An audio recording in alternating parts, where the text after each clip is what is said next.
Morning, Blade Jabal and Loner. Let me update the HUD. We haven't done that.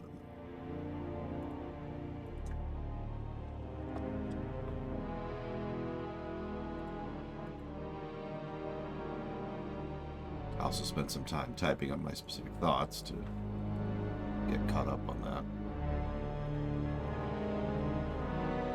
There we go. Up-to-date HUD. Let's close this out. Get rid of this. New mission.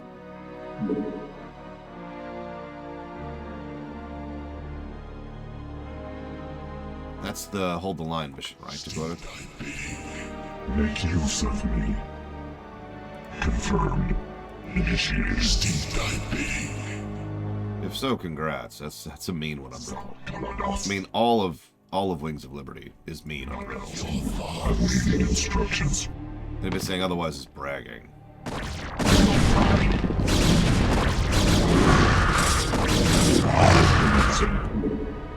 What man calls?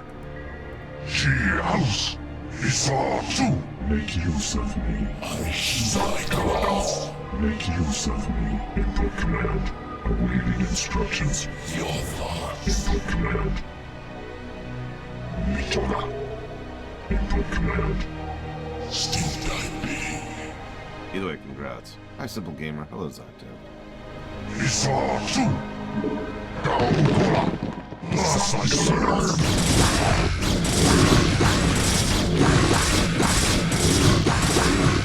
Lotai. What man calls? Good morning, Dark Ride. Instructions. I long for combat. For Adun. Thus I serve. I heed thy call. One of my favorite thing about this, they don't even give us a hero unit for this. In fact, we're actually going to save because you're doing pretty well. So. Okay. Now the hard part. We just have to rush the sunken. Mitoga. Commencing.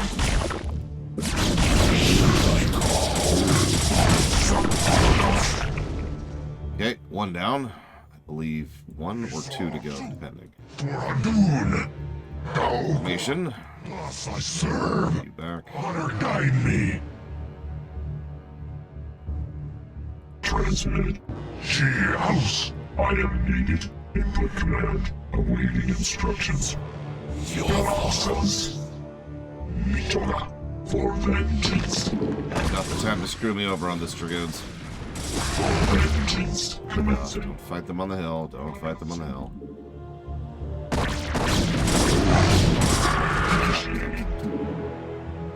So there's our second sunken. Now we're gonna sit for a minute. I long for combat. She house. For Adun. Receiving.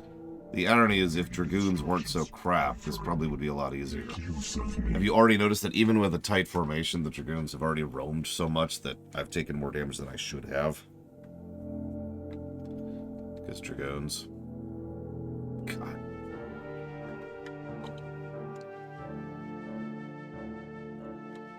Right.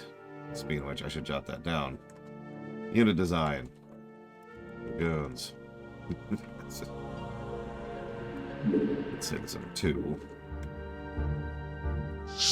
Ooh, I like that idea, Loner. Like, give him a bit of a support role. Make use. And maybe the Dragoons should just be like, yeah, actually, that sounds kind of cool. If they had a jump, like a straight-up jump. Which is funny, because, what are they called? Stalkers have a blink, which functions like a jump. So, you know. Okay. Galasas. Mitoga. Make use of me. What man calls? You're the one who needs to be up front. For Adun. Honor guide me. Nope, nope, don't get overextended.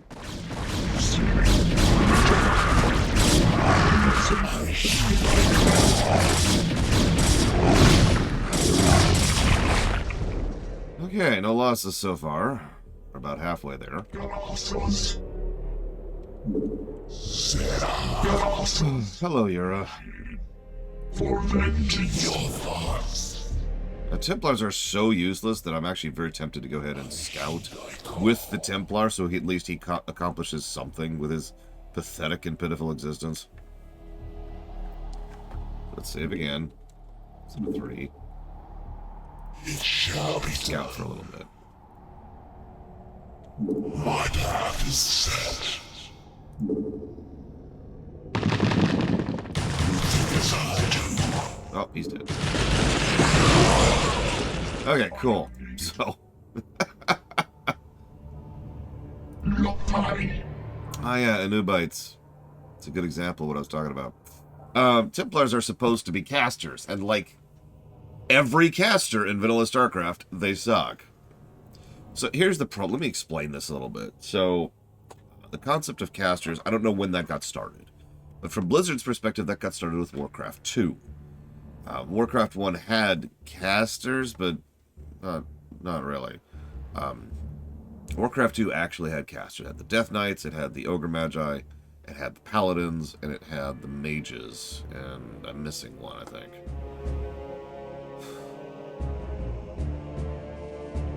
No, actually, I guess I'm not missing one. Never mind. Point being, casters.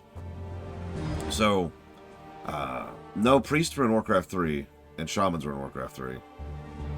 Yeah, I can double check myself here. I can just look it up. Either way, the big ones were the Mage and the Death Knight. That's actually where I was going with that. Excuse me.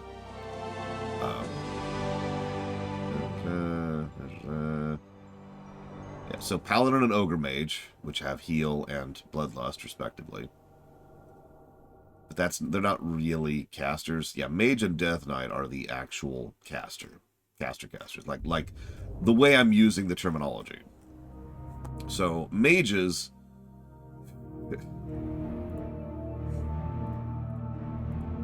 Let's start with Death Knights, actually. So, Death Knights had a couple of spells. And by a couple of spells, I mean they actually had a lot of spells. Touch of Darkness, which... Okay, so that's their basic attack. Sorry, these tooltips are really badly designed because it's Warcraft 2. Death Coil, that's an actual cast. It was a ranged life drain, pretty much the same as in later stuff. Haste, which increases someone's movement speed.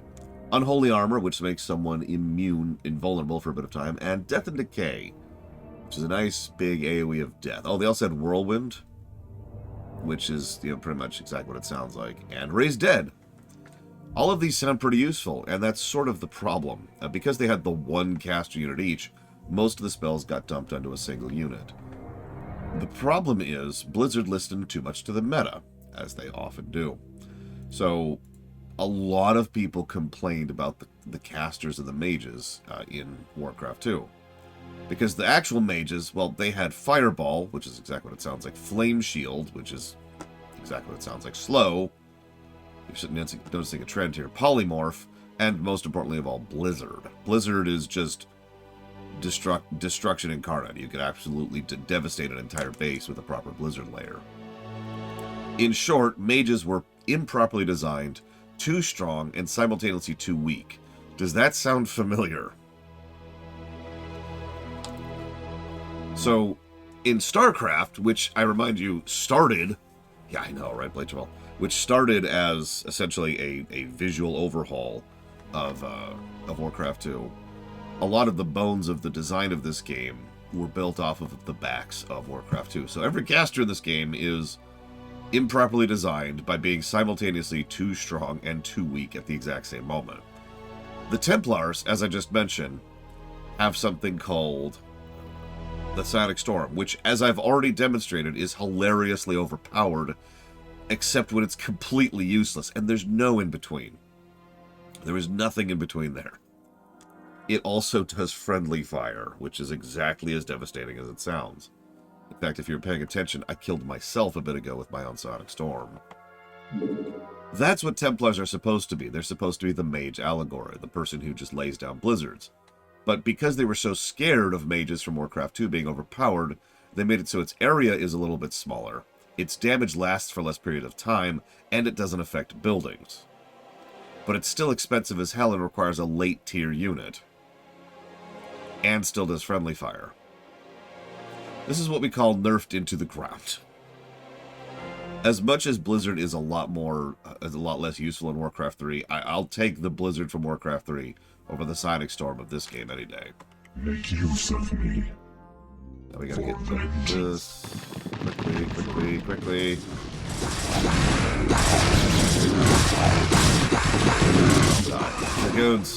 Dragoons.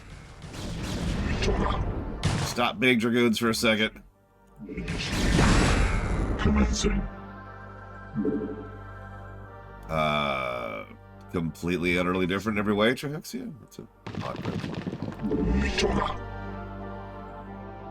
Yeah, no, that's not an uncommon thing, Blackfile. So, the real use of Templars is to make Archons, which I'm not talking about yet because we don't actually have access to them yet. Similar to how Mutalisks turn into Guardians, Templars turn into Archons. Stop blocking the frickin' thing, please. I am needed.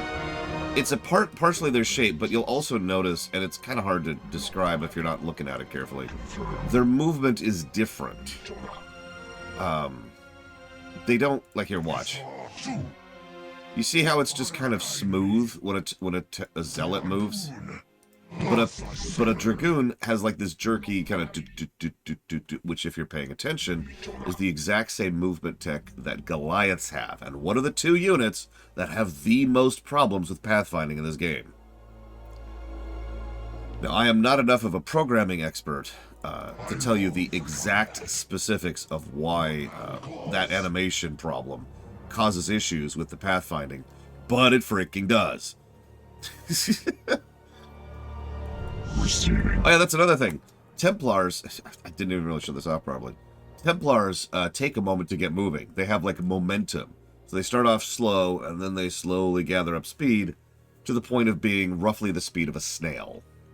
Confirmed. I'm barely joking. Templars just suck in every way. They're so bad. Yeah, they've got some Mario momentum, exactly. Okay, we should be good. We should be good. I think we managed to get through the hard part of the mission. Not too bad. We lost 2 Zealots and a Templar. Commencing. So now the hard part. Where's the Nexus? There it is. Darius, Executor, how is it that you've come here? I was about to abandon all hope of rescue. I have come to arrest you and bring you home to Aya to stand trial. Arrest me? Ire burns at the touch of the Zerg. You travel all this way to arrest me? Don't let it get to you, man. This happened to me once. Who is this human, Tassadar? The name's Jim Raynor, pal, and I won't be talked down to by anybody. Not even a Protoss. Amusing. Tassadar, your taste in companions grows ever more inexplicable. Executor, prepare to take Tassadar into Executor, custody. wait. I do not know what they have told you about me. But what I have done for Ire. Help me find Zeratul and his Dark Templar. They alone can defeat the Overmind Sererits.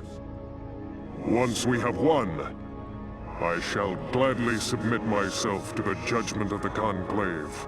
Unthinkable. You presume that we would side with the Dark Ones as you have? You have gone quite mad, Tassadar. You shall speak of them with respect, Aldaris. Executor, there is much that I can explain to you. If only you'll help me find Zeratul. Now, this whole sequence makes a lot more sense if you process the fact that we are Artanis right now. I only mention this because I think this is one of the reasons they went out of their way to characterize the Protoss commander and nobody else. Because the Cerebrit from the Zerg campaign, who cares? And the Magistrate, it's whatever. But there really needed to be an individual here for the Protoss who would then defy, a young idealist who would defy the Conclave and then side with Tassadar. And that's Artanis. So, let's save. That we have successfully gotten past that nonsense. We've been surrounded. Yeah, translation. A bunch of enemies just spawned. We'll have to deal with that in a minute. Alright. You have not enough minerals. Yeah, I know, thanks. So yeah, the route we just cleared is now swarming with enemies. And here they come, speaking of which. I do like the... I guess the untold story here. I can't talk and play. It takes too much of my concentration. I do like the untold story here. Raynor is here, and Tassadar specifically mentions, "Oh, thank God you're here. I'd given up all hope of rescue." And those two beats right there make perfect sense. They just slide in neatly. They don't need to do any further exposition. We don't need a big backstory to figure out what happened. We just understand that Raynor was still left on Char after he searched for Kerrigan and found the Queen of Blades. Raynor bumped into Tassadar, who was also abandoned here, by the way, by his fleet, and was dealing with the whole trying to flee from the Queen of Blades situation. And the two of them bump at each other and just kind of are holding up and trying to survive. And the bond is automatically just kind of baked in there, right? It also kind of elevates Raynor's knowledge and experience with the Protos, which is important for future stuff, and kind of keeps Raynor as a relevant, protagonist character, which will be relevant for future stuff. It even makes Jesse's Mask donate. That's how great this story beat is. Yeah, no, they have a very common enemy in the Zerg, and are under the gun and literally in a survivalist situation.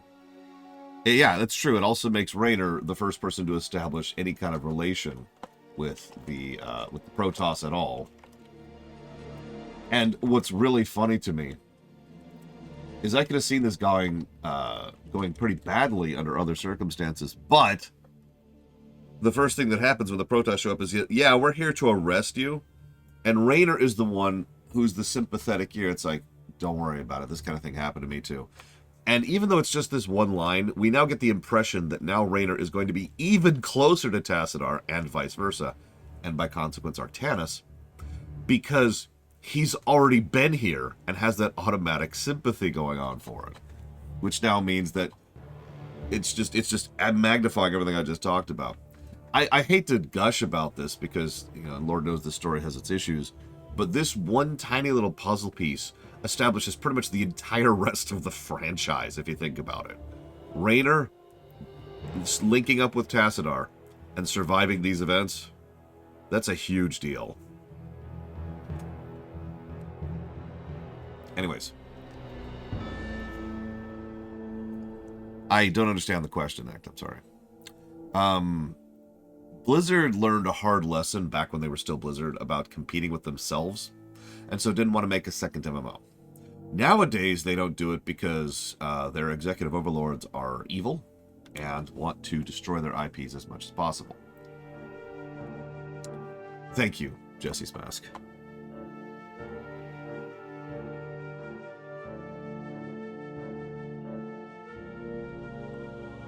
I do always appreciate that support. Thank you very, very much. I will jot that down for Pentiment, Citizen Sleeper, to the moon.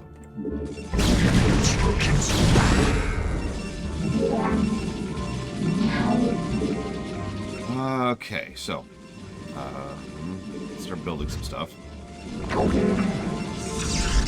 Not enough minerals.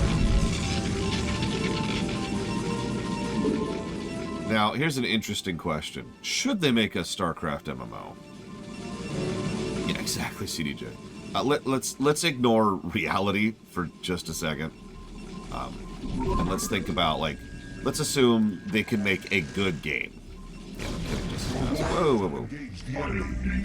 Let's assume magically... Oh, yeah, by the way, Tassadar has an attack! It's even a good attack. Oh, yeah, he also has hallucination, so we can get some scouting done. Shall be done. House, us I serve for Adun. Hallucination is honestly just a great ability. So hallucinations cannot do damage. They can take damage, and they can be targeted, as you see.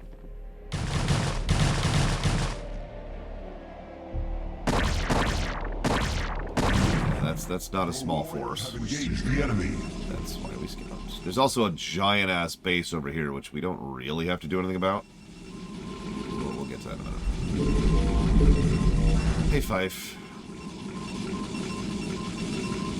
No, I agree with that completely, Amelia Clark's eyebrows. Yeah, scout sheep. Yeah.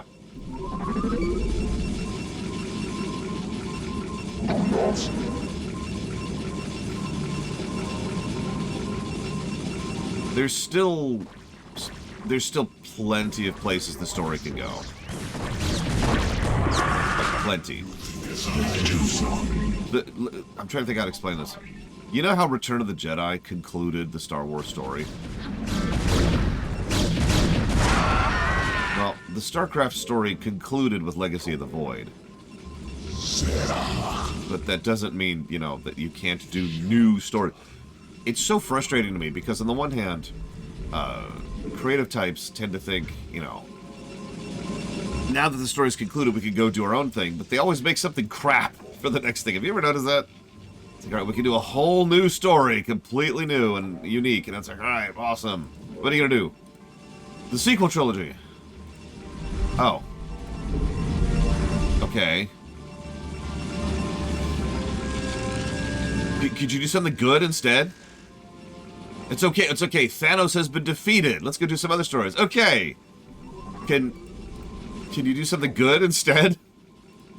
Alright, the Burning Legion has been defeated. And for the first time, it is a massive sea change to the entire setting. Perfect. Why are you going back to the Horde versus the Alliance? Like, it's just, come on, people!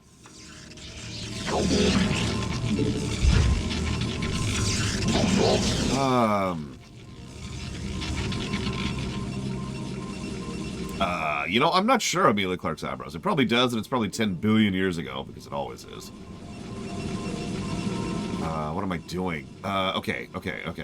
Let's get together. Let's get together. We need a core. Let's get a core going.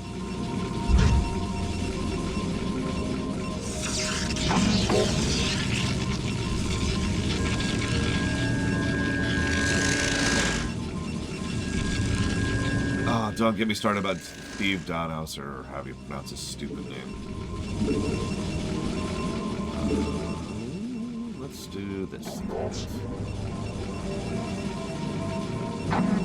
You know, I've spent a lot of time, probably too much time really, thinking about what a StarCraft MMO would look like. 20 loader. Yes, Executive. Whoop.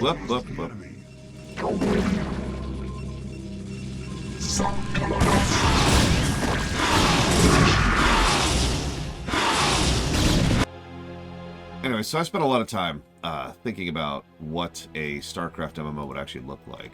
And I feel like we can make it for all three races. The irony, and this is going to completely destroy the balance, but, I mean, who cares except for PvP, am I right? Is you would have to make all three factions completely different in terms of what you can play as. So as a Zerg, what would be most likely is you can play as essentially a hyper mutator, for lack of a better way to put it. You could change yourself between being a Zergling or a Hydralisk or an Ultralisk or whatever, and you could just morph between Zerg forms depending on the needs of the circumstance. That's your talent tree, for lack of a better way to put it. Is you switch forms. Yeah, kind of druid sort of a thing. There would be some specifics that would need to be hammered out in order to make that work, and yeah, we could have new forms as well. But that's the general idea I would take when it comes to the Zerg. The Protoss are kind of interesting in their own perspective, but because most Protoss are just like, you know, they're guys with blades or they're guys with no ability to attack.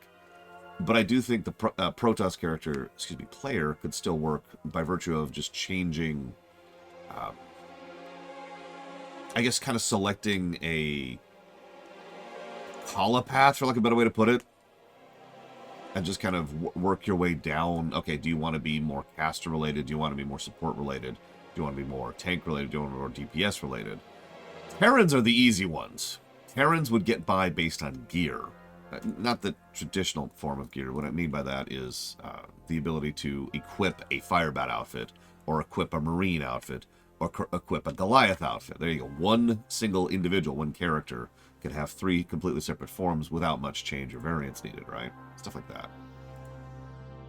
Yeah, or a ghost outfit. Exactly. Let's put it right here. We are. Let's go ahead and get this going. We gotta play with this at least, because I believe this is that mission. Or an SCV outfit. Honestly, yeah. One of my favorite classes in a dead and terrible MMO was called the Tactician, which is a dumb name for it because what it means is turret class. It was a class that could barely fight, had like very, very, very low damage, and its only real attack skill was a knockback. But it could build turrets, and it could build walls, and the walls had collision for enemies. Need I say more? It was one of those accidentally stumble into greatness things, because the Tactician was awesome. The best part about the Tactician in that particular game was it couldn't really function on its own. It really needed support in order to accomplish anything hard. It could manage easy stuff by itself, but like the moment you hit a dungeon or whatever, you really, really needed someone to support your walls. Oh, you son of a... To support your walls or to support your turrets. But that works, right? Like, that makes perfect sense. It was a lot of fun, and I loved it. And no MMO has ever done that since, to my knowledge.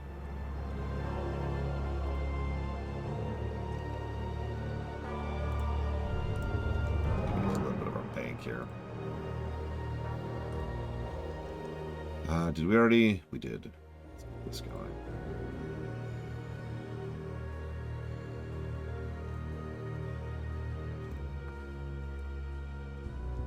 Yeah, you get the idea, right? Like, it's...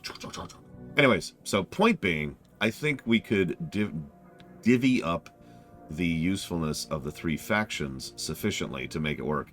And you're probably like, aha, 3 factions. God, we still have scouts. 3 factions. So now all we have to do is come up with the PvP stuff. Have you seen that meme where the one person's like, why don't we do such and such? And then they're thrown out the window. That's you for suggesting PvP.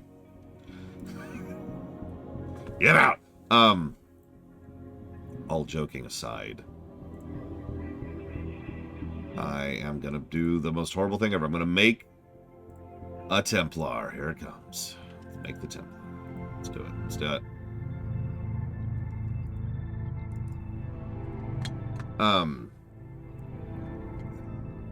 It can and has been argued that PvP is a necessary component for an MMO to survive.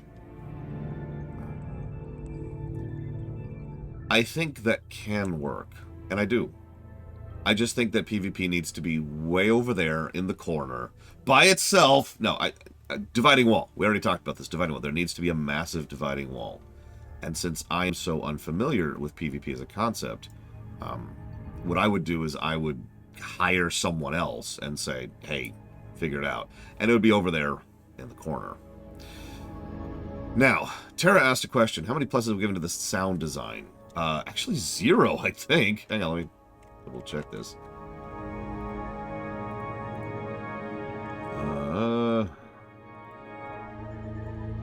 Yeah, 0. We've given 2 negatives for it so far. Which should honestly probably be 3.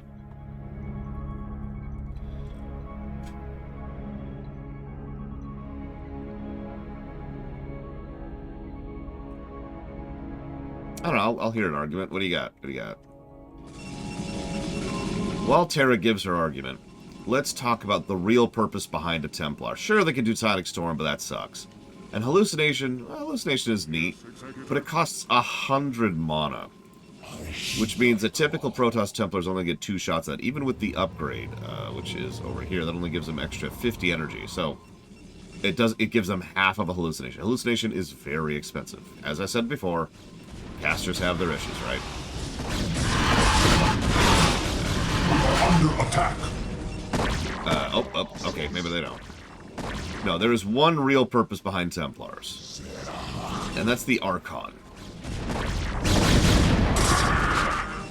Now, yes, there is, I believe, Loner. So, God damn queens. They can do that with such range. So, High Templars cost 50 minerals and 150 gas, which means what I'm about to build costs 100 minerals and 300 gas. And that is this.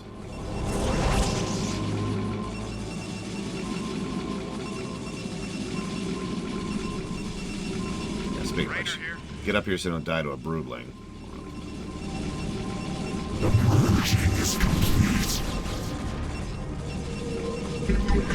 So this is an Archon. Archons, as we just established, cost 100 minerals and 300 gas. They have no armor, no shielding, but they hit for 30. They also attack quickly, move quickly. They're hovering units, by the way. So they kind of bypass some things here. And they move, you notice how their movement is very smooth.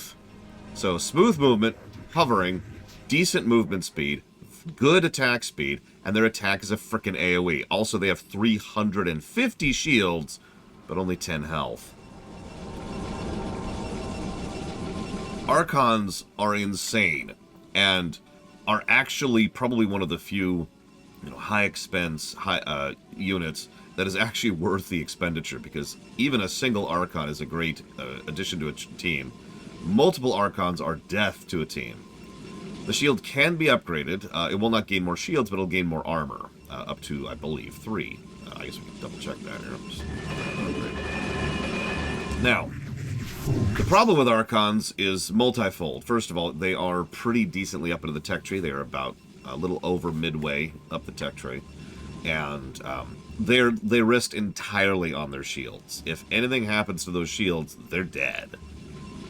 But by that same token, if you have any way to bolster those shields, such as a shield battery, for example, then they're going to be fine. In short, Archons are probably in the running for one of the positive units, because Archons are a proper example of actually being worth the investment that they require. We'll debate that. There is another Archon, which we will not discuss yet, because we're not there yet. It's worth noting, and this is a good thing, the Archons don't cost anything additional other than the initial Templars. Now, Artanis makes fun of me for this. I actually have talked about this before. In a hypothetical game I would make Archons a temporary unit, because that's what they are in lore. In lore, what an Archon is 2 Templars who merge themselves together to create one devastating and unstable monstrosity of energy, which then, is like... But the thing is, in lore, they're constantly burning out.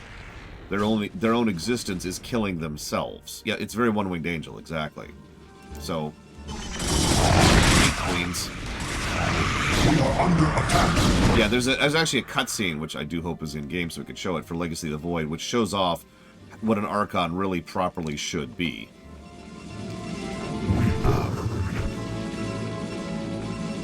Either way, they don't have any limitations in gameplay here. They're just, here. I heed thy call.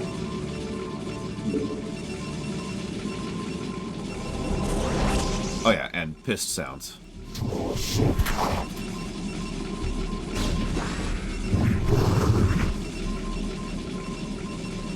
need focus.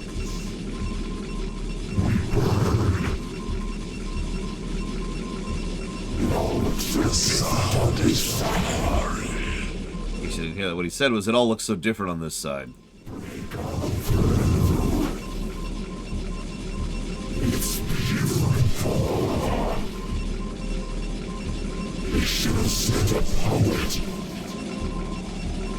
We need focus. Oh yeah, also in lore, Archons really are a merger entity. Upgrade complete. So, even if somehow an Archon doesn't, burn itself out over time, which it totally does, the original 2 people who formed the Archon are very dead. They're gone.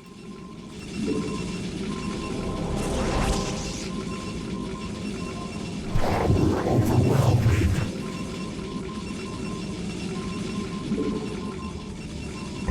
instructions. Overwhelming. Yeah, actually. Rainer here. The 2-Vic situation is not a bad way to phrase this. I should say it before I make it sit down. Power overwhelming.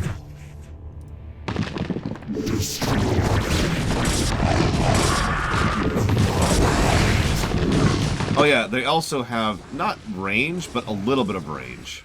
Which sounds like a minor deal, but it once again contributes to Archons being better. Why? For the exact inverse reason that Ultralisks sucked. Yeah, you keep saying power overwhelming. I don't know what.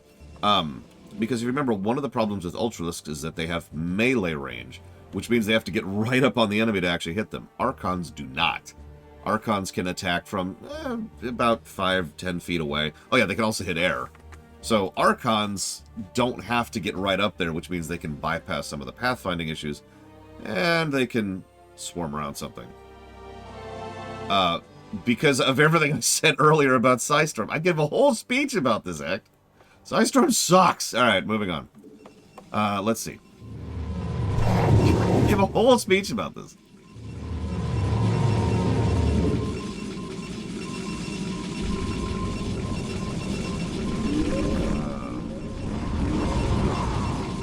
Soulstorm is perfect. No questions there.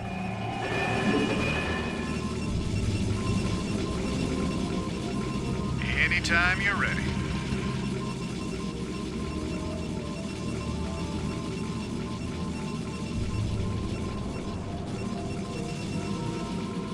I mean, there's no such thing as flawless pathfinding, but I can't think of a game that's done pathfinding better than StarCraft 2 off the top of my head. Because I've had issues with that, too. Something that tends to happen periodically, I'll take your word on that, Dakota, is when, let's say you have, I don't know, 50 units in a ball, like right over by this guy, and you're trying to move someone through them. That can actually cause issues. If you've got one unit trying to move through the ball, there can be issues, as they're all trying to like, adjust around to allow for room for the unit to move through them. Focus.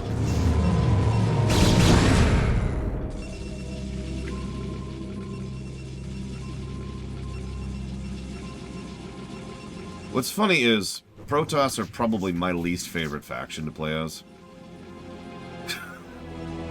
Overall. I think the main reason why, though, is because Dragoons suck. And I know that that sounds like a meme answer, but I don't mean it that at all. In one, just in one. In two, I love all three factions equally. They're all great. But in one, my biggest problem with Protoss is that I feel like I tend to get pigeonholed in strategies. Because Dragoons should be, it was mentioned earlier, Dragoons should be a workhorse unit. They should be the kind of thing that's there to fill holes, right? To fill holes in your lineup. And they can't because of all the issues that Dragoon has. So instead, like I said, you kind of get focused in on something. Oh, yes, sorry, I did mention I prefer Stalker overall. Although I don't remember my preference on Dragoons over in 2. Because Dragoons are in 2. I don't think Broodlings can target Archons. Go ahead, Commander. Yeah, that's just... This is Jimmy. Whatever, I suppose. You get one more. So, you know, Mass Archons, sure. Zealots, Scouts suck.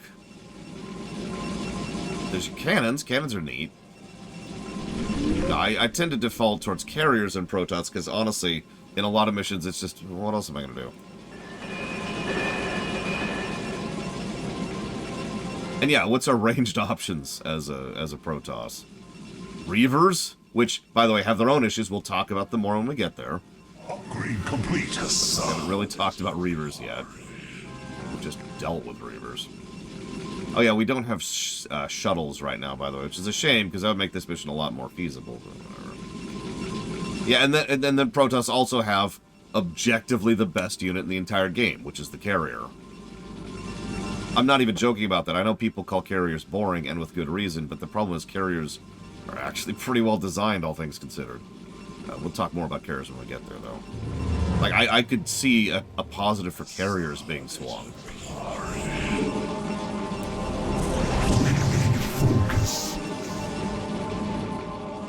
Yeah, the problem with carriers is they are very good in 1.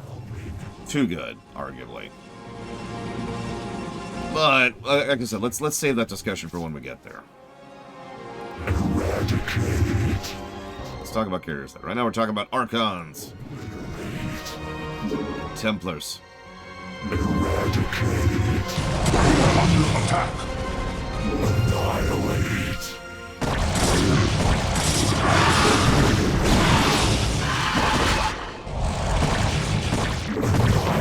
That was funny.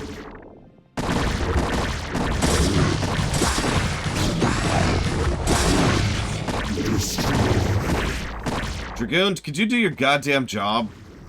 Oh my god. Oh my god.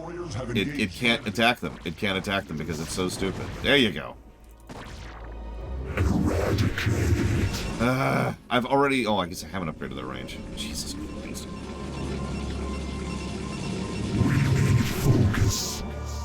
Admittedly, you're probably not going to see me use Archons much after this. I'm just kind of doing my job here to show off what Archons are. See, the problem is we're a little resource-starved on this map. And there's not a lot of expansions. So... what we're going to do...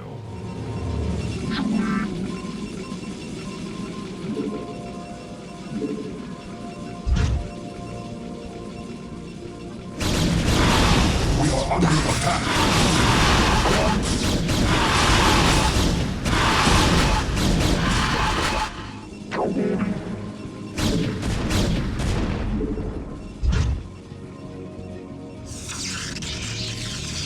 Top 5 Pixar films? Oh, jeez, I don't know.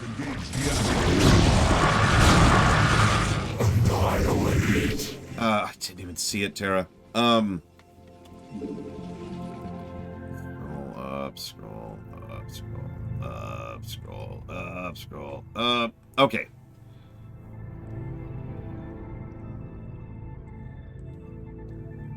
Okay, I see what you're saying there.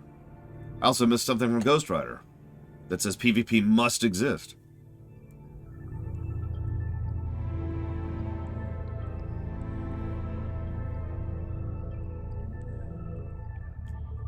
Which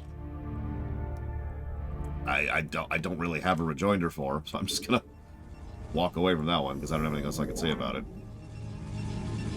Upgrade complete. So what it sounds... So, sorry.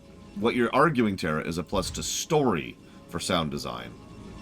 Which is actually something that's already going to be given. It's under... it's actually under positive number 5. We actually have a precedence for this, believe it or not. Back when we reviewed Warhammer 3, and I think Homeworld, we established the idea of visual and audio design of... how is it even... Okay. Of a faction being part of the ambience, the atmosphere, etc. Listen, don't think about it, Loner. Don't think about it.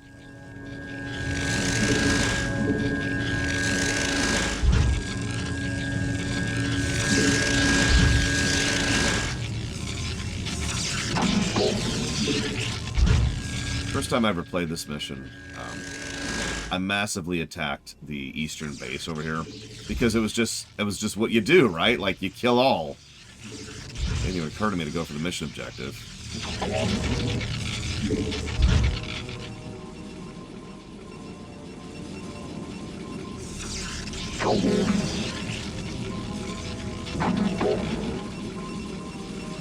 Oh, what is that? 79.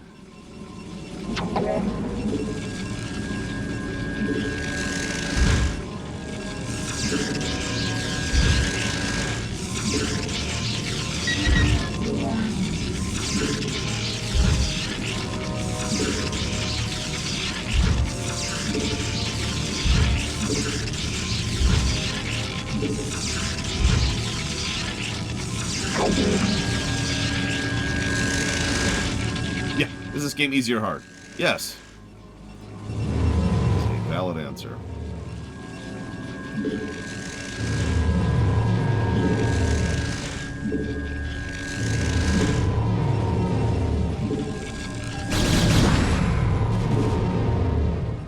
Yeah, there's no difficulty options or settings or anything, really.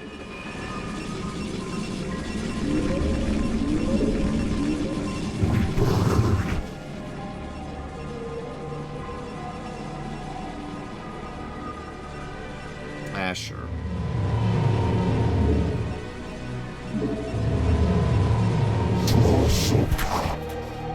I'm being a little more cautious than I should be here.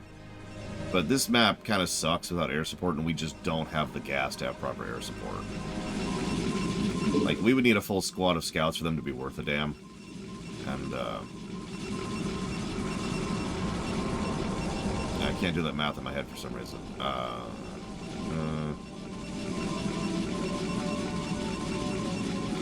What's 25 times 12? 300. So, yeah, we would need 1,500 gas to make that happen. I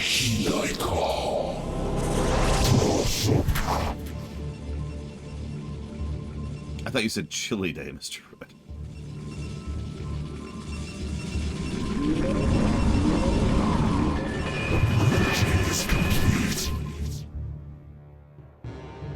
Yeah, I'm gonna show off the map.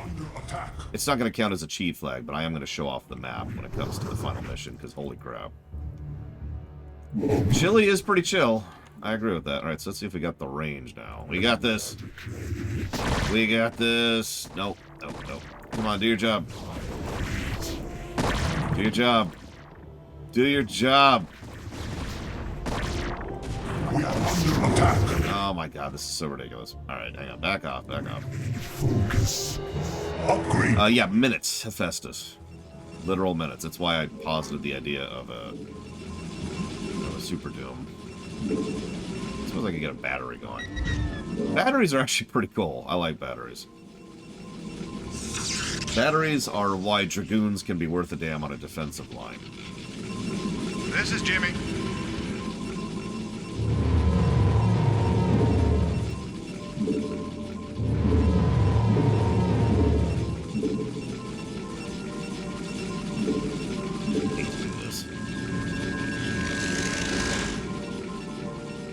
We are under attack.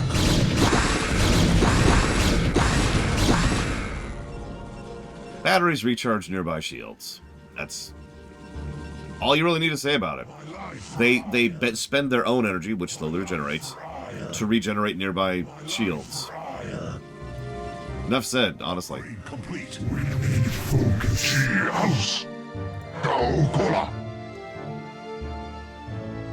Thus I serve.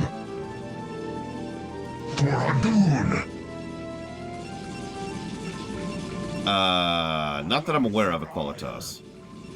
My life for Ire. In fact, let me think about that for a second. My life for Ire. Other than logical discourse, because we can kind of guess what happens to the UED captain, pretty much all of the protagonists from StarCraft 1, which are not Artanis, just kind of stop existing. Thus I serve. Yeah, so you've heard of turtling, right? My life for Ire. The first RTS I ever played in which I actually really encountered turtling was the one I'm playing right now, because of the Protos. Protos are actually really good at turtling. They've got a very versatile unit, that's the photon cannon. They've got the shield battery, and they've got zealots, which are tanky, and dragoons, which are mobile turrets. All of that is available pretty much right at the bottom of the tech tree. My life for Ire. So they can turtle up pretty quickly and pretty easily. My life for Ire. She house. Isatsu. Now, what's funny is everything I just mentioned also has the ability to be bypassed, but, you know, it's still a frustration. Daokola. And Reavers suck. For Adun. We'll talk about Reavers in a minute. Standing by. Alright. Shogun. Awaiting command. That's actually a tough question to act, but probably a Protoss, honestly. Chaos. Let's see if one scout can kill 2 Hydralisks. It will be done. I don't know any of them, Dark Day, believe it or not. Locus acknowledged.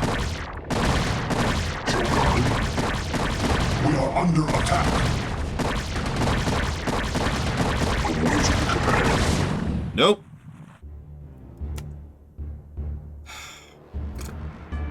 Hate scouts. Hate scouts so much. We're dry. We're completely bone dry on resources now, too. Alright. We are under attack.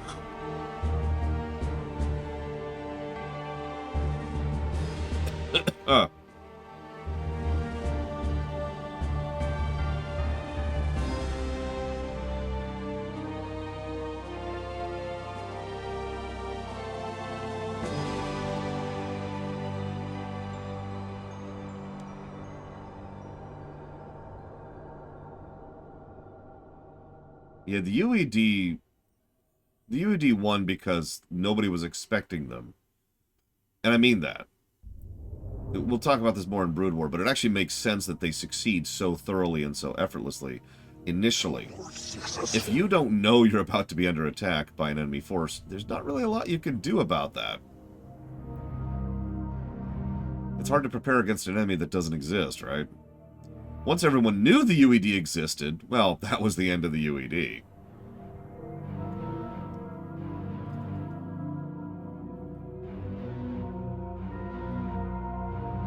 That too, Trahexia.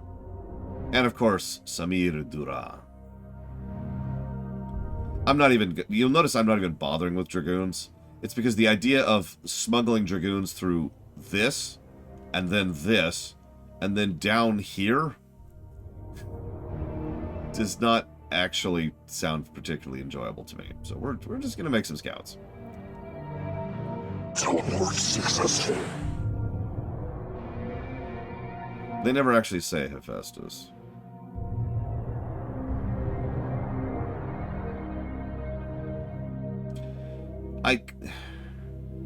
Yes, Darkday.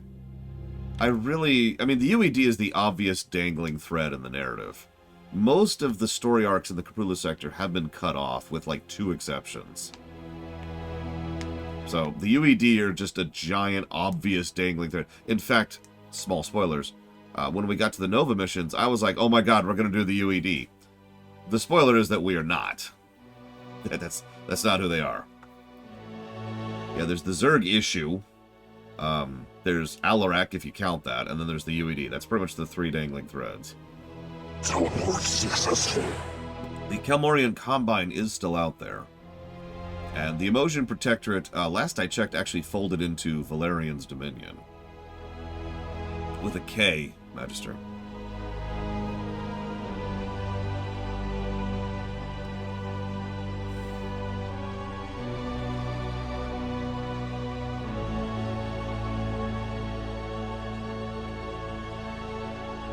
We'll talk about it when we get. I don't want to spoil too much, Dark Day.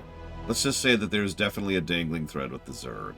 And I'm not even talking about the thing that happened in the book with Abathur.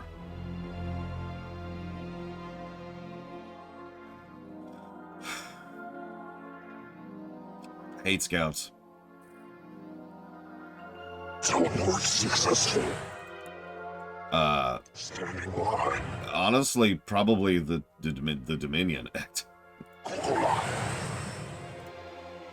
Locus acknowledged. It will be done. Kills. See, if 4 scouts can kill 2 Hydralisks. Acknowledged.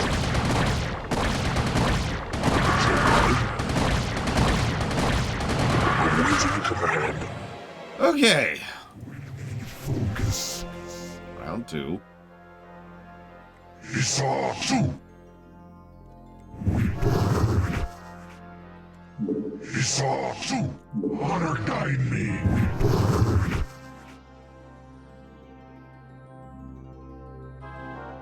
I don't, Ect.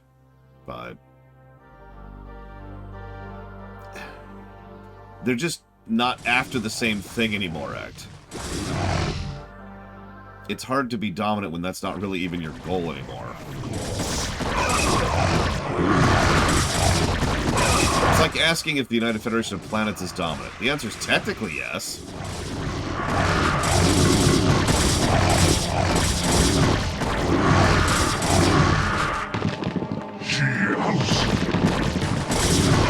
start date. Last thing I need is to lose the mission because a vulture fell over.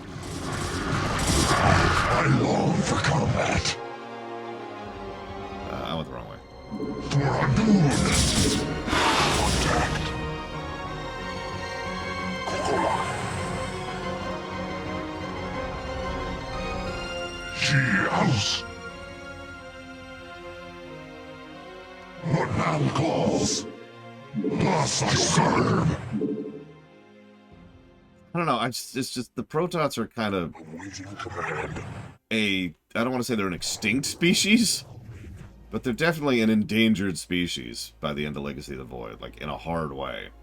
I find it hard to say that they're the dominant force when one particularly bad battle could cost them on a species level.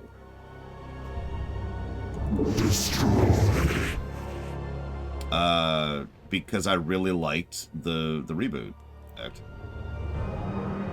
I'm under attack combat.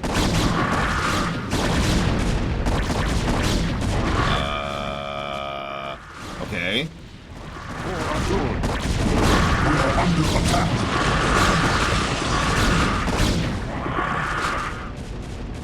It shall be done. What the hell?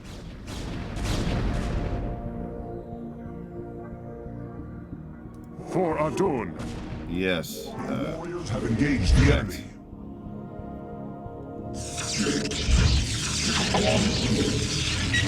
How may I Move.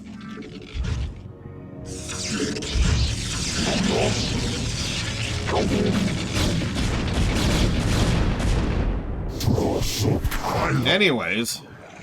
Standing by. Your warriors have engaged the enemy. What? Where's Tassadar?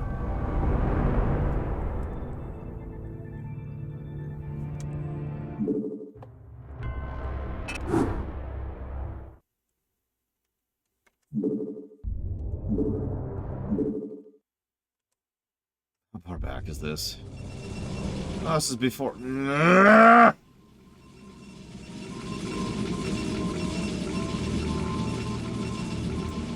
Your will? This is Jimmy. Right on.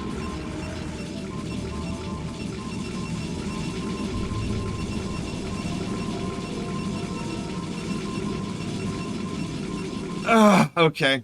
Okay. Rainer here.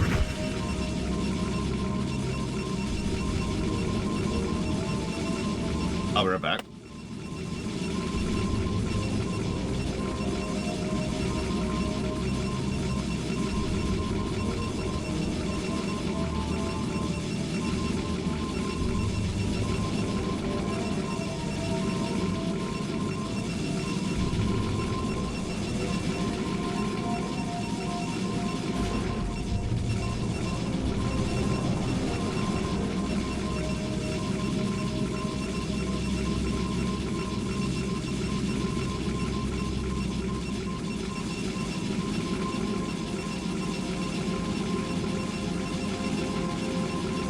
Teleport successful.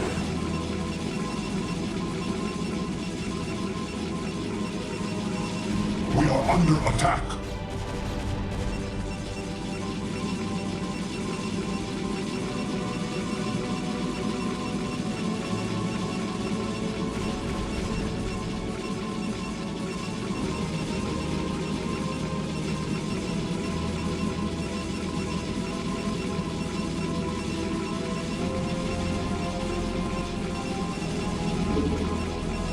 Time to go upstairs, go into the garage, grab a drink, come back downstairs, and in that time, one scout was built. I hate scouts. Teleport successful.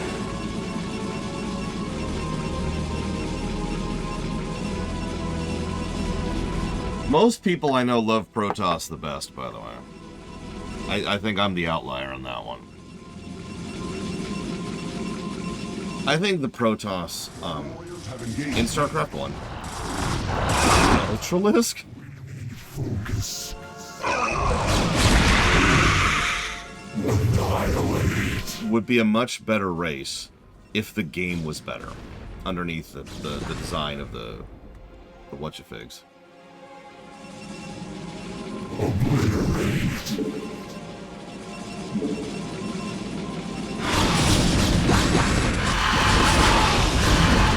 All of a sudden Mutalisk rushing, even though this is earlier in the mission, and they have no reason to be doing that to me. Randomly.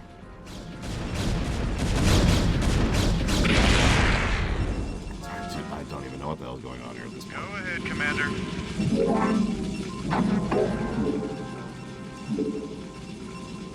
Mr. Raynor, you keep calling Artanis Commander. Why is that?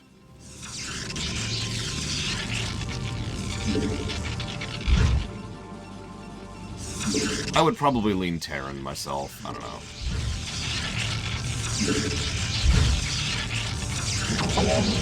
I will admit, none of the three races really sing to me in StarCraft 1. Not the way they do in StarCraft 2. I love playing as all three races in StarCraft 2. In StarCraft 1, they're okay. You know, they're good. I'm with it. Only have one gateway. Alright. Okay. I can work with that.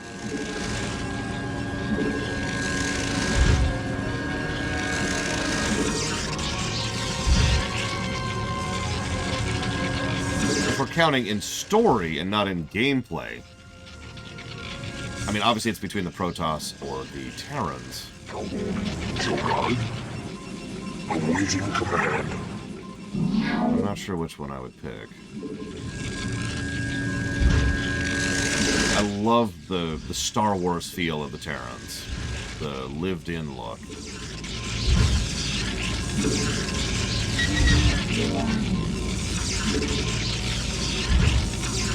We are under attack.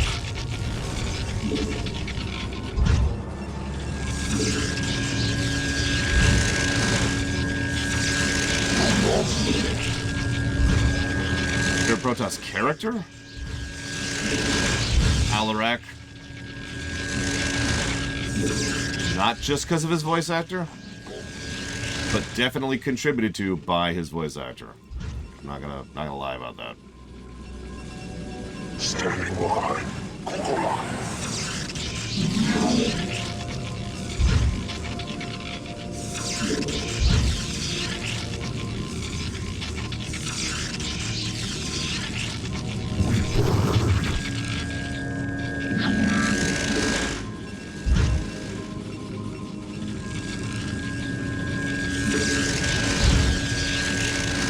Also, I can't even remember her name from StarCraft 2.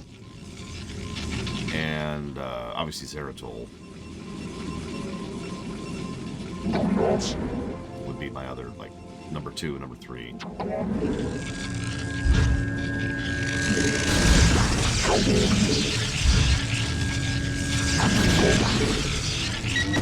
No, that's Celendis, I think. Wait, really? Under attack. Really? Way more aggressive than... Oh my god, they're beelining Raynor. They're beelining Raynor. That makes sense. They were actually doing that earlier if you're paying attention. That's how they killed Tassadars. They completely ignored my defenses and beelined him. Contact. Yeah, the Dark Templar lady, whose name I can't think of right now. We are under attack. She's one of the co-op commanders, I believe. Orazun, that's her name.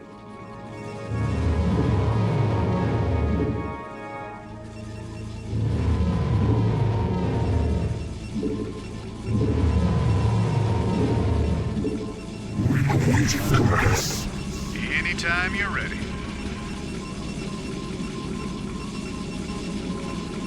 Yeah, they're just like, oh, hey, you've got units that we... The escort mission! By the way, I'm probably going to give this mission a negative. The early part of the mission is not designed well enough to be good, and leans too heavily on your frickin' Templar, which, as I've already made my point on that one, and could be improved by a little bit more scouting, or a little bit more support, a little bit more anything. There's actually a lot of ways they could have made the first part of the mission actually work. They didn't.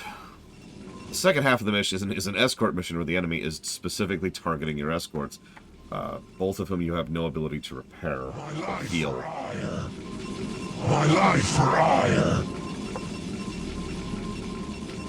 One of whom is very fast and one of whom is very slow.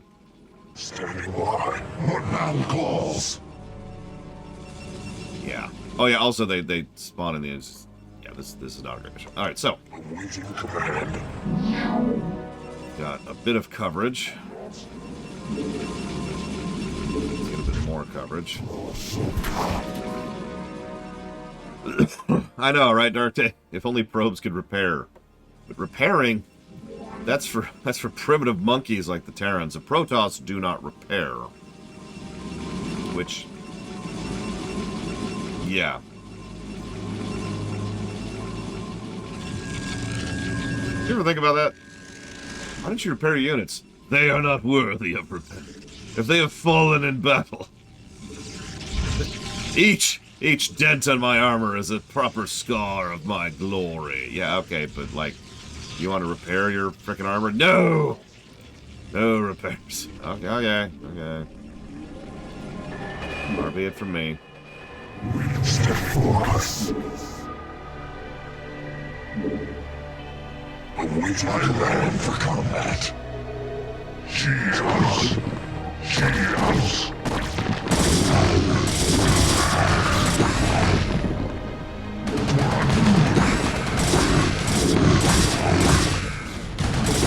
What man calls? No contact.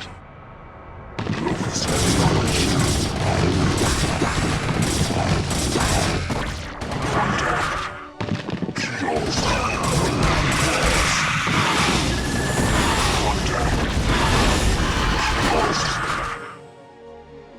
Lucas acknowledged.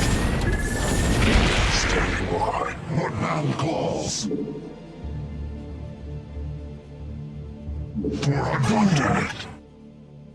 Yeah, you can really see how the Night Elves came out of the Protoss if you sit back and think about it.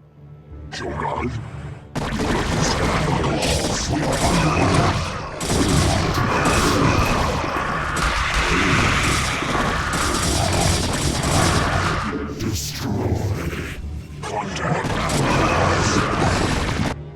I actually like the Night Elves too when they're properly written, which is not as often as I'd like.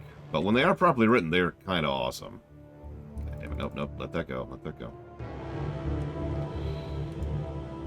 So, first thing I would do is I would redo the first part of the mission. Give us some vision on the two routes. For those of you not aware, there's actually two routes to go up to the base. Both of them that have different types of problems. The upper route has more buildings, more sunken colonies on it. The lower route has more units. Yes, Papanese. That's the first thing I said. So now with a little bit of information, the player now has the idea. Okay, here's our options, right? So let's figure out how we want to do that. Let's reinforce a little bit.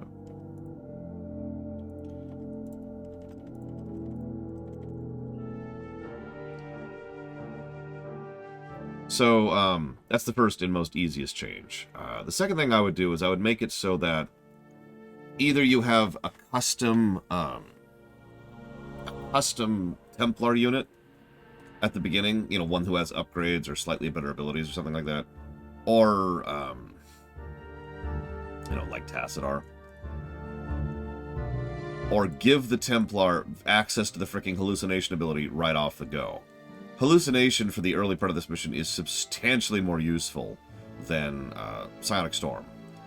Because too many of the enemies... Psionic Storm does nothing for the Sunken Temples, and you can't see the enemy Zerg until they've unburrowed in order to use it properly on them. So neither of those things are really conductive to Psionic Storm being worth a damn. Change it around so we have hallucination, and all of a sudden we have not only scouts to figure out where the burdened of things are, but we have kind of a tank scenario. this is going to sound strange, but I'd probably eject the Dragoons from the equation. Maybe give you 1 Dragoon. 1 Dragoon's easier to work around instead of 4. And replace the other 3 Dragoons with more Zealots. All of this is assuming we can't just, you know, fix the game as a whole and actually make, like, for example, the pathfinding work correctly or change how the units work and stuff like that. So if we're just making a UMS map in StarCraft 1 with no changes, I think that's the direction I would lean in.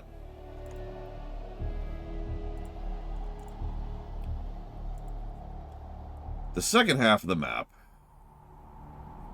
I mean, what I'd probably do for the second half of the map is I would change it so that the enemy composition is a little bit more focused on anti-air, and I would give us access to a goddamn shuttle.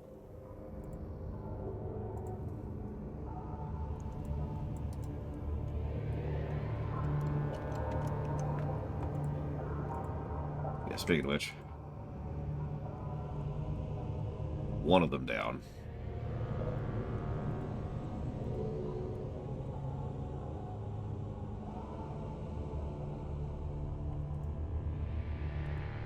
And I guess that's all that I can think of off the top of my head for improving the scenario, again, without actually changing the game any. Why? What are you doing? Oh my god! What? I have to baby my units now.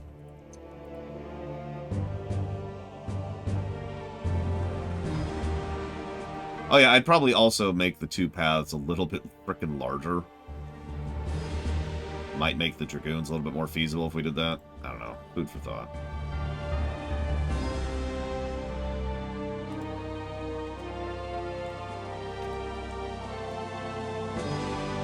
The objective is to get the 2 hero units to the end. And that's actually it. There's a lot of things in between us and them, and they cannot be repaired, and if they die, it's mission over. Could you do your job, please? Come on, scouts. You're supposed to be better than mutalisks.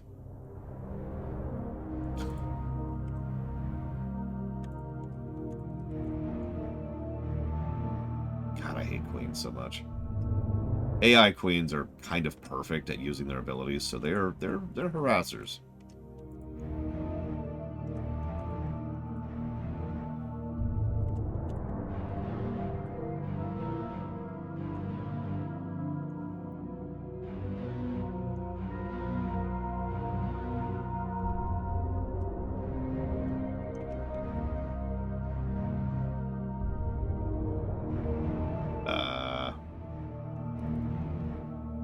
The Scourge there. Oh, okay, let's not ignore the Scourge. Oh, Jesus, that's a lot of units. Okay, that's a lot of Hydralisks.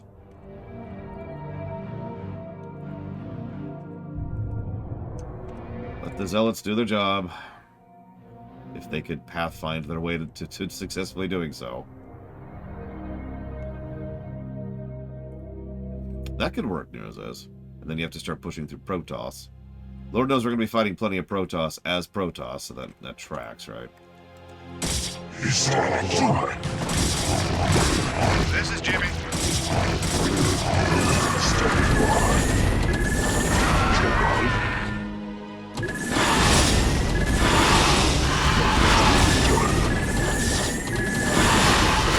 Go ahead, Commander. Okay, so anyways...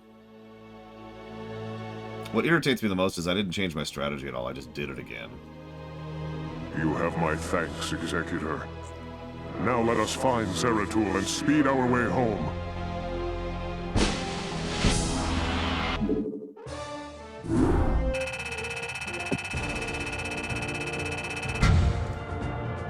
Tiamat and Jormungandr. Or Jormungand, sorry.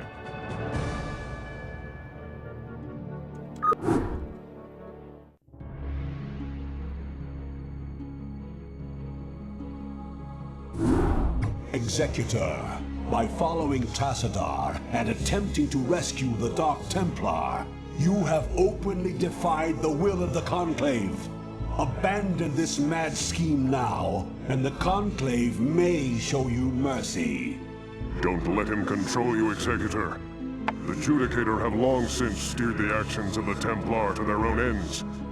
It's time we acted of our own accord. Ah, Tassadar, have you fallen so far? To think that you were our brightest hope, our most beloved son. Now you are everything that we are not. You are lost to us. Not only have you damned yourself, but you have damned those who have followed you. Such is the price for our race's salvation, Judicator. I have been here with the Dark Templar these last few months. While I helped them in their fight against the Zerg, I learned many of their secrets from the Prelate, Zeratul. Apparently, the energies which empower the Dark Templar also course through the Overmind and its cerebrates. The same cerebrates which you told us to destroy. Your advice was useless, for the creature was reincarnated before our eyes. Unfortunately, yes. Your attack on the Cerebrate failed because the energies that you wield are useless when used directly against the Overmind and its cerebrates. Only the Dark Templar's power can truly harm the Zerg. That is why we must rescue Zeratul and return him to Ire. You were warned, Executor. The Conclave will not be pleased.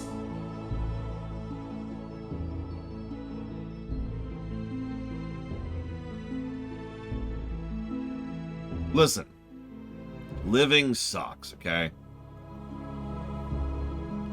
Just, it sucks. It sucks. There's no reason to debate it anymore.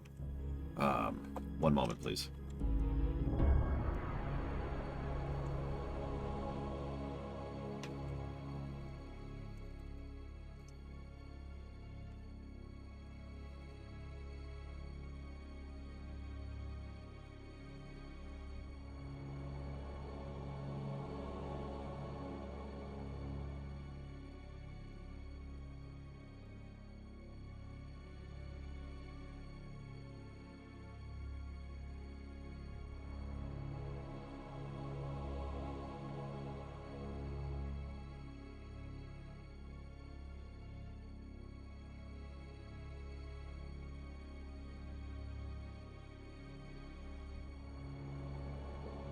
All right.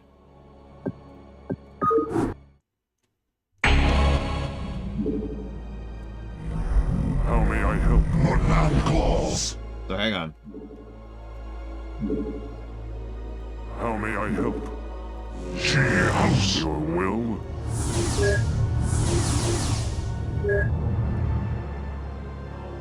This is the shuttle.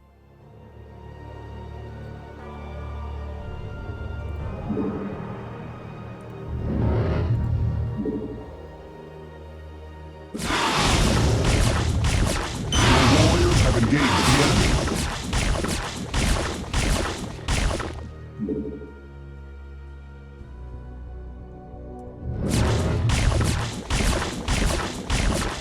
I timed it a bit wrong. Yeah. So, anyways, so hang on.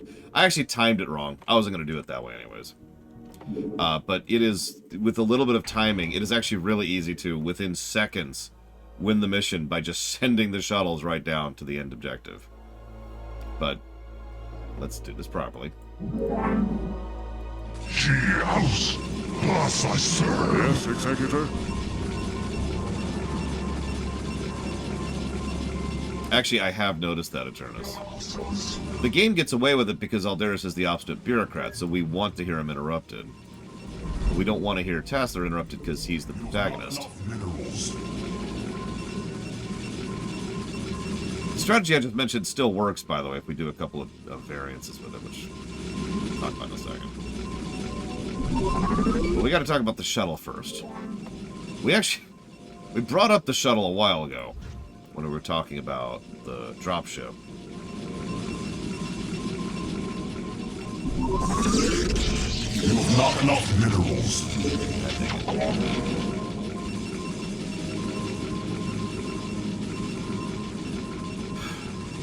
I probably am giving Aldaris too much, I don't want to say credit, because he's a moron. No, I guess credit is the right word. Ben really is just a toady. The one and only time he thinks for himself, it doesn't go well for him.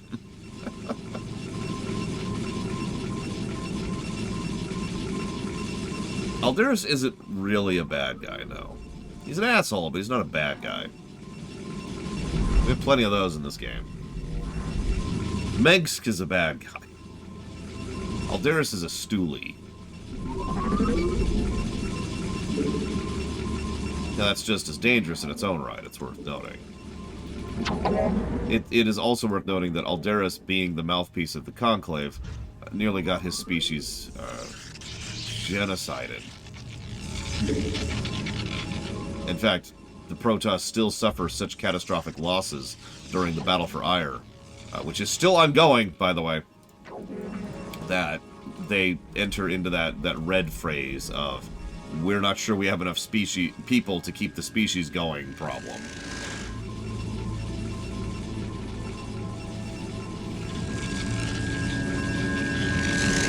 That'll be made a bit more clear in Brood War, because the vanilla doesn't really emphasize this properly, but yeah, the Protoss are screwed. Probably not, Jarhexia. Yeah, not to get polemic, but traditionalists, am I right? Yes, they obviously didn't play enough Stellaris. You need to have backup planets. When you need them. Because you will.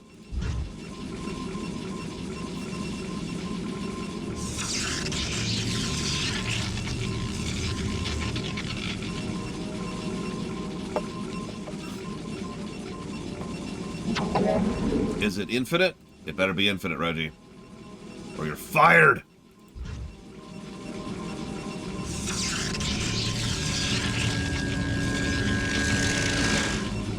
Actually, yes, Mengsk has a book pretty much dedicated to him.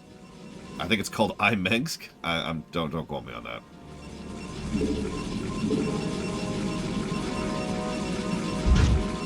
It's a good book. No, it isn't. But it's an acceptable book. And honestly, that's high praise for the Starcraft books. And the Warcraft books. Blizzard needs to hire better writers. Or I guess license out to better writers, because holy crap.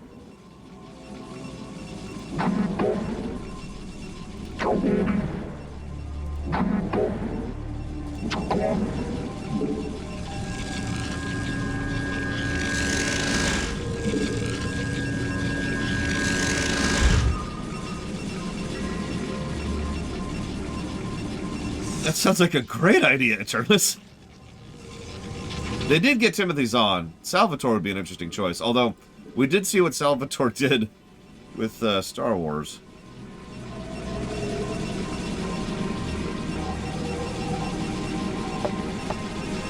Just saying.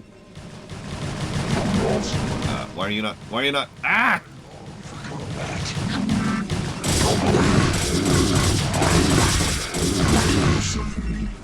For vengeance. Not time.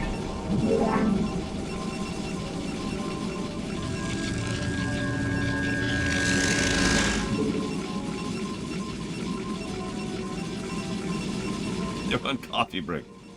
We're busy. Leave us alone. Dritz just shows up in StarCraft all of a sudden. Hey, what's up?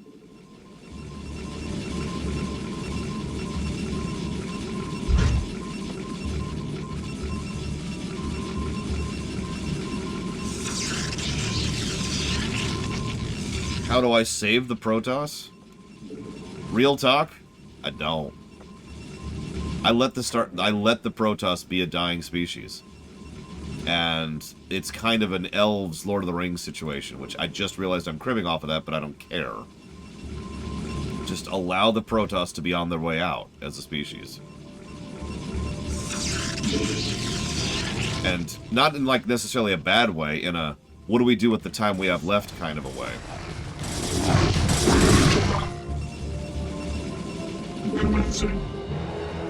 Listen, Nero says, all I'm saying is genocide is always the answer. Alright, so.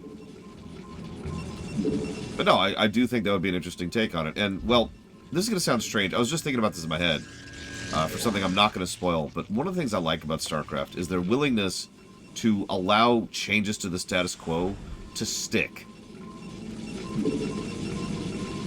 Right? If they killed off the Joker in the Batman comics, which has happened, by the way, how long do you think it would take them to bring the Joker back? Or Superman, or Batman, or Tim Drake, or anyone, right? The only times in, and I'm saying this wrong, but the overwhelming majority of fiction cannot help but be like, oh no, they're not actually dead. They're here. No one's ever really gone. I hate that crap. And I get why they do it. They do it because they're popular characters. They want to bring those popular characters back. But I feel like there's a value in allowing a particular character or arc or species or whatever to actually reach a conclusory point. To be done, for lack of a better way to put it.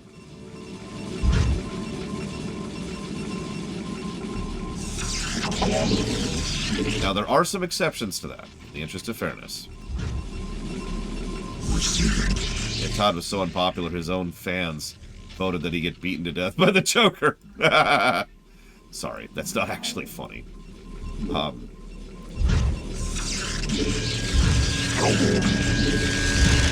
You get my point. This is true, even ignoring long-standing franchises where this is much more common. This is true even in like short stories or individual games or whatever. It's such a common desire, and it's so easy to understand why it's there, for them to just bring popular characters or popular factions or whatever back.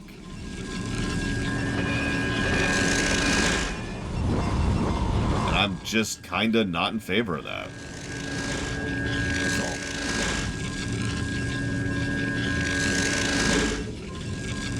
So, well, it's not... There's two conjoining... I've thought about it, Artanis. I guess I should say I will think about it when we get there. There's two problems that kind of dovetail into each other here. Problem number one is the creative side of things. Someone in chat earlier said, I would love to see more of Mengsk. Actually, we do, to quote, which I'm going to show off in a minute. And that right there is the creative side of things, the problem, if you want to call it that. We want to see more of characters we like, right? That's an understandable concept. The other problem is money people look at that desire and think, aha, money! And so they think they can sell more stuff if they bring back the Joker, or if they bring back Luthor, or if they bring back Superman, or if they bring back whatever, right? So you've got the desire of the individuals who just want to see more of the things they like, and then you've got the desire of the money people who want to make more money. And these two things dovetail into each other pretty much perfectly. And that's one of the reasons why the overwhelming majority of fiction is just like, nah, they're back. Why? Oh,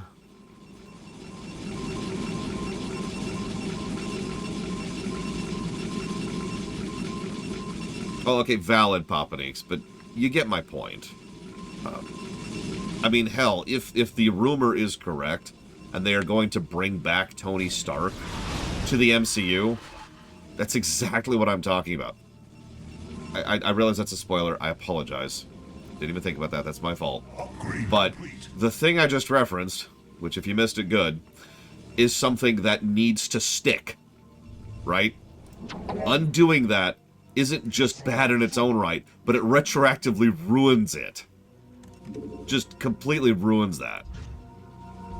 But you can see why they'd want to do it, especially since the rest of that franchise, the MCU, is kind of flagging right now. So people want to see their favorites back, and they want to make money. So, here we are. Where are you? How may I help? Let's do a little scouting. For Ador.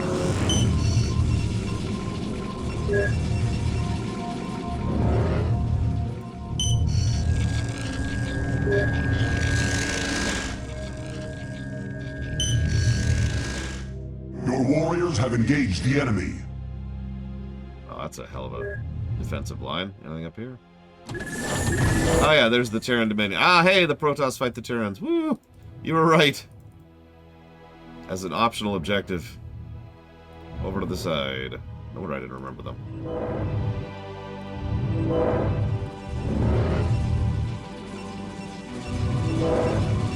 Well, that's an interesting question, Anditty. I can actually think of a specific example of doing exactly that in Star Wars. I'm not going to tell you the specifics yet, because that would be spoilers.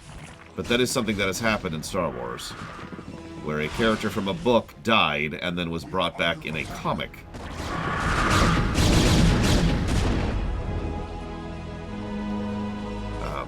Good morning, Korgoth.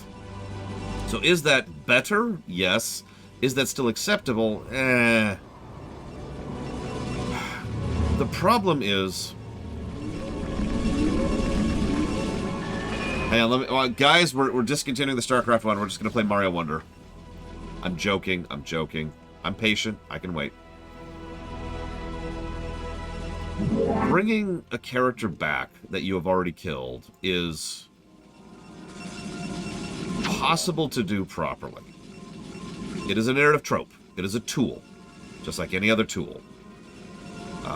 The problem is twofold. First of all, there's a lot of historical baggage with that concept because it's been done to death.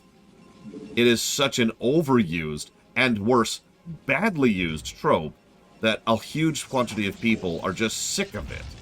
Now, I'm probably more sick of it than most people because I analyze fiction for a living. But, you know, you cannot tell me that there are not a large number of people who are just like, oh, and then they're back. How many people meme on nobody's ever really gone from Star Wars, for example, right? However,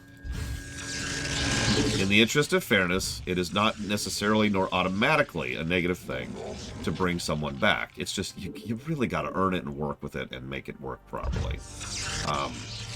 I'm not going to name any examples of that off the top of my head, because there's essentially no way to talk about that without spoiling. But,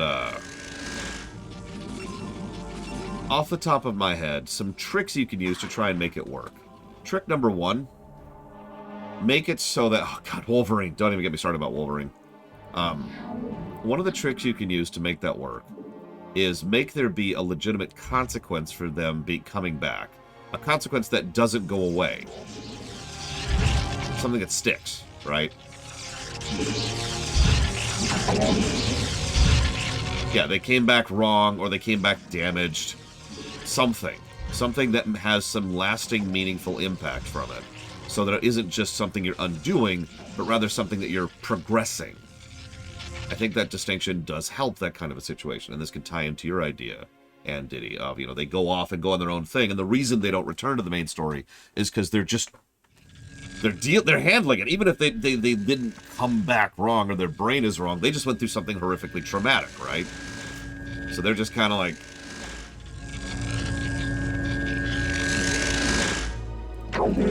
Oh, God.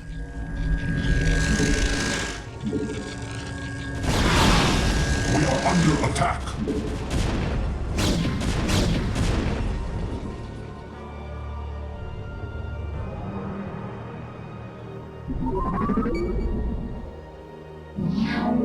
Phylacteries don't refill themselves. You have not enough minerals.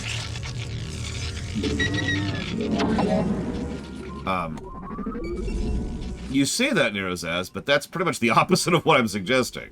Don't have them go through some arc and then come back to normal, because I know exactly what you're talking about, and that exact trick has been used by quite a few people, and quite a few fictions over the years. It's like, oh man, I went through something traumatic. I've got to recover from that. In fact, I'm going to use an example of that. Star Trek Enterprise. But this isn't a spoiler, I swear. Because all you need to know is that Archer goes through something traumatic. You know, hang on a second. Archer goes through something traumatic. And he's having trouble dealing with that and coping with it. And then he goes off and, like, has a few moments in the wilds with a friend of him, has sex with her. There's sex. And then he comes back and he's fine. No changes, no alterations. And that's not what I'm talking about. I'm talking about some kind of lasting substantial change to the character that sticks. There should be a new status quo. It just shouldn't be the pre-existing status quo, right? I'm fine with art. It's funny because I was so prepared to like that. It's I'm just gonna say it's season 4 of Enterprise, aka when Enterprise got good, and I like the idea of what they were going for there, legitimately, and I really believe that they could have done some good stuff with it. But what they really wanted to do was just kind of be like, all right, so Archer goes off and spends some time on a resort, and he's fine, and then he just goes back to being fine afterwards. It's like, well, no. That should have been a sea change for his character. Although, in the interest of fairness, Archer's better written in season 4, so maybe that's the change. Maybe he had to go off into the wilds and have sex in order to get a better writer. Anyways, point being, I'm with you, Nerozaz. You can't just be like, you can't just have a 5-minute retirement, right? You can't just go off and be like, oh, okay, we're back. It doesn't work. The magical vagina. I didn't know you had a nickname, Bregwin.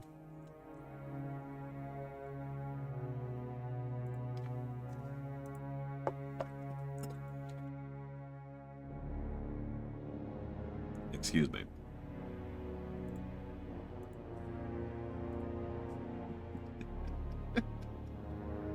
It is actually a trope. The magical vagina is actually a trope. It's pretty much exactly what you were just telling. It's sex heals all. That's not a joke. It is often portrayed that just going and having sex fixes things. That's a real narrative trope. It's not a good one. It's pretty much always like, I'm sorry, what? I'm so glad Evo isn't here to hear that. Yeah, that's a real thing. That's a real thing. It is related to the, friendship is magic trope or the hug it out trope. But it is overused, I think is the way I'll phrase that. And the episode I just mentioned, I'm not actually joking.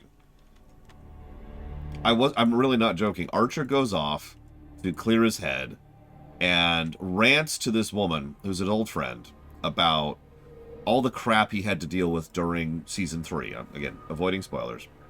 He had to deal with some crap during Season 3, and he hated it. And he hated it so much. And then they have sex, and then he's fine.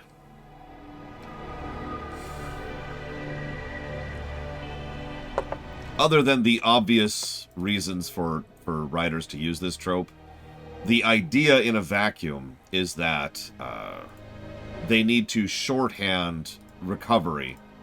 So rather than showing a 5-episode arc of someone going through several months of therapy, they have sex, which is something you can do in an afternoon.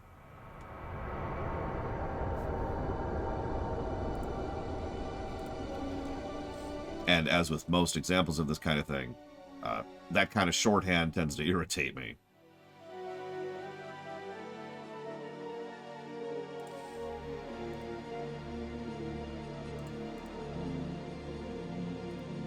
That's true. Sex would solve a lot of the Protoss' problems.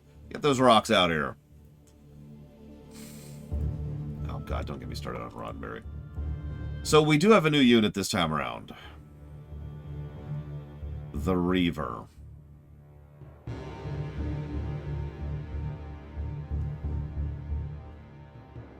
So, I've actually been thinking about it ever since the Reaver came up last when we were fighting against them. Already? I would like to argue for a negative to the Reaver. You'll notice, by the way, we are on an island, if it's not obvious, so we have to do some kind of aerial thing. It's completely mandatory. There's a Terran base up here. There's a giant anti-air base right in between where we want to go. There's another massive base over here. And there's another massive base over here. And we don't have a lot of resources on this initial island. Oh, thank God. Evo showed up later. So what's wrong with Reavers? So first of all, they are expensive as hell. 200 minerals, 100 gas, and 4 food. I'm only going to build one of these just to show it off. Just so you understand the nonsense that is the Reaver. No, Evo. Everything's fine. Everything's fine. Don't worry about it. Don't worry about it. Everything's cool. Nobody tell her. All right.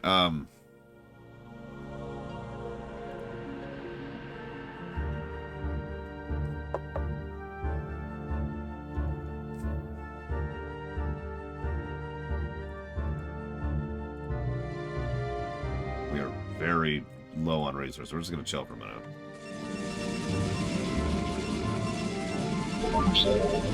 So here's the Reaver. It's ground-bound.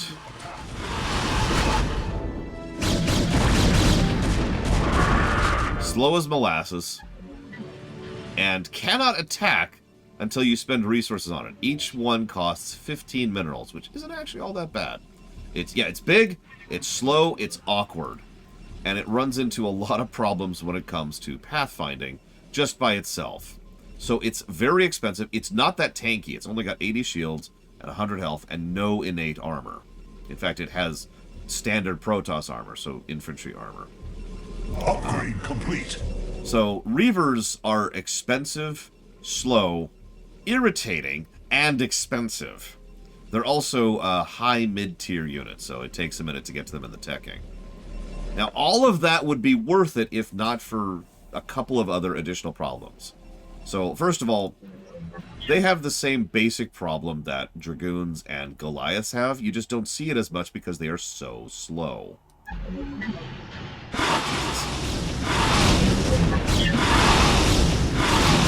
But they have the exact same pathfinding problem that the other 2 units have. So that's not great. But then there's their actual Scarab. So we build a Scarab. Scarab's there. Cool. When we launch a Scarab, it does a bonkers amount of AoE damage. As we already talked about, it's essentially throwing a vulture mine at someone, which can do a crap ton of damage and be extraordinarily devastating. However, there are 2 problems with the Scarab. The first problem with the Scarab is that you have to actually launch the Scarab. As with several attacks in this game, it actually spawns a projectile, which then has to, relatively slowly, reach the target and then explode. Now, if this was being done in a way where you could intercept the Scarab, like if there was a method by which you could block the Scarab or shoot down the Scarab before it hits, I might actually be okay with that. But no, it's just slow. Which leads into the second problem. The Scarab itself is a ground-bound unit which has the same general movement policy as a Protoss, as these guys. The Probe, excuse me, not a Protoss. A Probe. Which means the Scarabs themselves can run into the pathfinding problems. This is such a common joke that I'm sure you've seen at least one thing making fun of this somewhere in your life, where the terrifying Reaver comes and shoots out the thing, and it just kind of hovers there for a second. It's just this blue ball hovering, and then it just pops out after some time passes.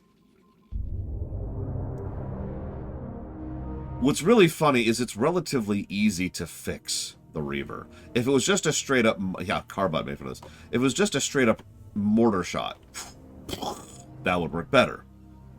If it didn't have the movement problems, that would work better. If the Scarab could be destroyed in mid-launch, the pathfinding was fixed, that would work better.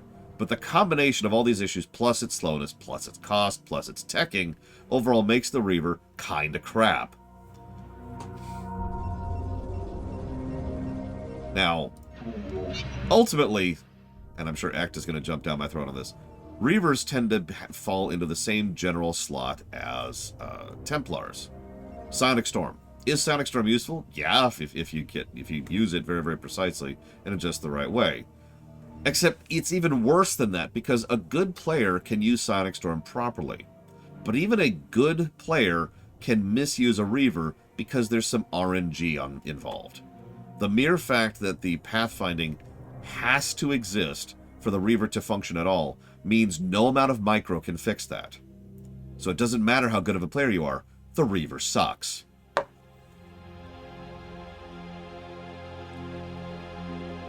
Good luck, Brigman.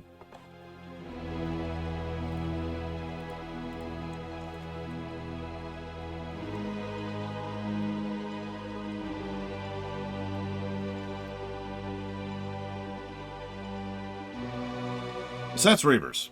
Oh yeah, also,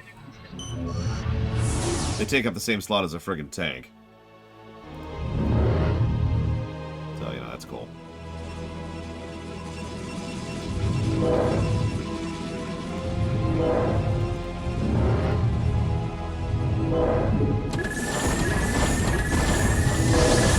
Your warriors have engaged the enemy.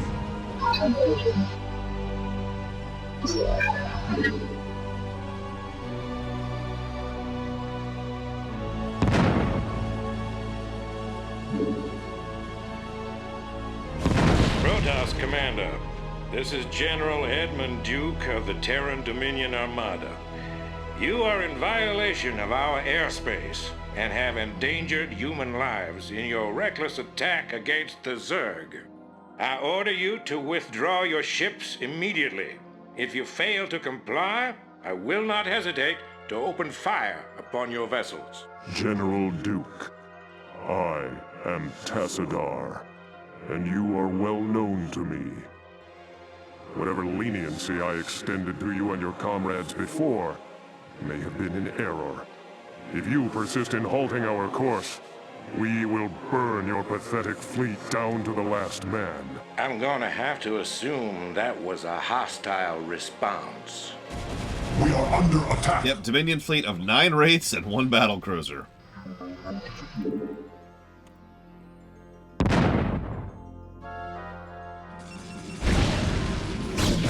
Now, we may end up undoing that because that may have been a huge mistake. We are under attack. Yeah, we're fine. We're fine.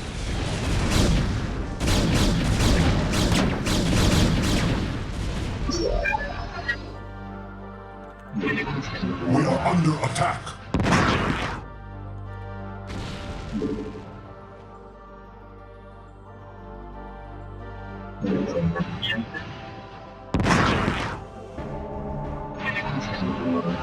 Yeah, I was actually expecting them to kill the Reaver, and I was going to be okay with it because it's a Reaver and who cares about it. But, like, yeah. We are under attack. By what? Oh, okay. I don't have a counter for that right now. We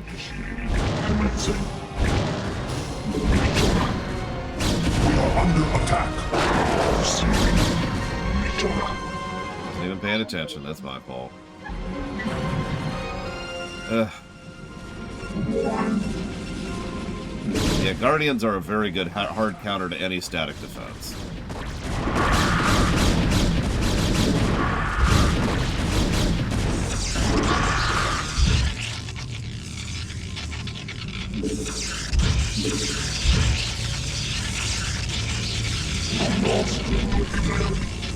Alright, so now we actually gotta think about finishing the mission.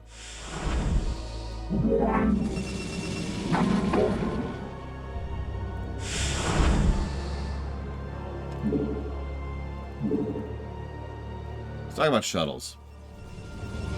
Shuttles cost 200 minerals and that's it. So no gas requirement, but once again you have to go about halfway up the tech tree in order to you know, do anything with them, to get them. You also really want the upgrade to them, which I've already gotten. But shuttles are, in my experience, better than dropships, specifically because of the movement speed increase buff.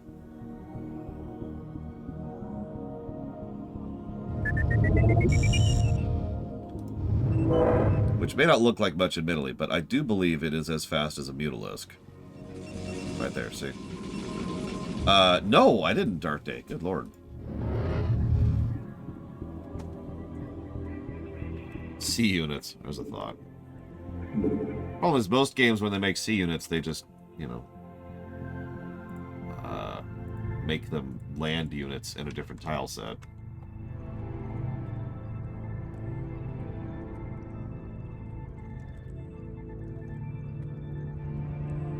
Thank you, Dark Day, very, very much. I put that down for Dragon Quest XI's and the Doom block. Always appreciate, thank you. Get some good rest.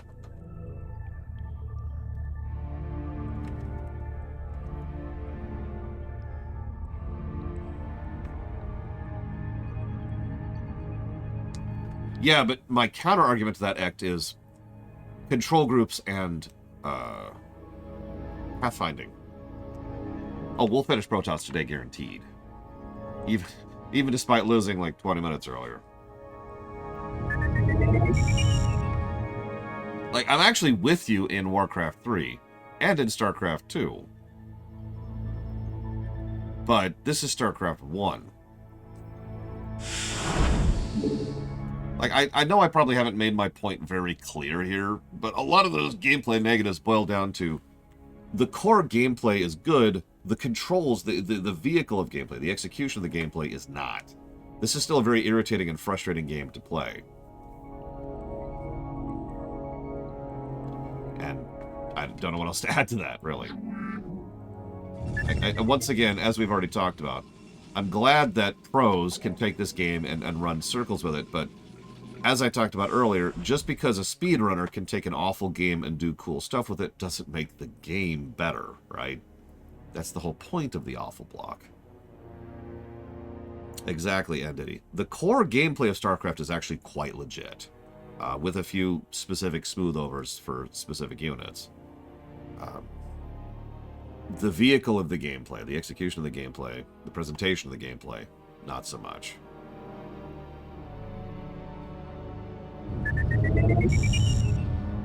Also, versus matches aren't even part of the review, so it doesn't even factor into the equation. But I do want to reach out to that particular mindset, at least.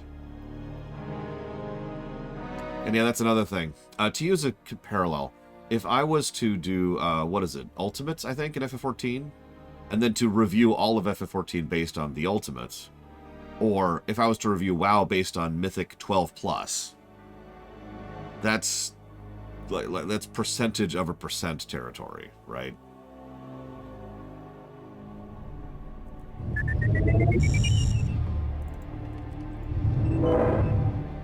Alright, so let's get a save in. You know, statistically speaking, it probably is for someone somewhere, Mr. Red. Alright, so it's 2 zealots, I think. House. Yep. Honor guide me.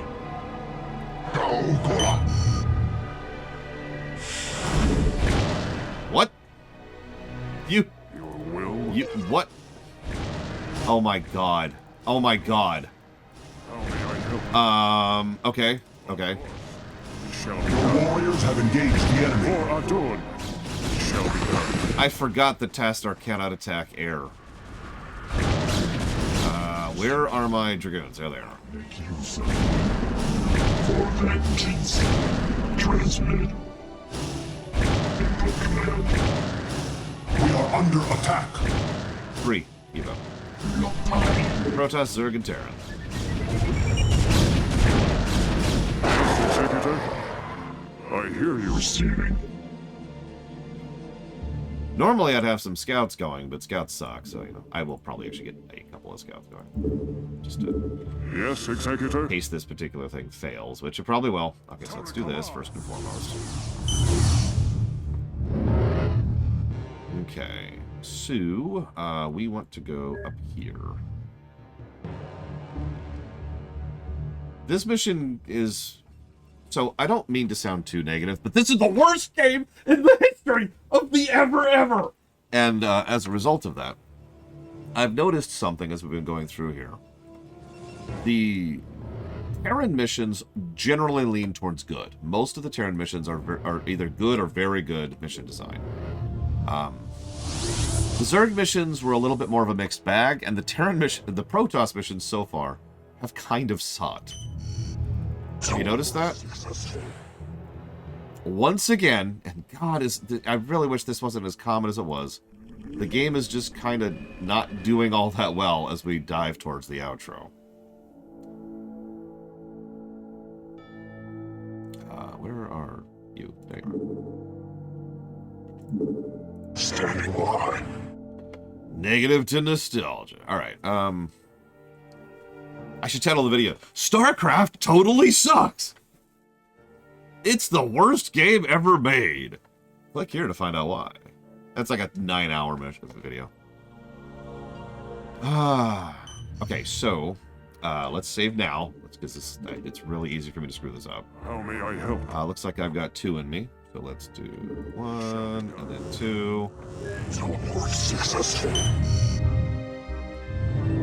Your will?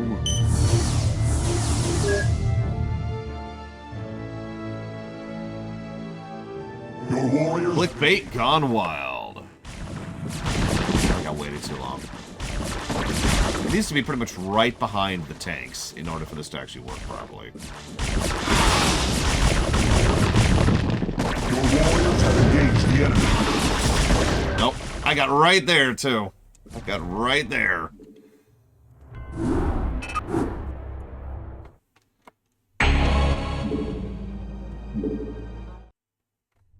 The nostalgia argument is part of why I get so irritable about nostalgia and why I get so defensive about nostalgia, because the nostalgia argument is something I've heard since, literally since the 80s. It really became a thing in the 90s, but I have heard it since the playgrounds of the 80s. It's the argument that, it's actually two prongs, completely opposite of each other. Either you only like something because of nostalgia, in other words, your opinion is invalid, or it's incorrect to negatively speak about something because of nostalgia, which also makes your opinion invalid, by the way. So, for example, let's assume for a moment that I only like StarCraft 1 because of nostalgia, which is not true. Let's just magically make this a thing, right? So either I look at someone and say, this is the greatest game ever, and you're wrong for thinking otherwise because of nostalgia, or I can point to someone and say, you can't criticize this game because of nostalgia, or someone can look at me and say, I only look at this game because of nostalgia, and blah, blah, blah, blah, blah. Yeah, nostalgia isn't an argument. That's pretty much the problem. Nostalgia is a word that people tend to use when they mean, I disagree with you. Yes, Executor? Yeah, vanilla WoW. For Adun. How may I help? Come on, game.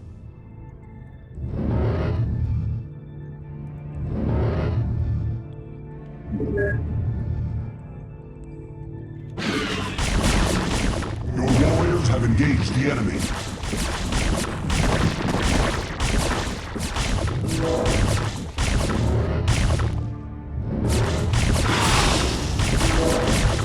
Your warriors have engaged the enemy. Lost too much momentum. I've never actually failed this many times before. You know what really irritates me about the nostalgia problem? There's actually nothing wrong, really, with enjoying something because of nostalgia. As long as you're open and honest about it and accept other opinions, there's nothing wrong with looking at something and saying, you know what, I enjoy such and such because I have nostalgia for it. No issues with that. But the people who ran on both sides of the nostalgia argument ruin that very mentality. Okay, I've got some bank. What can I do with this?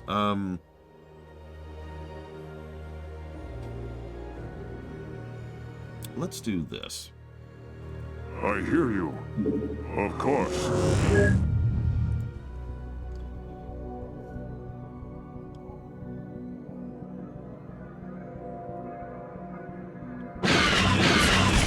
Well, we got rid of some scourge. That's already worth it. Yes, Executor. For Adun. But I was trying to scout a little bit more.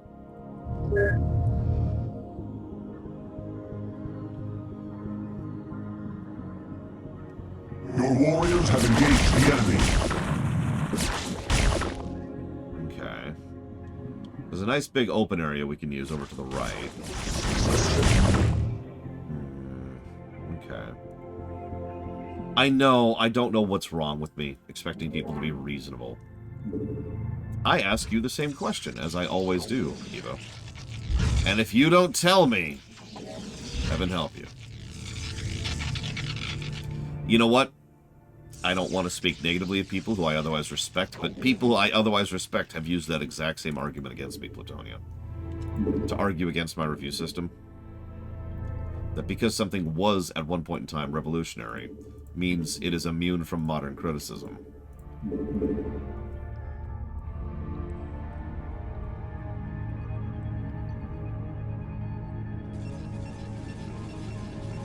I can name a dozen games that fall into this category effortlessly. It is a very common argument, at least for me. It's a very common argument that I have heard, might be a better way to phrase that.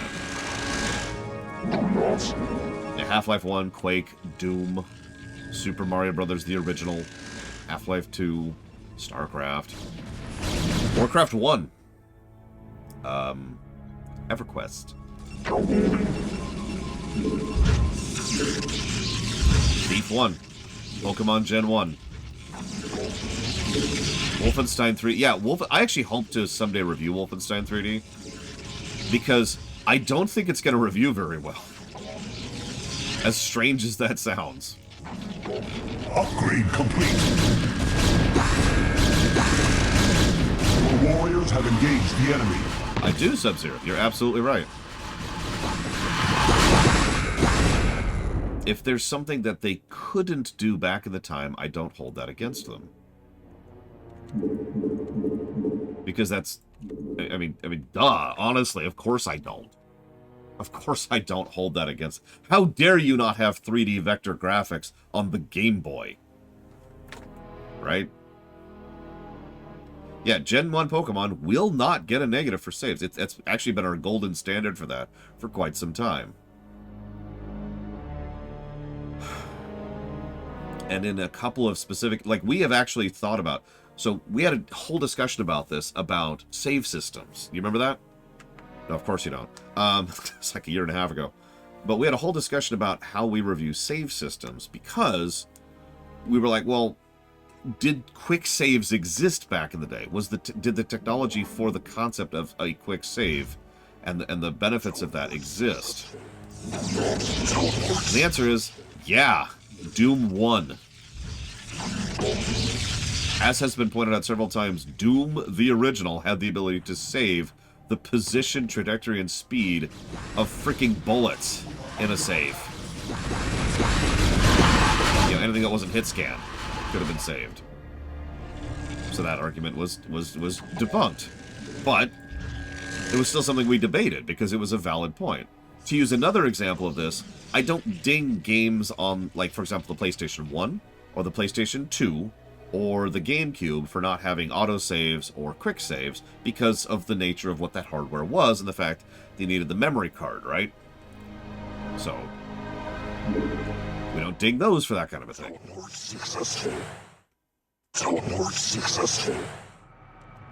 This also gets into skippable cutscenes, because skippable cutscenes go back at least to the 90s.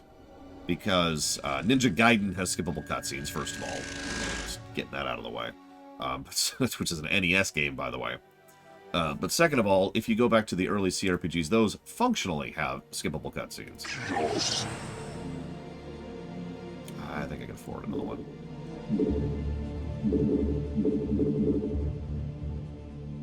For the same reason Dragon Age Origins does. You can just kind of mash through dialogue until you get to your first dialogue choice, and then... I think Fallout 4, technically, has either a better or the same save system as Baldur's Gate 3. I know it's a weird direction to go with, but it's true. I'm curious if Starfield has that same save system. But for those of you who weren't there for that, Fallout 4 has the ability to save in mid-conversation and then reload in mid-conversation, which is a lot more impressive than it sounds, and extraordinarily rare.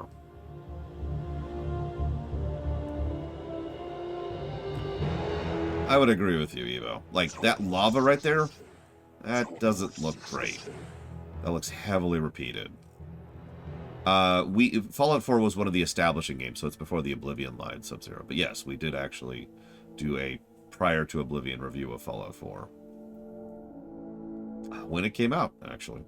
Yeah, they do use doodads in StarCraft 1. I mean, you can see those other craters over here, chunky stuff up here, like a dried out Vespene geyser. But that's kind of it.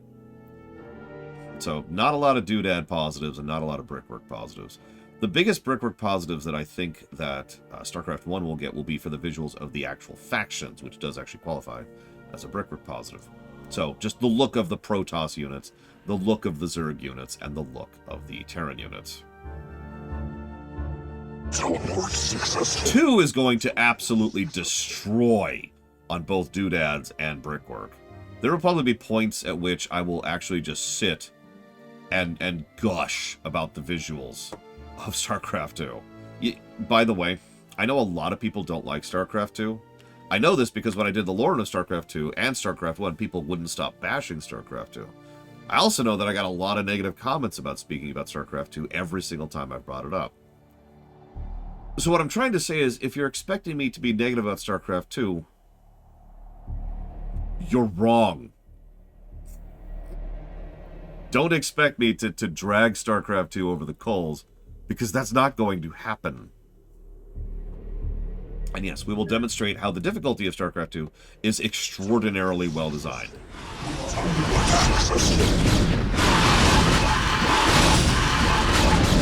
Hey, he came in range.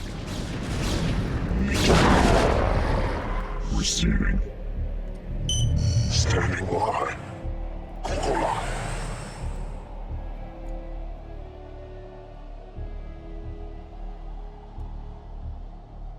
Yeah, I honestly think StarCraft 2's story is going to score better than people think it's going to. And it's because most people don't consider aspects of story. They just think about the plot.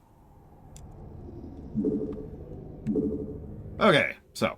Shogun, awaiting command. Chaos. How may I help? Your warriors have engaged the enemy.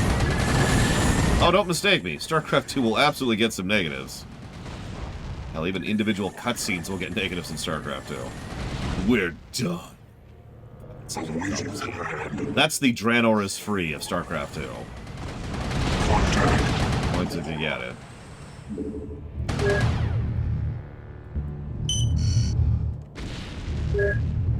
Such a dumb scene.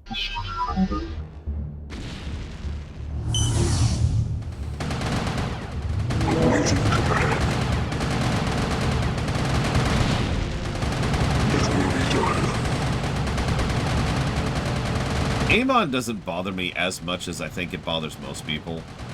I'm not saying he's a great and wonderful villain. I'm just saying he doesn't bother me as much as, you know, some people. He's not the jailer, right? You can always go down, and the jailer is pretty much at the frickin' floor. That's not true, of course, because there is something even worse than the jailer, and that's the Sister of Takuvma, the worst protagonist and villain I've ever seen in a freaking video game. Yes, both. Locus acknowledged.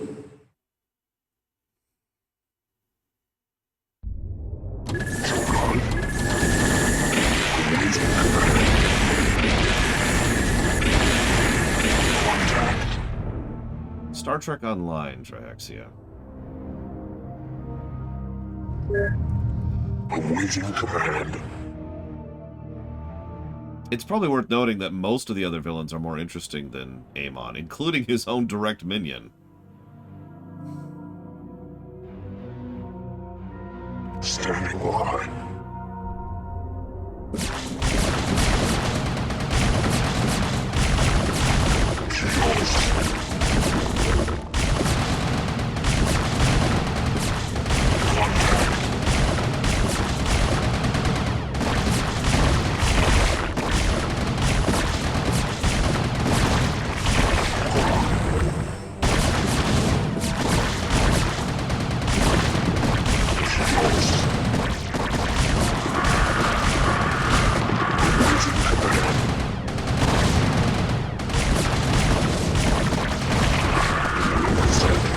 Actual name is Jaula. But let's be clear, she's the sister of Takuvma. You know that because nobody will let you forget about it for more than 5 seconds.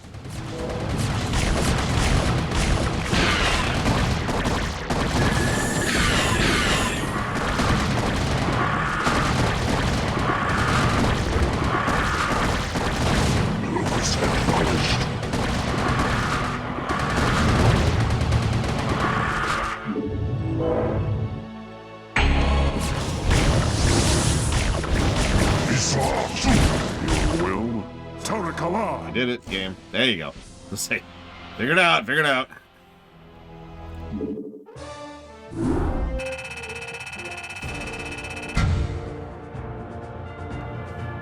Yeah, no, the problem with the scouts is that they're not that they're useless, it's that they're just badly designed.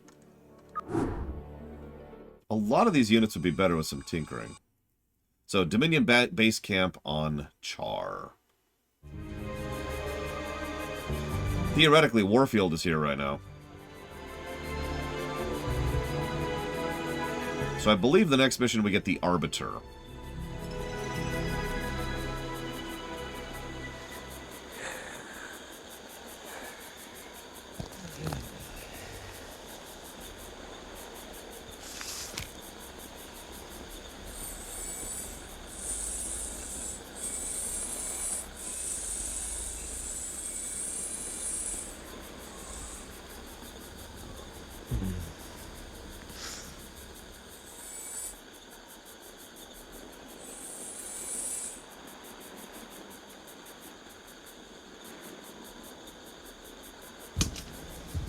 Hey, Sergeant!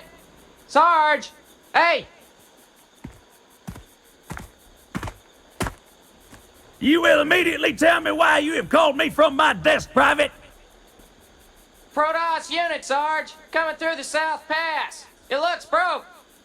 Kill it! I don't know why, but kill it! It's just stuck in my head for some reason.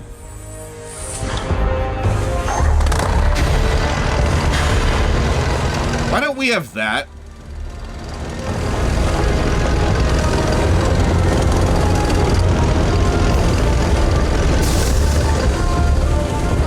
Fire.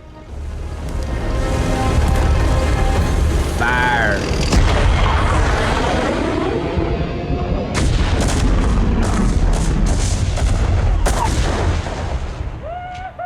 Oh, yeah, yeah! Feel that hot love right up your tailpipe!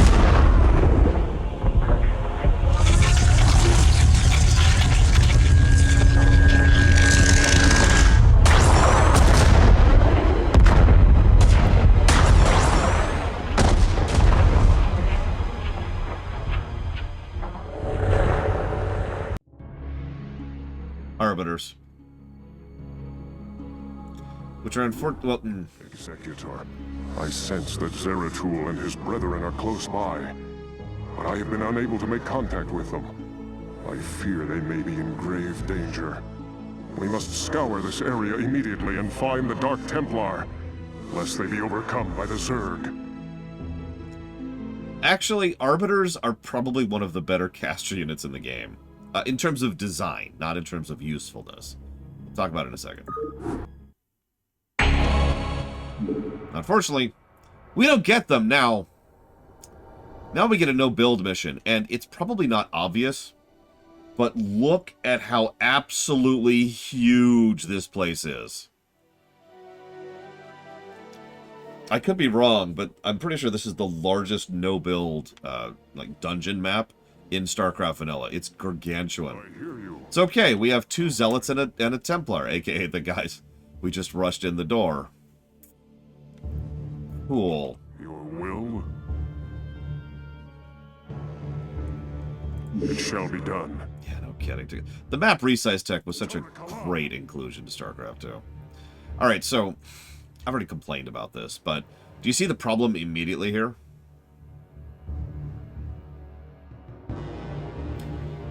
You may or may not notice that despite having a hero unit with the abilities, I cannot use those abilities. For Adun! Oh yeah, also there's the speed problem. For Adun! So, we actually have to separate our groups out in order to be able to actually use our casters. Now the good news is, as with most hero missions, we are fully upgraded. So, full triple upgrade Zealots and full triple upgrade Tazadar is not exactly shabby. The worst RTS I've ever seen, Warcraft 1. Alright, so, let's see.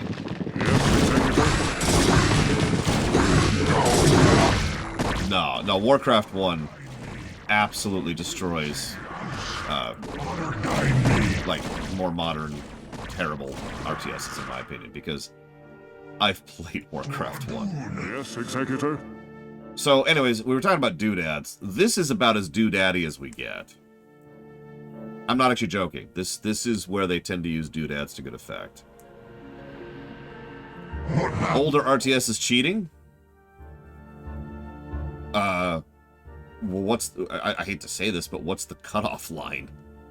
Like, the game we're playing right now is 25 years old.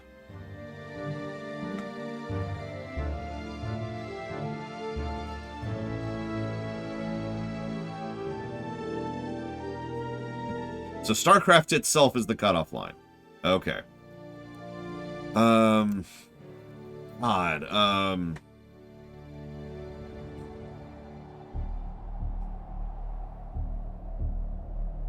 Yeah, by the way, that's Rainer's men.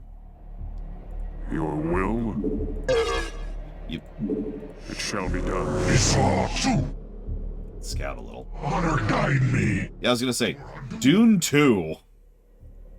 Which runs into the same problems that Warcraft 1 did.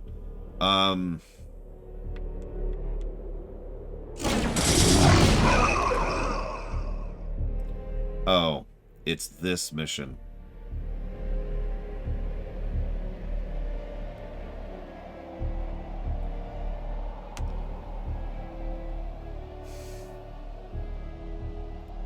We might finally cheat on this mission. I hear you. Okay. So here's the deal. There's a lot of infested Terrans on this mission. Okay, not too bad. You know, that's narratively interesting. It kind of emphasizes the points. Yeah, this is the first time we've really encountered infested Terrans. There's two problems with this. First and foremost, infested Terrans are banelings. They are colossally devastating banelings. They are fast, they are small, and they move smoothly, so they don't have most of the pathfinding problems, and they can run right up on your face way faster than you can kill them unless you're ready for them. By the way, we have 2 melees and 1 ranged to deal with infested Terrans. Then they explode on your face for a lot of damage. Do you notice that Tassadar is down to 70 some odd energy? Excuse me, shields, from 300? That was 1 infested Terran. Hang on, it gets worse. Because in this mission specifically, the infested Terrans aren't actually on the map yet. I know that sounds like strange, but I'm serious. There's actually triggers on the map which spawn infested Terrans in and then unburrow them. So there's no prep work or planning available. They're designed to spawn on your face. And you gave us 2 melees and a short-range caster. So, yeah, this might actually be the worst mission in the vanilla campaign. This is... let's restart, first of all. How may I help? I long for Executor. How may I help? You do get a couple of recruits as you go through the mission. Recruits that tend to bundle up and get killed by a single infested Terran, but you do get recruits. It is a thing that happens. It shall be done. I long for our warriors have engaged the enemy. There's your infested Terran. So, you've dealt with that one now. You probably noted that the hallucination didn't open the door. That's because doors are opened by triggers. Triggers which rely on units. Illusion era units do not qualify as units for the purposes of triggers. It shall be done. So the possibility of scouting is itself limited based on that. That's probably an oversight more than anything, but it's still irritating. Of course. Do a little more scouting here. Honor guide me. Okay. So we should be good to go up to the door now. Get some rest, Terra. You need it. I long for combat. Our hero unit is Tassadar. So what we're going to do is we're going to move 1 zealot up to open the door. Back right the hell off. Then we're going to scout a little more. Hydras to the left. That's whatever. More Hydras to the left. And a door. Thus I serve. For Artanis. Your will? Now we're gonna go ahead and pop some more. Now calls. Just one for Honor now. guide me. For Artanis. Mind if we tag along? I do not. Thus I serve. Yeah, doors, this is going to sound strange, doors don't actually exist, technically speaking. They are purely part of the triggers. That makes sense, Tara. I'm sorry. Oh. Alright, so we're going to let him sit there. Give me something to shoot. We are going to go ahead and push this door open. Let's move. This is not a mission where we want to sweep. Your We will. have such limited resources in this mission, and any loss is painful. For Artanis. I long for combat. I'm rolling my eyes at you, Act. Oh yeah, actually, fun thing. You know why I know that those infested Terrans spawn on your face and are trigger-based? It's because of the fact that one of the most common strategies players would come up with for this mission is to run forward until you see some infested Terrans spawn, reload, have memorized the spot where they were, and use Lightning Storm. Lightning Storm still hits burrowed units. Doesn't do anything. They're not there yet. So that particular strategy, which could have worked and would be valid, it would be a really valid use of Psionic Storm once, doesn't work because the game went out of its way to make sure it doesn't. Oh yeah, the other problem with Psionic Storm is this one.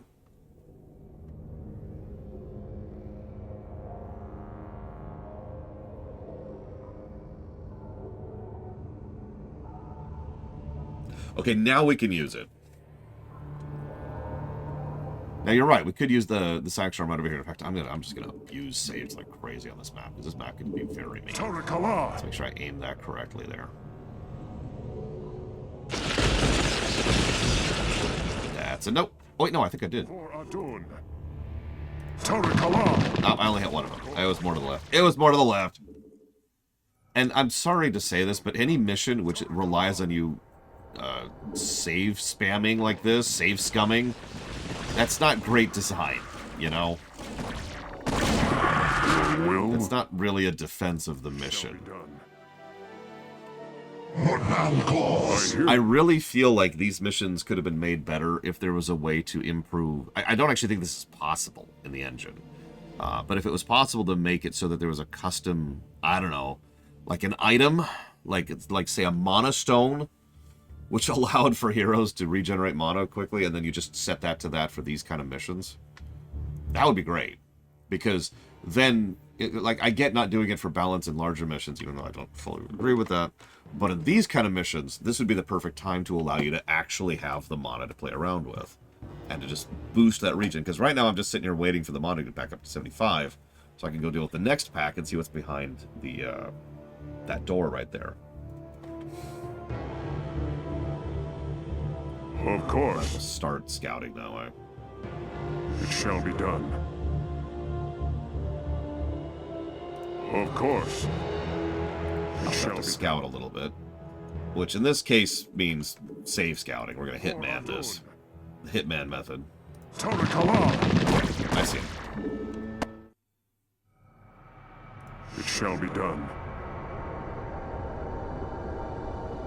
Of course. Yeah, let's get our APM up. Gotta get that APM up. Yeah, I'm doing nothing at all. Okay.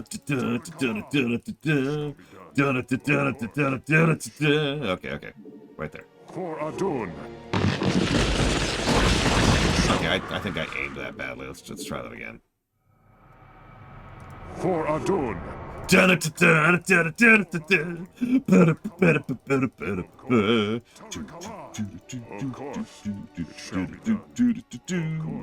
Tarakala.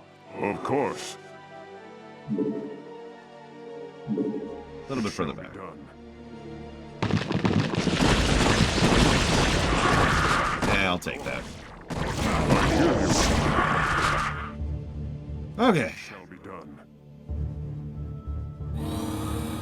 Of course. Let's save. It shall be done. We realize we're just gonna hitman this. For Adun. Hey, worth it. Mind if we tag along? Legitimate. I'm not actually memeing. That's worth it. Outstanding. More Marines is good. I hear you. For Adun. Jacked up and good. Unfortunately, the Marines are not fully upgraded. That would be awesome. It shall be done. Yes, Executor? Standing by. Jacked up and good to go. Go, go, go. She house. What now calls? Okay. For Adun. What now calls? May I help? Standing by. Yes, Executor? Standing by. Jacked up and good to go. Of course. Oh, Jesus! Did you see how close that got?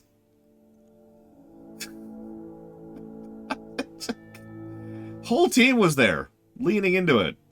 Got right in my face. Jacked up and good to go. I hear you. I long for combat. Honor guide me. She Probably something from Borderlands if I had to think about it. Go. for Adun. Honor guide me. Thus I serve. Honor guide me. Thus I serve. Honor guide me. I know this Thus I one's serve. There's gonna be an infested. Do I sacrifice the zealot to it? No, that's a waste. That's a waste. Honor guide me. Your will? Yes, Executor? For Adun. Of course. Alright. Yes, We have Executor? enough for one hallucination. Shall be done. We saw too. I long for combat. The warriors have engaged the enemy house. For Adun. Kaokola. Honor guide me. For Adun. Kaokola. For Got Adun. a turret. Kaokola. Thus I serve. Lings. For Adun. And that's it. No real joy up there. We didn't quite finish. Yes, Executor? I long for combat. For Adun. Yeah, that's another thing. They've got troll rooms in this mission. In this mission. Honor guide me. Teleportation field activated. I am needed. Confirm. I knew there was something worthwhile up here. Hostiles. Nagatsu. For vengeance.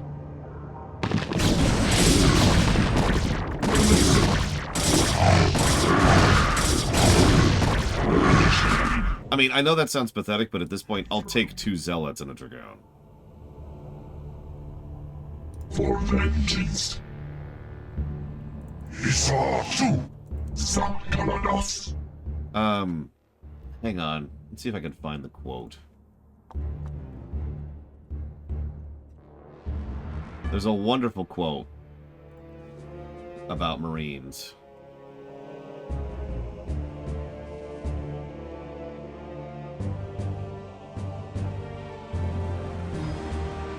Which I probably can't find because I'm probably terrible.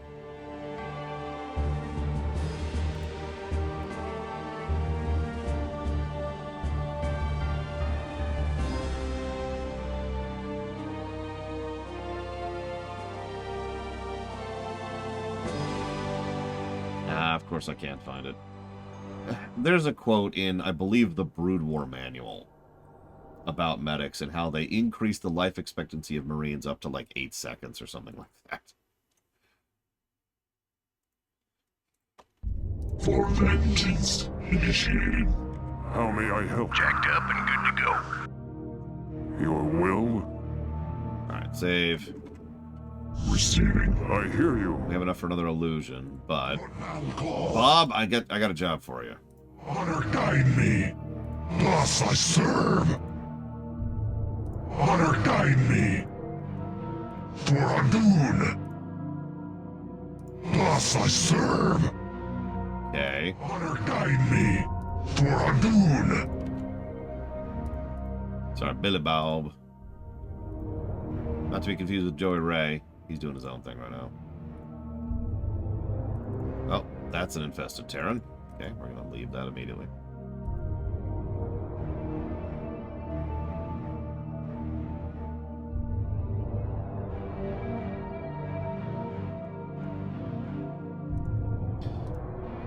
Yeah, a lot of corpses. Oh, I remember this room. Okay, we're going to back off a little bit.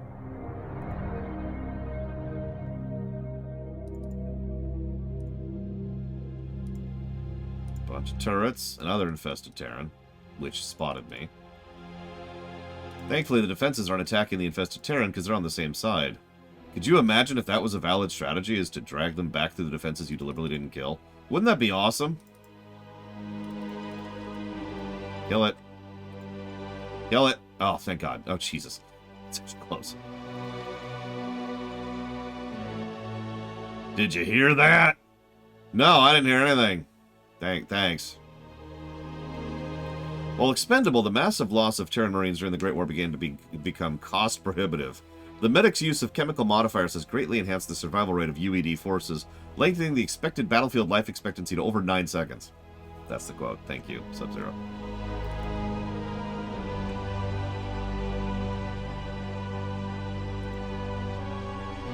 So we're doing okay so far. Not too shabby, not too shabby.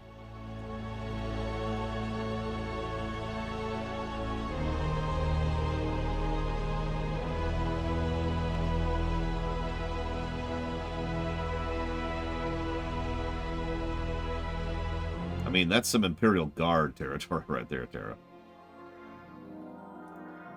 Alright, we're gonna go and try to deal... Oh, we already did. Okay, we're gonna go this way, then. Give me something to shoot. We gotta move.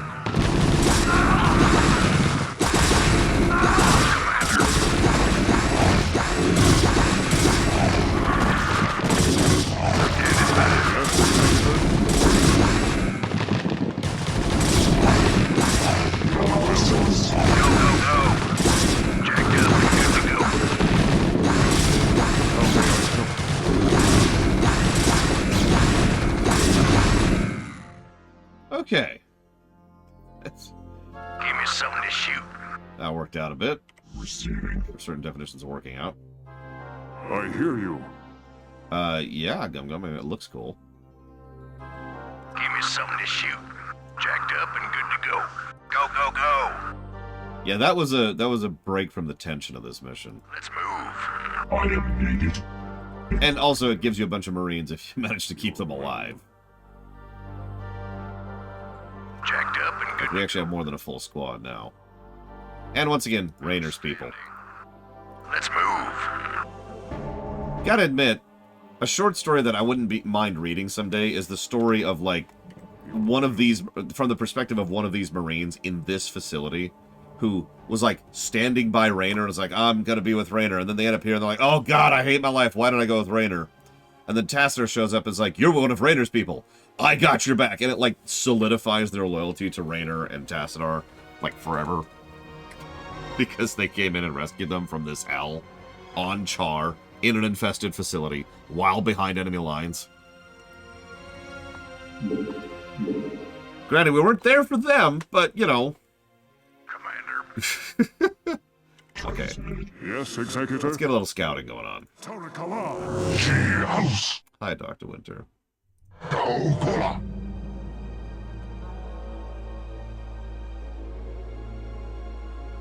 Thus I serve. For Adun. Honor guide me. Whatever. For Adun. Yeah, it's still a rescue mission. We're still rescuing them. I can even see Tassadar just being honest about it, like, I will be honest, Terran. We did not come here looking for you. And the Terran's like, I don't care. Thus I serve. Thus I serve. Honor guide me. Yeah, I remember this room specifically, because I think we need to go through there, and that means we need to go through that staircase. We'll see. We'll see.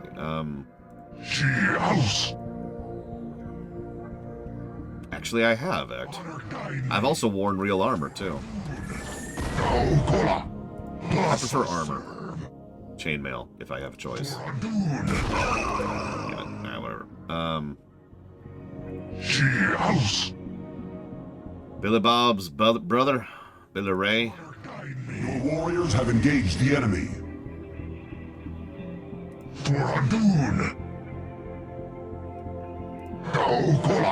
Honor guide me.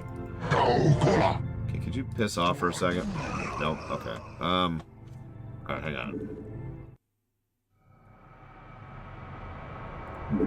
For Adun, I long for combat.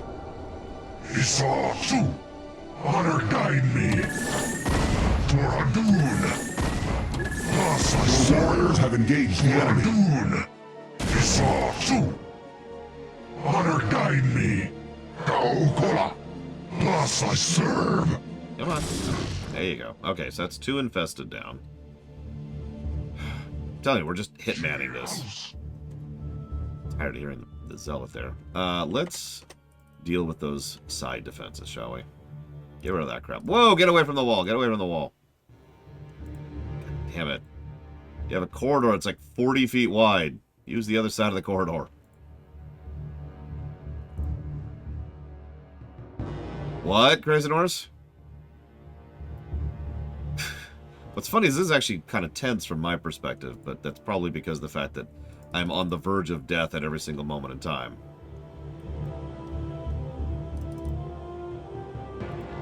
Okay, let's hitman this really quick.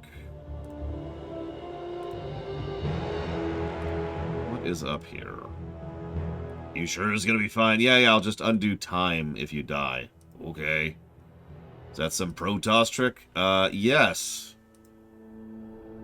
Aren't you gonna undo his death? No, not yet. I need to see what's past that door. Go up there and see what's past that door.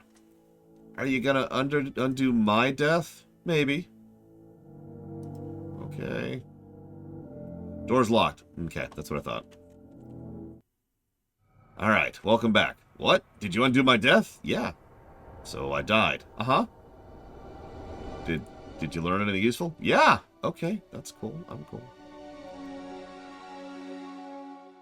It's kind of creepy, but you know, Protos be Protos.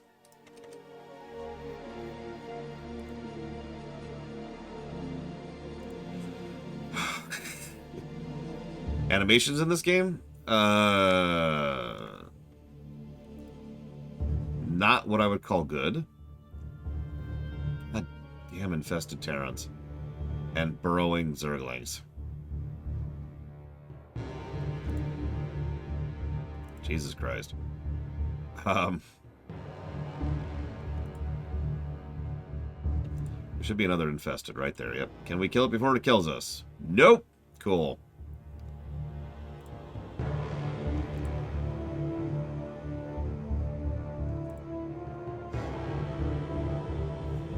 Okay, so let's reload. Damn it. Take the entire force back.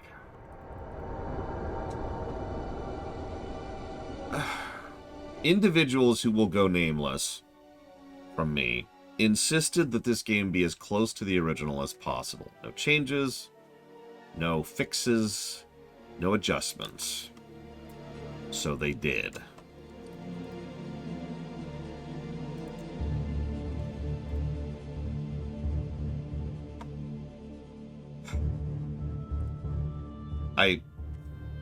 You know what irritates me the most about that?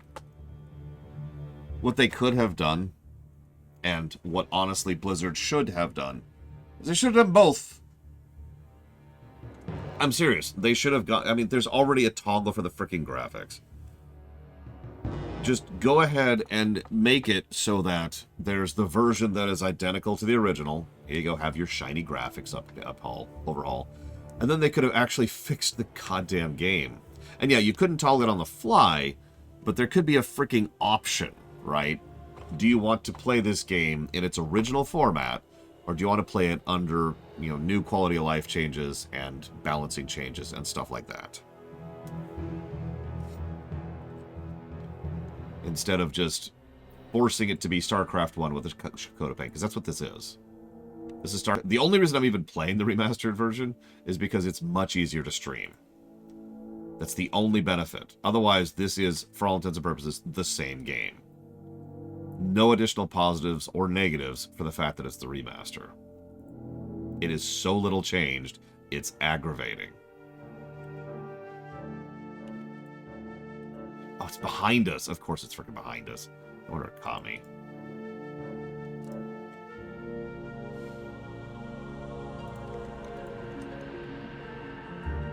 Yeah, at least it's not as bad as Reforged, which, as I've talked about several times, is such a bad remaster that it actually plays worse in tiny, minute ways that would take a while to explain. I agree with you. I legitimately think that just fixing the pathfinding by itself would make this game a much better game. And fixing all of the control elements would be better too. So let me talk about some of those control elements, because I just keep saying controls. Obviously, 12 units to a control group is bad when a game involves the level of macro that StarCraft does. We mostly saw that with the Zerg, but that's still an issue for every single faction. So that's problem number 1. Problem number 2 is you only have the 10 keys. So that's another problem. Problem number 3 is that if you can't multi-select buildings, you cannot access multiple buildings at the same time. You cannot properly hotkey building groups. You cannot control other units' abilities when they are part of a multi-control group. I already demonstrated this earlier. I have no access to Tacitor's abilities here.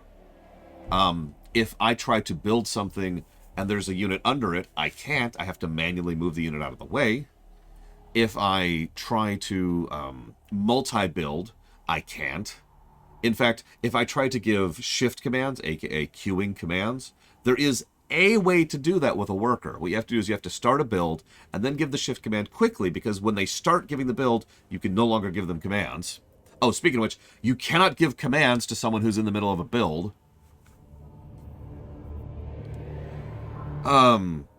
There's more. You cannot... I already talked about multi-selecting buildings. I already talked about building buildings. I don't know. There's multiple issues, multiple quality of life problems, which do not exist in this game, and I keep running into them. Oh yeah, speaking of which, the hotkeys aren't well designed too. I know that sounds like a minor thing, but think about it this way. How do you build a pylon, which is the pinnacle and cornerstone of all Protoss buildings in StarCraft 1? You hit... So picture the keyboard for a second, okay? You probably have this hand on the mouse. You hit B, and then you hit P, which is way over here. If you try to build a pylon in StarCraft 2, you hit B, and then you hit E. There's lots of little changes like that one, where the specifics of what hotkeys they use is much better designed in StarCraft 2 to be more conducive to using your left hand on the keyboard and your right hand on the mouse. Oh, also, like, for example, extractors vary from faction to faction in StarCraft 1 and do not in StarCraft 2. Little stuff like that. It's a dozen different rocks in the shoes that just make playing StarCraft kind of a pain. And it's why the negatives have been slowly catching up to the positives.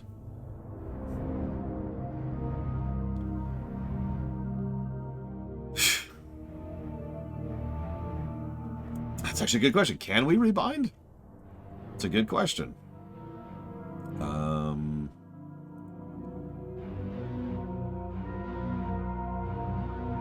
Alert when APM falls below a number.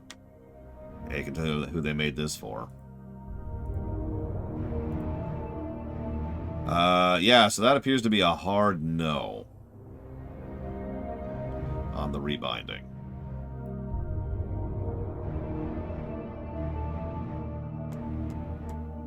Oh, apparently you can rebind in the main menu. My bad. Honestly, didn't even know. I guess we can test that super quick.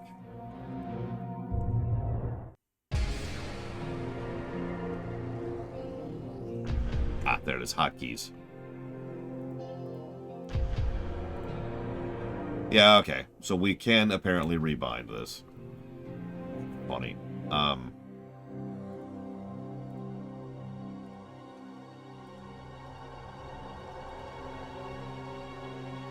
There we go. Okay, it's now E, where it should be. That should help a little bit.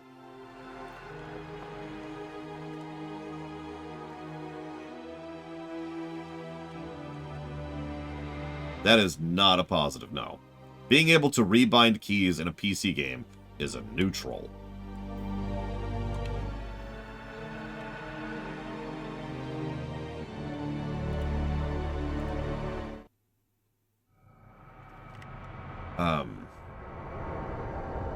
Oh, sure, I can have a APM of over 200. Give me a second. Oh my god, look at all these orders I'm giving. Oh my god, my APM is through the roof! I'm super great at this game! No, why would it be, Ghost Rider? What about that makes that a positive, exactly? Oh, you mean, sorry, you don't mean for the review. You mean it's a good thing outside of the review. Yes, I agree with that completely. Sorry. Didn't quite process what you were saying there. No, I have never purchased or used the Carbot mod. I was saying something. And I can't actually remember it.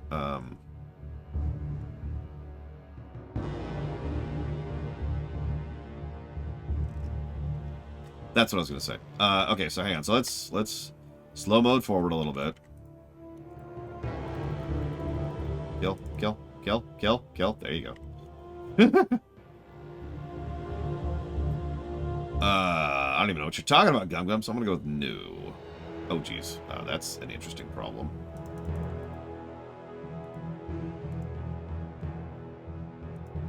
I don't remember, Evo. I'm 90% certain Warcraft 1 and 2 did not allow rebinding. I don't know if 3 did.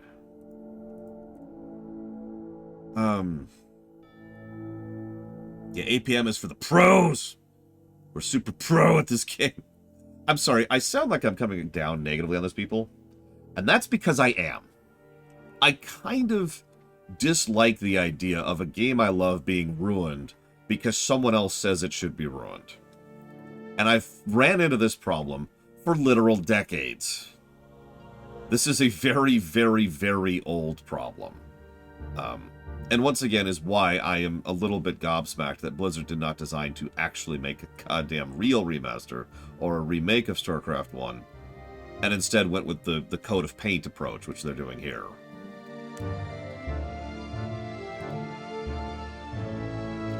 Actually, yeah, Blades of All, to be completely blunt. Now, the problem there, the counter-argument, which I do acknowledge, is that not every game needs to be for every person.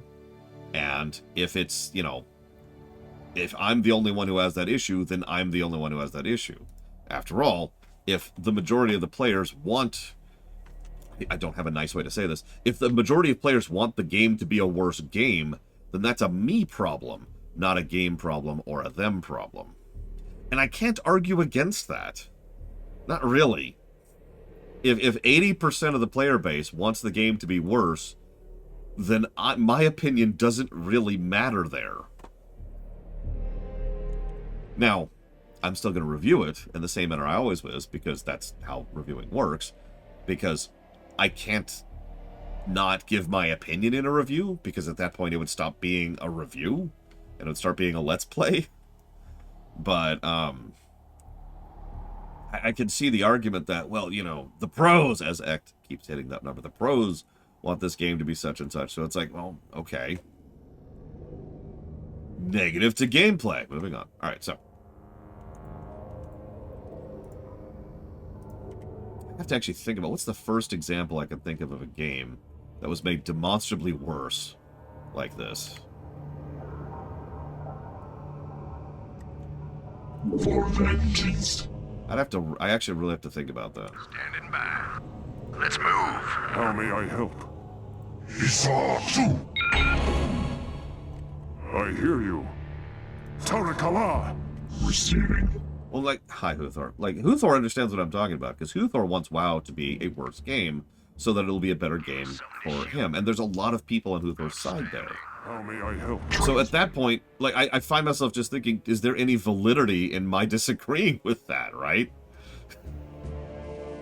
Is there anything that I could say against that, other than just saying, well, at that point, all I can do is just give my opinion, acknowledge that it's different, and move on, right? How may I help? I mean, honestly, Dark Souls is a much better example of this kind of thing, because there are a lot of quality of life changes that I actively want in Dark Souls games that Dark Souls fans push back against consistently and persistently. Every single time we stream one of their games, the same general beats come up, and everyone always says, well, that would just make the game worse. And I'm like, okay. A quality of life feature for Dark Souls. Yeah, make the interface not garbage. Do you know why I generally don't bother to read all of the tooltips, the item description lore in Dark Souls games? It's because it's a colossal pain to do so. I have to pull up the menu, which, by the way, doesn't pause the game, and then go over to the item. I have to navigate a menu that sucks to navigate. Let's just get that out of the way. And then I have to go over to the item, and then select Look At, and then switch over from the Look At thing, which is going into the stats, over to the thing that actually shows me the actual descriptor. And then it's like, aha, I have now read the thing, and then back out, and then back out, and then back out. There you go. One example of something that irritates the crap out of me. The interface of Dark Souls games suck hard. It's easily the biggest frustration I always have when it comes to the Dark Souls games. This is true up to and including Elden Ring. The interface is based on interface design from 20 years ago and has never moved forward. I myself have hypotheticalized that it was specifically because they never designed it. They never tried to improve it. Trying to give the creators some kind of credence on this matter by saying, well, maybe they just have never actually bothered to figure out what interface design is. But no, I have been informed in no uncertain terms that it's a deliberate choice, so they just kind of deliberately make their interface suck. Okay. Sure. And I don't even know what to say about that at that point. It shall be done. It's like, oh, okay. I'm sorry for trying to give you some credit. My bad. Oh my god. Can the Dragoon not go up there? The Dragoon can't go up the staircase. The Dragoon...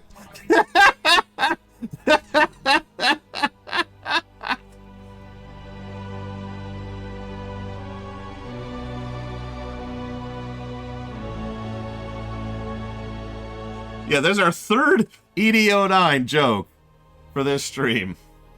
Just. Oh. Go. He's trying so hard. He's like, I'll get you. I'll join you in a minute. Rock and roll. Yeah, that Dragoon just lives here now.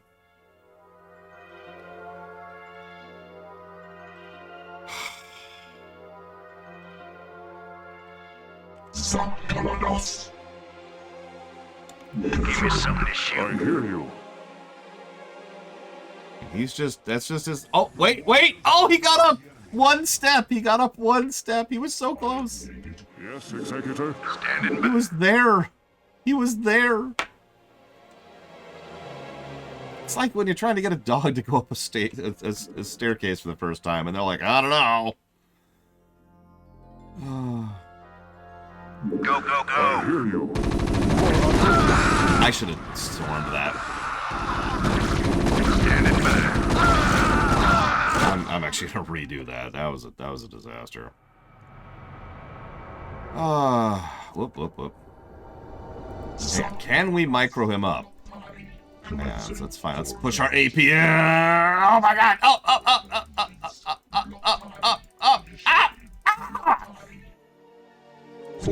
Skills! But it doesn't make the game a better game. How may I help? For Adun. Now, you know what I should do to be funny. Alright, I need you to go down this corridor, Dragoon. Go down the corridor. Alright, perfect. So.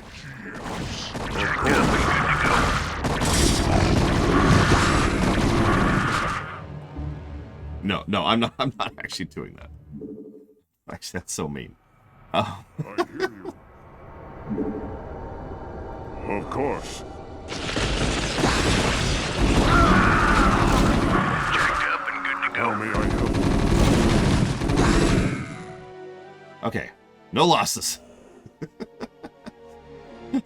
Yeah, did you notice? He immediately went the other direction, too. Jacked up and good to go. Go, go, go. Yes, Executor? It shall be done. Archons, Loctari, commencing. Oh, no, you're friendlies. Initiated. A lot of friendlies, actually. Loctari. Mitora. Standing by. How may I help? I'm here. I'm all over it.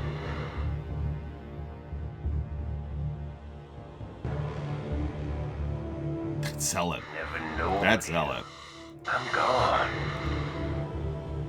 Give me something to shoot. Go, go, go. Your will? Call the shot. Give me something to shoot. Yes, Executor?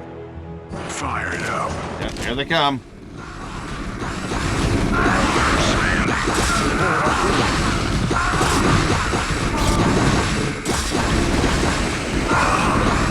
I don't even know what that is, Act. Oh, Jesus Christ. Transmitted. Archons. Your will? Okay, that's the truth, Crazy North. Confirmed. One of my favorite videos Carbot ever has done is still one of his oldest ones. Their oldest ones, excuse me. Item needed. And it was all the way back in, wow, he was doing a Warsong Gulch match parody. And it was so specific. It was so, like, point on that it was one of the best showcasings I've ever seen of WoW PvP and how ridiculous it really was back in the day. Your will? Your warriors have engaged the I enemy. hear you. I'm sorry, in what case, Yura? How may I help? Instructions. And yeah, that's the Carbot. We did it! Greetings, Dark One. I have come to bring you home. Greetings to you, mighty Tazadar. I knew that you would not forsake us. For in the time that you have spent with us, you have learned to value our ways and our methods. You have learned to channel our dark power, as well as that of your masters. And thus you alone have found completeness beyond the scope of the Kala. But I fear that the Conclave in its pride could never bring itself to welcome outcasts such as we. Outcasts though you may be, it is your vision and courage that may yet save our homeworld from the swarm. I beg of you, Zeratul, return with us to Ire. Though they are petty and have in ignorance cursed your kind for generations, help me save our people. Since our banishment long ago, we have never failed in our responsibility to Ire. Though it shall cause us great pain to see our homeland once more, we shall return with you, Tazadar. We will do what we can.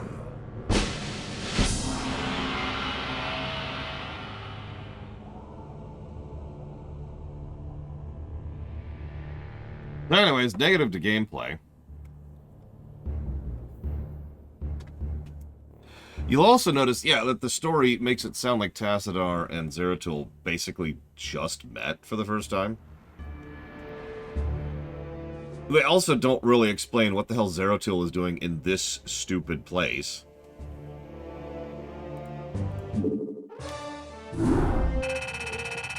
So, you know. 34 minutes. No, I beg to differ. That was a lot of save scumming to push through that nonsense. I love that shot. It's one of my favorite pictures in the whole game. You can see the whole city and then the carrier, which is bigger than the city. And greetings to you, Tassadar. Hey, Phoenix. I am overjoyed to see you both return home in this dark hour. The Zerg have redoubled their efforts, and it seems... It can't be. The Executor told me of how you fell before the Zerg. How is it that you live and breathe? Well, after my unfortunate defeat, my ruined body was recovered by our brethren. I now reside within the cold robotic shell of a Dragoon. Old friend, would that this never came to pass. Nonsense! There is no shame in defeat, so long as the spirit is unconquered, and I am still able to serve Aya to a degree. But enough of this. There is much you both need to know. You have been branded as traitors by Aldaris and the Conclave. Even now they seek to arrest you and execute the Dark Templar of Zeratul. I never believed that they would go so far. In the face of total annihilation, they still cling to their failing traditions. Yes, and that makes them all the more dangerous. They hunt you even now, Tassadar. And though I damn myself by doing so, I shall stand by you till the end. En Taro Adun, noble Phoenix. Executor, it seems that if our world is to live, we must protect the Dark Templar from our own brethren.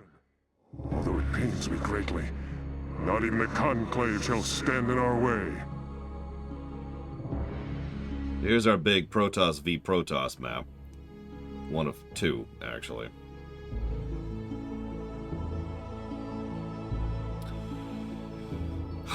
Yeah, hit me, Huthor. Although I'm probably not going to agree with you. Because I don't think I'm physically capable of agreeing with you. At least about game design.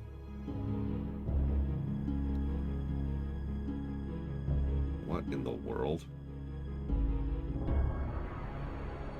Yeah, this mission does have an invisible timer if I'm remembering correctly. Don't quote me on that. So, hang on. Some people have posited that we should give multiple negatives to a couple of the missions. First of all, Mission 4, which was the go through with a tiny force until we get the thing, and then evacuate with Raynor and Tassadar, that mission. The second mission is the one we just did, which I think speaks for itself because we just did it. I'm fine with multiple negativing those missions. They suck. What are your thoughts?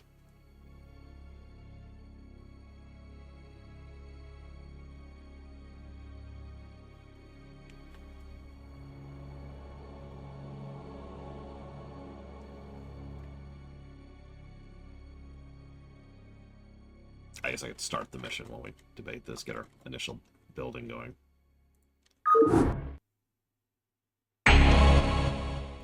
Executor, you and the traitor Tassadar are to cease your resistance and surrender yourselves to the judgment of the Conclave. We will take the outlaw Zeratul into custody and deal with him as is written by the Kala's law. Flee back to your masters, Aldaris, and huddle with them in darkness. For your actions shall set us all unto the Zerg. Your warriors have engaged. I mean, yeah, Daedalus, absolutely. To be blunt. If you feed me nothing but, I don't know.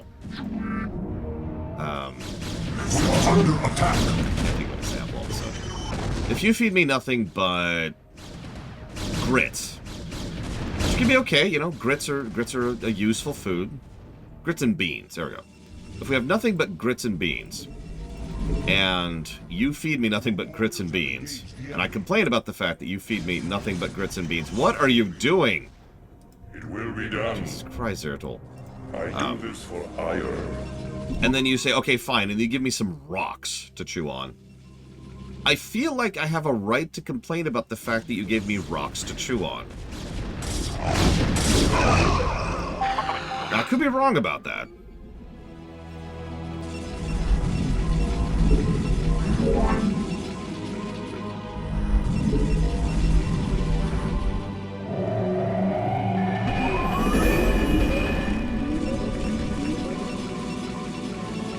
Yeah, you can give me some black licorice? I love vomiting instead of eating. It's one of my favorite things to do. So let's park the hero units, because they're hero units and therefore a liability. Although Zeratul is probably the single most overpowered hero unit in the entire game, not counting Brood War. So 400 shields, 60 health, no armor or shields, but he does 100 damage and is permanently cloaked. He also has average attack speed.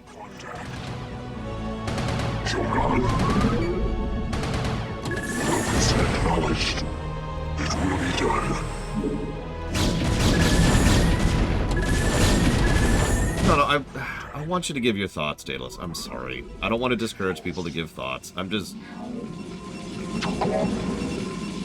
don't agree with you. I guess it's just the only thing I can say about that. I don't agree that variety for its own sake diminishes any negatives. I will also mention, while we're on the subject, I actually haven't given any negative for the vanilla missions. I thought I was going to, but I haven't, because they've actually been decent. Like, weirdly enough, most of just the bog standard missions have actually been pretty decent. I'm as surprised by that as anybody.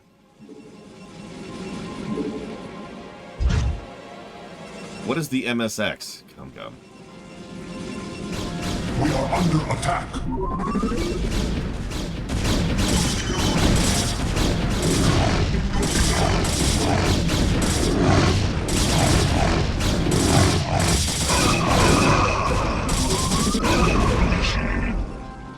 Then no. Come. As is probably evident by the fact that I didn't even know what you were talking about. Yeah, let's fix this up a little bit, shall we? First of all,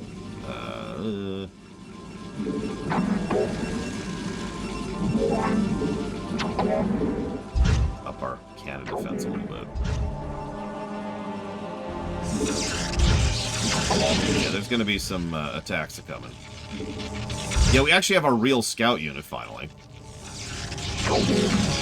Favorite song in this game? No.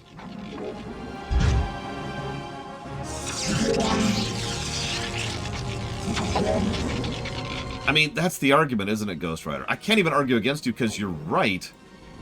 I kind of don't care, if that makes any sense. Like, I know that sounds harsh. But what I mean is, even though in a vacuum I can acknowledge that making a, let's call it what it is, a worse game, can lead to players making a better experience out of that. From my perspective, that doesn't improve the game. It just improves the experience. I mean, old MMOs is the example of this. Old MMOs, let's be honest about this, sucked. They turbo sucked.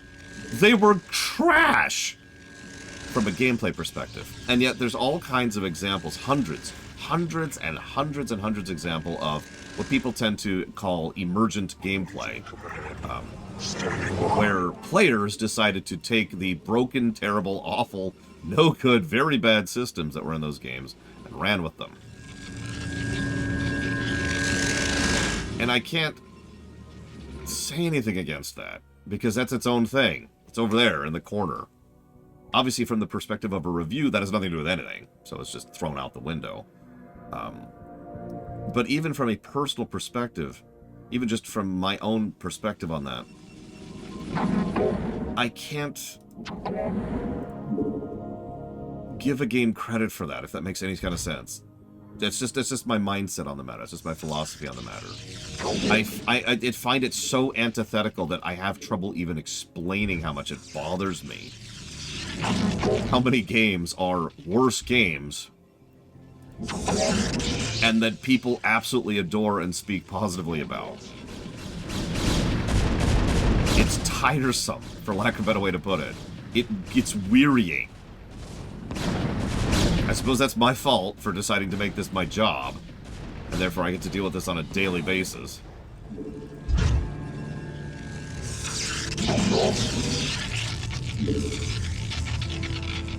So I guess that's on me. I can't actually argue against that either. That's my fault.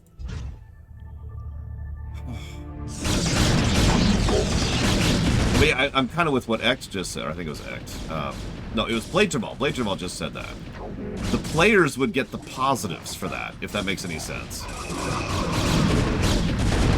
Not the game. The game gets no credit for that. Especially since in almost every single case, it was accidental. The number of times that a game has been made worse deliberately in order to improve the gaming, in order to improve the player experience, is so minute that I can actually only think of one example off the top of my head. Unless you count the entire genre of friction games, which I don't know what else to call those. You know the type, right?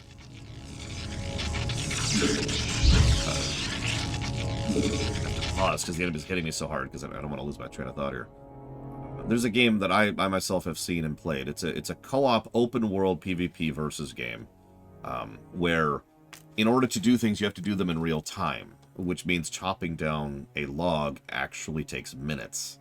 So, like, you know, in Minecraft, you go up, you punch a tree, and then it pops out after a few seconds, depending on your tool. In this game, you get out an axe, and then you sit there for several minutes chopping at the tree in order to get one bit of lumber out of it. I could keep going, but I feel like that describes the entire game in a nutshell. That category of game, I call them friction games. Because the whole point of the game is to be as irritating and slow and frustrating as possible to play. And there's a whole genre, a subgenre, actually, of that kind of a thing. Some of them are builders, some of them are flyers, some of them are in the simulator category, but the whole point of all of them is that it's supposed to be a game that's like that, and I don't have a better way to describe that. Okay, so what do we have access to? We have observers now, that's cool. I like observers. Let's go scouting a little bit, shall we? By the way, observers also get a movement speed upgrade, just like shuttles. And unlike scouts, they get a vision range upgrade, too, at some point. Where's my... Do I not have... We obviously do not have carriers yet, because screw us.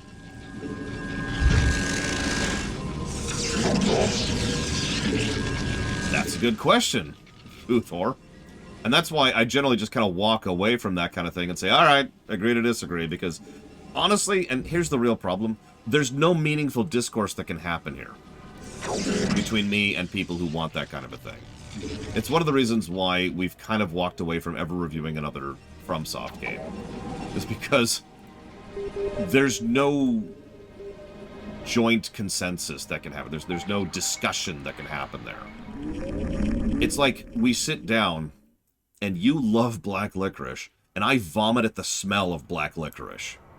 What else can be said about that? What more is there to that scenario?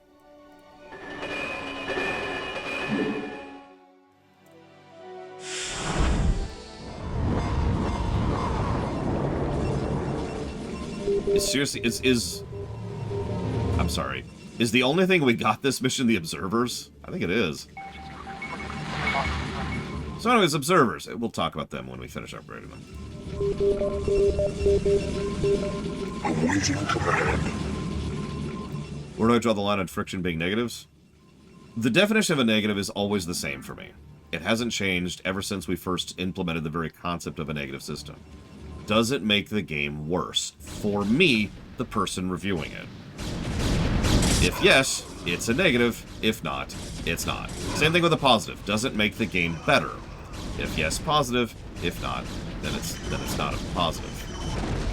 That has always remained that definition. Now, I do try very, very hard to earn positives and negatives. I do poll the crowd. I do get other people's feedback and opinions on things. I would like to think that I'm extraordinarily fair about how I do things. But when you come up to a line, like you were just talking about, Ghost Rider, then we've walked up to a line, and that's the end of that. Boom. There we go. We're up against the line. There's only so far we can go with that. There is no such thing as a perfect review. And at the end of the day, it doesn't matter how much you argue that black licorice is amazing, because it still makes me vomit at the scent of it. I can only bend so far, you know?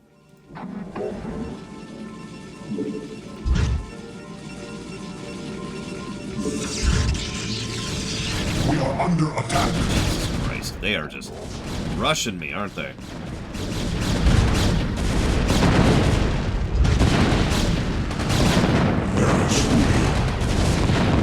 Okay.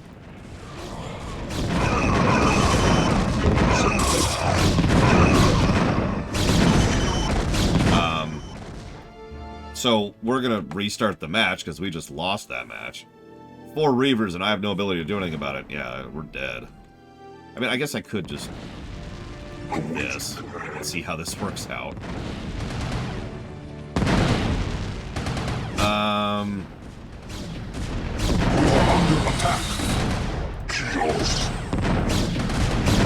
I don't even have a strategy for this mission. Okay, so you come here.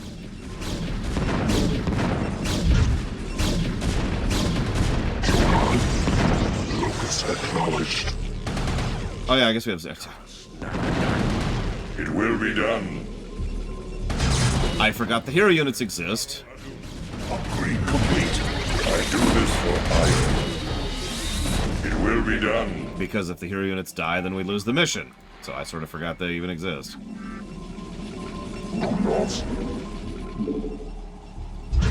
I suppose that sort of makes my point for me, doesn't it?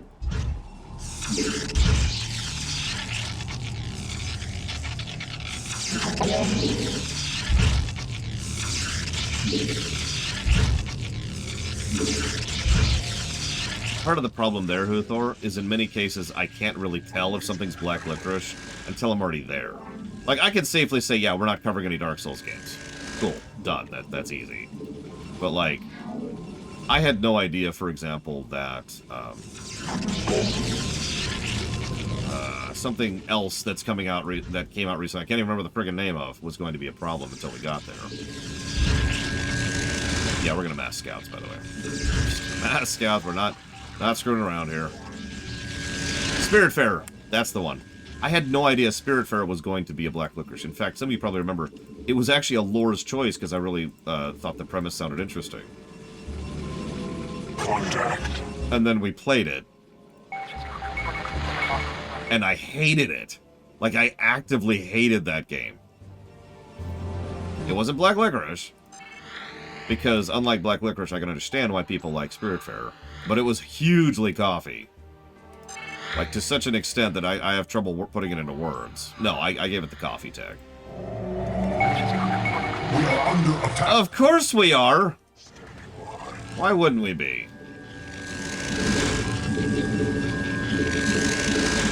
Phoenix, go deal with that.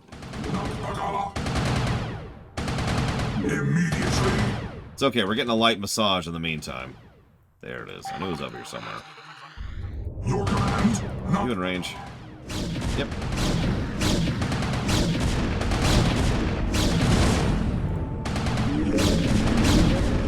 Your warriors have engaged the enemy. I think I actually agree with that, Uthor.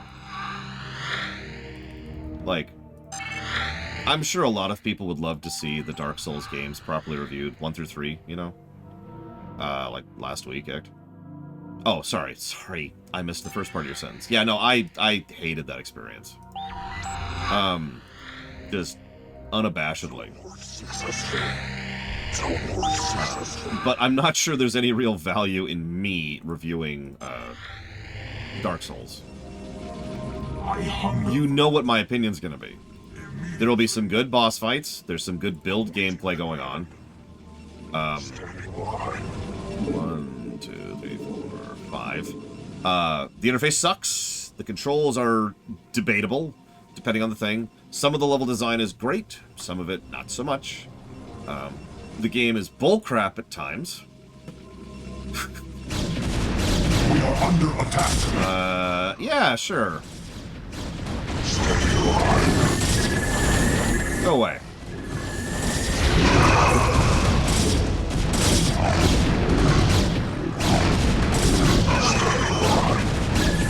What makes Souls games coffee for me? 2 things. 2 big things. First of all, and this is the biggest by a wide margin, let's put you over here. The story is by far the biggest thing that pushes me away from Dark Souls games. They are so bleak that they give me issues playing them.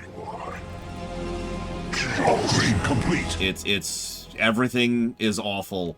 and can never get better, and it's all awful and horrible and depressing and death and doom and destruction, and it actually has, at worst points of my life, triggered legitimate depression in me playing the game, so that's cool.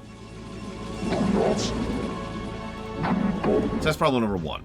So I'm never going to like the story axis. In fact, it was a not actually joke when we were streaming Dark Souls 2, that the way I was enjoying Dark Souls 2 was specifically by completely ignoring the story. Standing by. Locus acknowledged. Like, just pretending the story didn't exist drastically improved my enjoyment of Dark Souls 2. That's not a meme, that's a statement of fact. So, problem number one. Problem number two is the vehicle of gameplay. So, remember how I talked about there's the core story, then there's the presentation of the story, and then there's the core gameplay and the presentation of the gameplay? The core gameplay of Dark Souls games are actually pretty legit, right? Like, I actually like the concept of a Souls-like. I can prove this because there are two that I've actually enjoyed in my life. But it is the presentation of the gameplay that just makes it, and I don't have a better way to phrase this, it just makes it irritating to play. I feel like the entire time I'm going through a Dark Souls, and I've played all three, and I've streamed 2 and 3, and obviously I did a review on Elden Ring, and I've streamed Sekiro. But the vehicle, the presentation of the gameplay, just feels like a rock in my shoe the whole time, you know? As I'm just going through, it's just a constant needle of irritation, which is hard to bypass mentally, for lack of a better way to put that. It's pretty much the exact same problem I'm having with the game I'm playing right now. I think that there's quite a bit of good core gameplay in StarCraft 1, and quite a lot of irritation in presentation gameplay. Oh yeah, I also did Bloodborne. Sorry. Gameplay presentation. Oh, I don't know. Interface design. Specifics of what menu buttons do what. How the characters move. How to interact with things. Map or lack thereof. Mini-map or lack thereof. Oh yeah, we also did Hollow Knight. Quality of life stuff. That's the presentation of gameplay. Let me use a direct example, which may or may not help you on this, Ghost Rider, to understand my point. Pokemon Black and White 1 is a game that has really good core gameplay and really bad gameplay presentation. Pokemon Sword and Shield is a game with pretty bad core gameplay and excellent gameplay presentation. Hopefully that explains it. Because I don't know how better to do it. If I was to stop analyzing for a second and just speak in vagaries, gameplay presentation is all about how smooth the gameplay feels, and core gameplay is all about how good the actual meat of the gameplay is.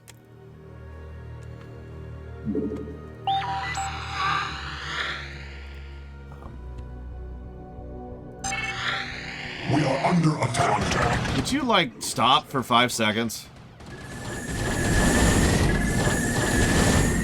Thanks. Actually, yeah, Ect. That's a good example of that. Alright. Don't apologize, Evo. Alright. Let's get a shuttle going. Arbiters! God damn Arbiters. At least it died. Oh, absolutely. Friction, by definition, is all about quality of life changes not existing. Right? I mean that. I'm not saying that as like a dig or a facetious thing. Quality of life and friction are the opposite of each other. It's just... So, yeah, if you're going to have friction, you're going to be almost always detracting from quality of life, and vice versa. Shrug. I'm a quality of life guy. I always have been. I've said this before, and I'll say this again. I'd rather play a game that is fun to play, even if it has basic core gameplay, than a game with good core gameplay, and that is just not fun to play. I don't have any other way to really describe that. That's just my opinion, my perspective. I've been playing games for 38 years at this point, and that's very clearly where I land on that particular equation.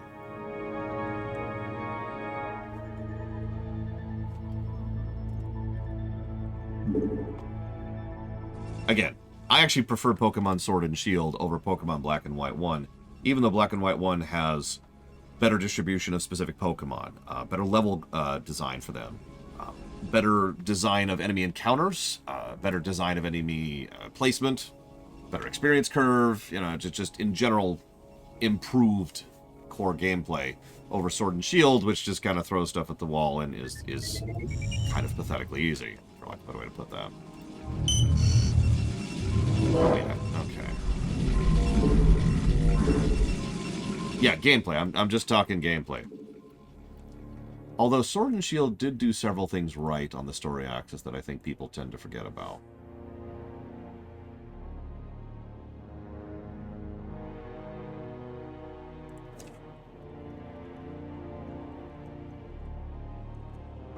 I agree with part of that sense. I think Elden Ring is... I think Elden Ring was definitely a good balancing point. It's still not quite my thing, but I agree with you completely. Just the inclusion, excuse me, of the goat, right? By itself, that one quality of life change was such a sea change to the format, and I think was a huge improvement to the overall gameplay of Elden Ring, in my opinion.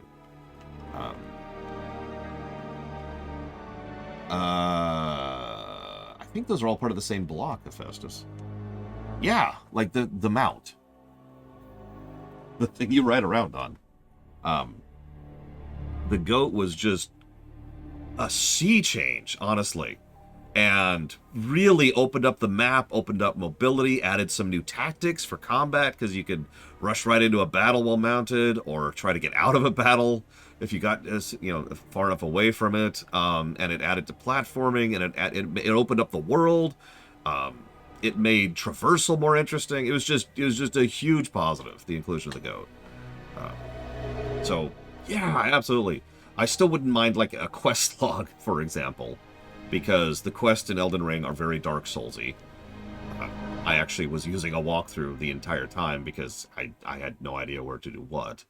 And I think the menu was generally much better designed in Elden Ring, especially on a PC. I'm trying to remember. I didn't actually have that many game interface complaints about Elden Ring, all things told. And we did an all bosses run too. That was a thing.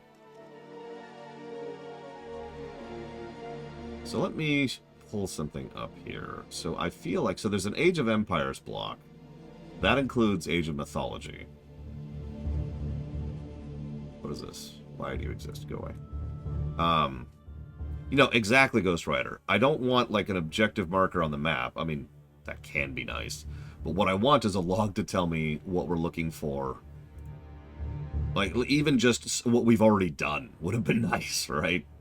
We talked to such and such. They indicated that they might be heading east soon. Just something like that, right? Help Morrowind manage that. Okay, so the other one was Command & Conquer 1 and 3. Hang on. So that's in the RTS block. So it sounds like, Hephaestus, you want to put that towards the Age of Mythology, or the Age of Empires block, and the RTS block, which means you have a third pick if you'd like to. Which is totally up to you, of course.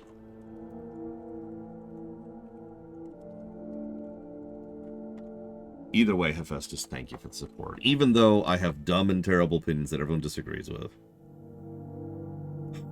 Which, if I can just be real for 1 second, really quick, I appreciate people like Ghost Rider and Huthor, who are, like, not dicks, for lack of a better way to put it.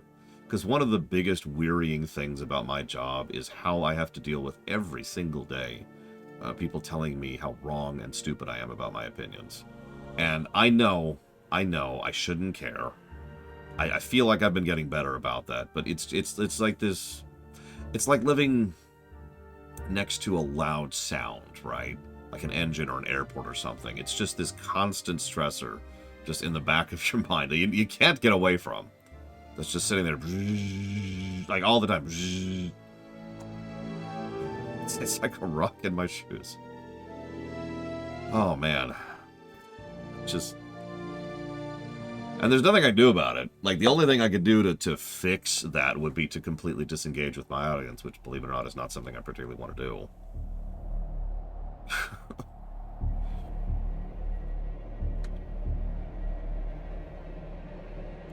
Oh, man. Like, I've been getting some fire for my opinions about God of War 5, for example, which is expected. It's a beloved game that I didn't heap praise upon. But, and I told this to my niece just last night, and she looked at me like I was insane. She looked at me like I was absolutely bonkers. Let me pull something up here really quick. So I had some issues with God of War 5's gameplay. Actually, ironically, core gameplay, not presentation of gameplay. Total inverse of Starcraft 1 here. Because the core gameplay of God of War 5, in my opinion, was actually fairly basic. It just had issues. The Dragon Age 2 problem, essentially. And I spoke about that, rather obviously.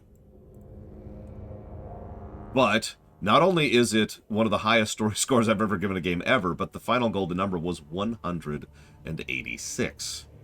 Which is bonkers good. Anything above 100 in general is good. And it just kind of keeps getting good from that point up, right?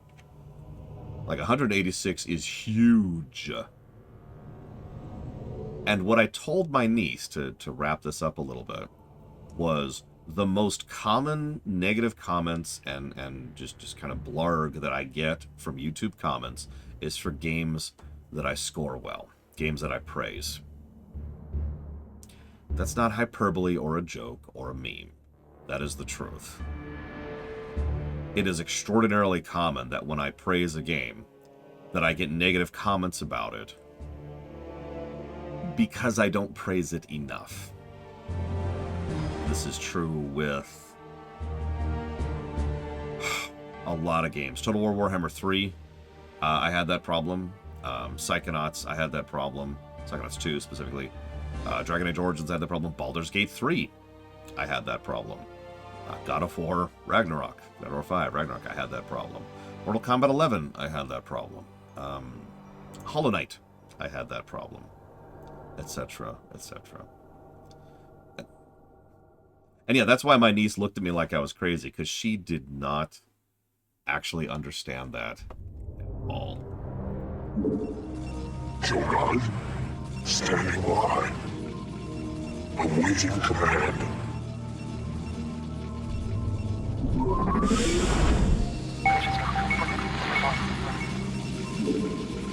Contact. It will be done. Hell, Elden Ring got a good score. A lot of people tend to forget that. Acknowledged. It will be done.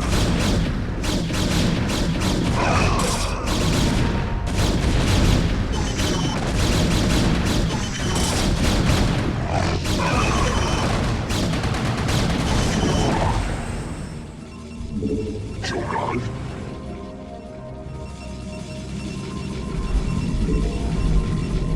Congrats, Tara.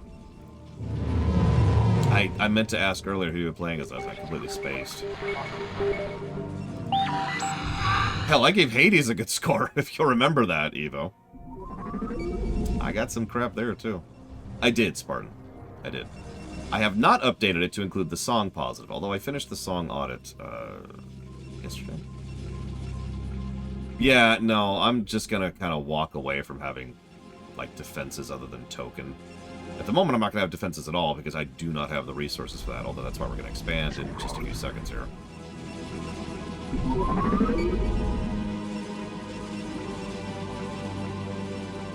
That's true, Blade Travell. I think that might be part of the problem, too. It really is the 7 out of 10 problem, right? I think that a lot of people... Oh yeah, Dragon's Dogma, there's another example.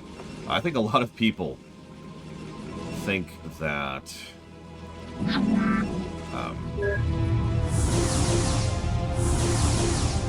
they look at the top end of the list, right? They look at the 200s and the 300s and the 400s.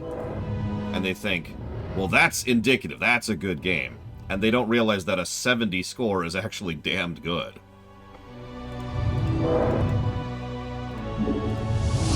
realize that anything above 0 is a good score, and so forth and so on. Thank you, Ghost Rider. I do appreciate it. Oh yeah, I rebounded. Hey. Yeah, exactly, Blade Cheval. They think of that like 70 out of 600 and they're like, oh, that's terrible! And it's like, no. That's not how the system's designed.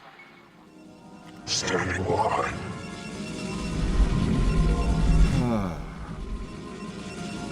Yeah, it's essentially a coincidence that we cover that many good games, because most people don't ask me to cover mid-games.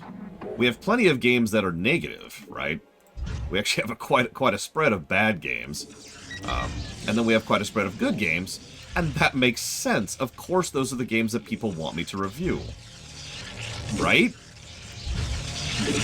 And this is why I didn't do that to Dakota. I was going to burn it over here. Yeah, exactly. Most people don't give enough of a damn about a mid-game to bother suggesting it or funding it.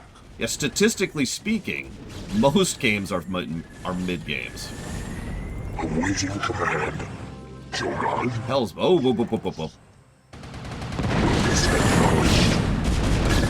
Back off. Fight from strength.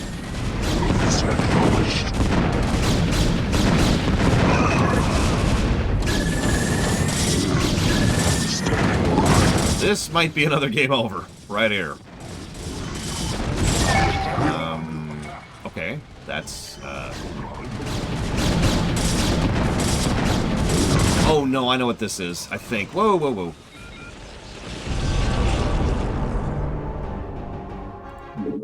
Damn it. We were, like, probably 2 minutes from victory. It's okay, I saved recently. Executor. Not as recently as I'd like. Oh, yeah, skippable cutscenes, by the way. Okay, where are we at? Where are we at in this? Okay, this isn't too far ago.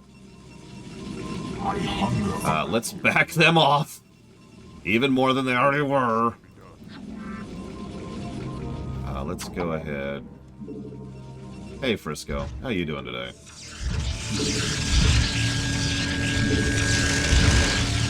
We are under attack. Shogun.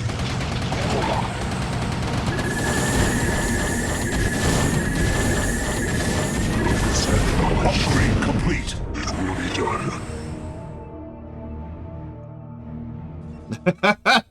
You know,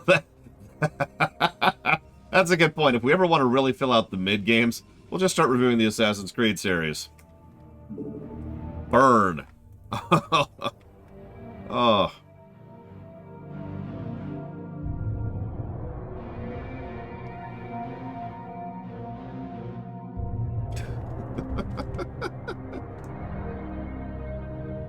It varies, Loke, but generally, yeah. Like, I prefer people who are being, you know, decent people as opposed to people who are not. It's shocking. Look, there are some Assassin's Creed games I absolutely adore, unabashedly. And then there's the rest of them. Over there. Off to the side. Doing their own thing. Where is my... There it is.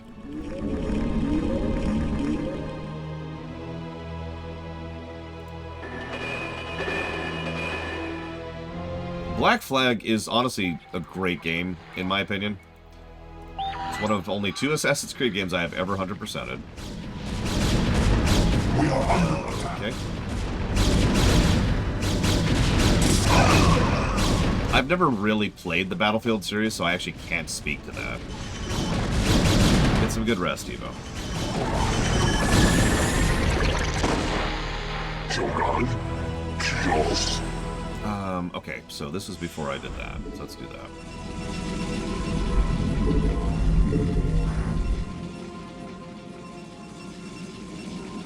Man, I might just break out the cheats for Brood War. I was just thinking about this. We do actually factor in Always Online. Always Online is almost always a negative. There are precious few exceptions to that rule.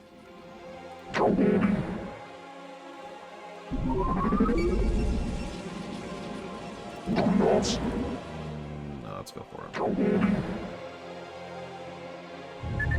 So Diablo 3, for example, got a negative for always online.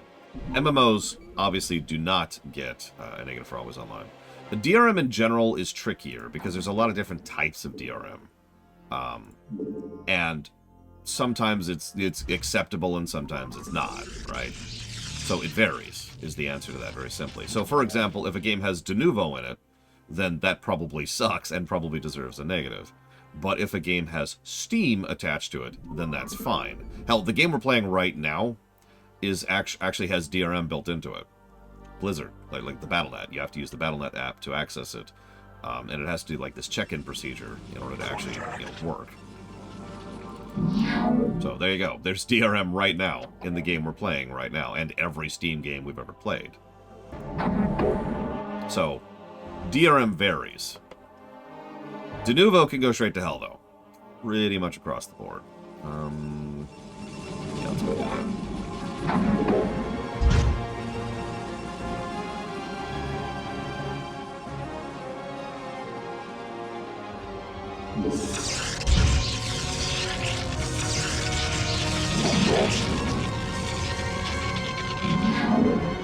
Yeah, de novo makes streaming and playing games worse.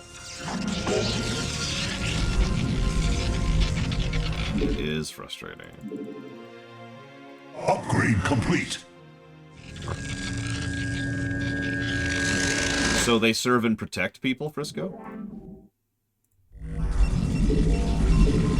Contact. Kills. Standing by. You know, I don't actually remember what DRM stands for. Does anyone know off the top of their heads? Digital Rights Management, thank you. It's an anti-piracy measure, let's call it what it is. It almost always makes the situation worse, which I feel like we've talked about recently.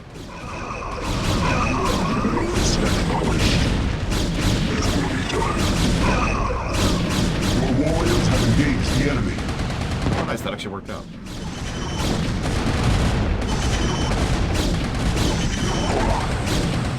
Managed to split the enemy force a little bit. And I think Nero says this right. I think this is actually the last wave.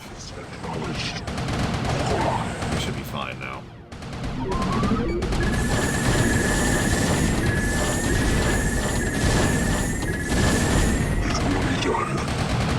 If not, well, we got our secondary base going, so we can get another round of scouts going if we need it.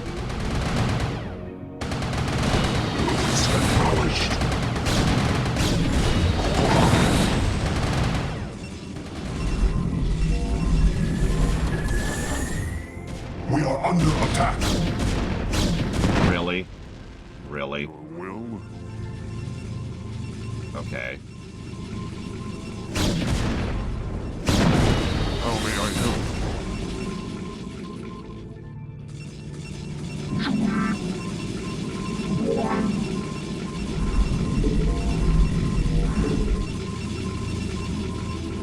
I absolutely expect we will wipe on the final mission. The final mission is absolutely insane. Your warriors have engaged the enemy. Okay. Well, that... Are we free yet? Can we be free yet? Standing by. That's gonna have to do. Let's go.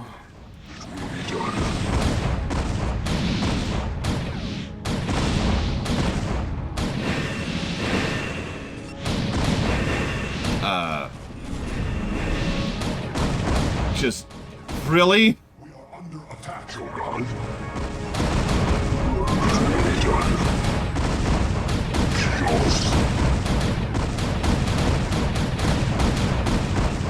Yeah, we might actually finally pull the trigger on cheating. By the way, you notice they drift even when they're frozen? That can lead to some interesting strategies.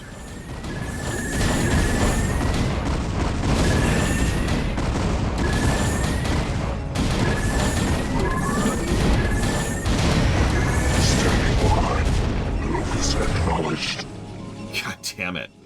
Freaking Arbiters. It's okay, we actually have enough for another round. We are under attack.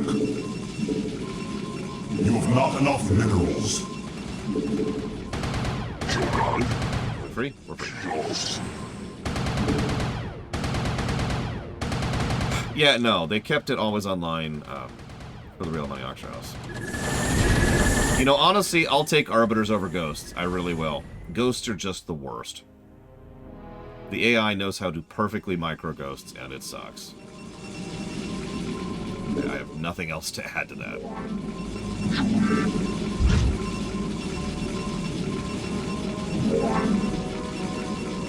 Awaiting command. It will be done. Yeah, I was gonna say, it didn't end, so... One more attack, maybe? Successful. Teleport successful. Chaos. Oh man, tell me about a blade tool.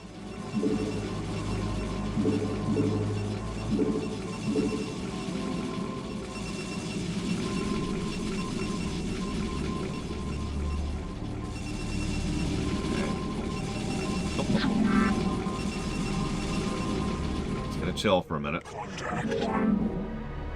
Of course, we lost a few people to Arbiters. Oh my god, Arbiters. Wait, did I already upgrade you? I did. Okay. No, you. See you around, Act. Get some good rest. Hey, ready for one of the only good uses of patrol in this game? Arbiters are the ones who do the stasis field and teleport. We don't actually have access to them yet, so we haven't really talked about them yet. Shogun. Awaiting command. Chaos.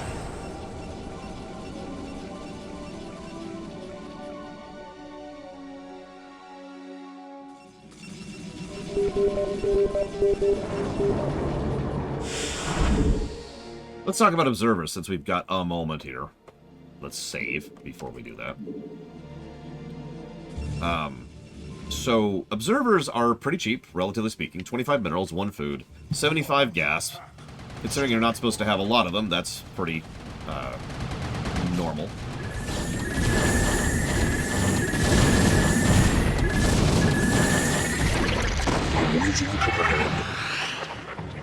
Back off, back off. Hey, Colgrim.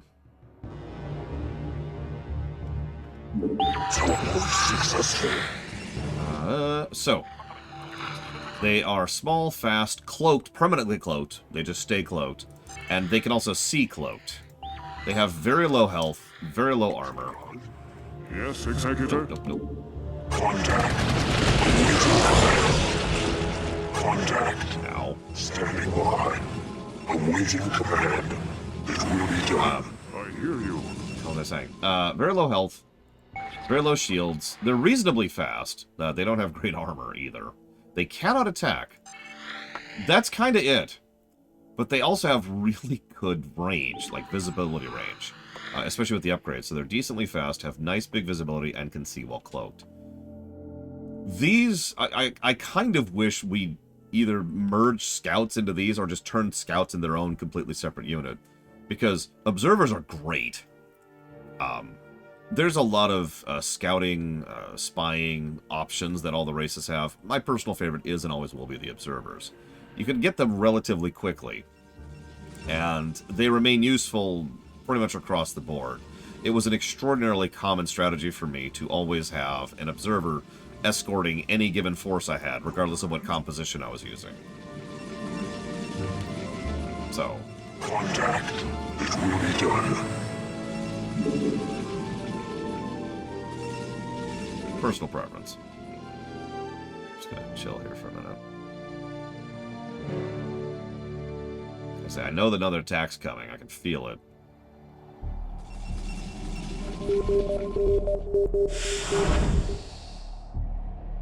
They're already mustering for it. I mean, probably not Gum Gum, but then again, I don't remember what that means right now off the top of my head, so grain of salt.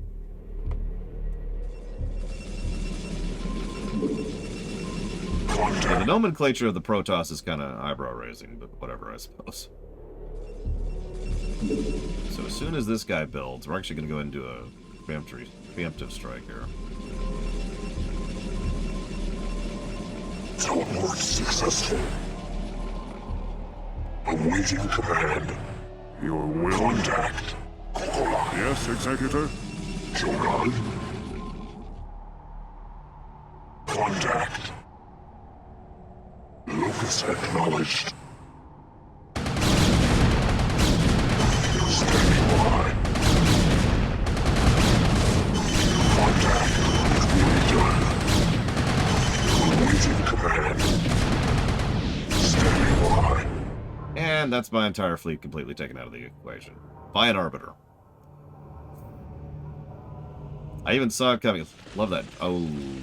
Okay, that doesn't work. I don't think that works. But yeah, look at that drift while frozen. That might be bad if we drift too far south. Good news is it doesn't freeze you for 44 seconds like the frickin' lockdown does. And there's the actual attack force.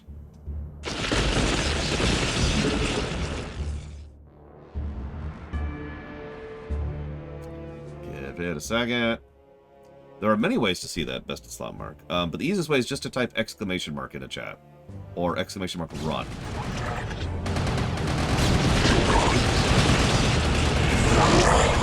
Awaiting command. Shogun. Awaiting command. Why are you... Okay, that's strange. Standing by. No! Standing by. Okay, that sucks. Locus acknowledged. No, don't. Awaiting command. It will be done. Shogun. It will be done.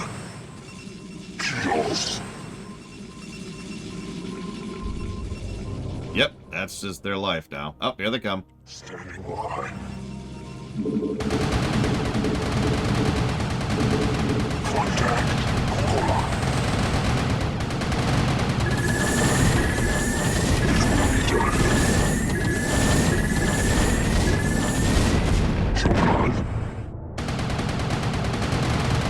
Your warriors have engaged the enemy.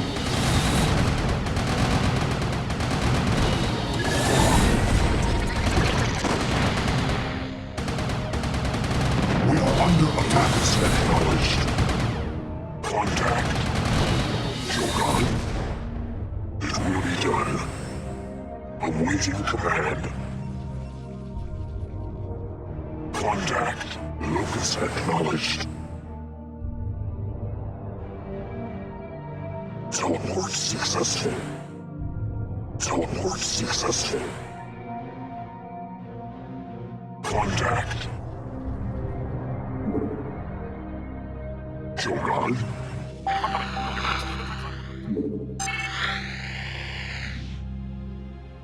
You know, I was just thinking that. The orange veggie straws look. Worse than how the orange veggie straws actually look. Oh shoot, oh shoot, oh shoot. Oh shoot, oh shoot, double oh shoot. Okay, did we drop? We did drop a few.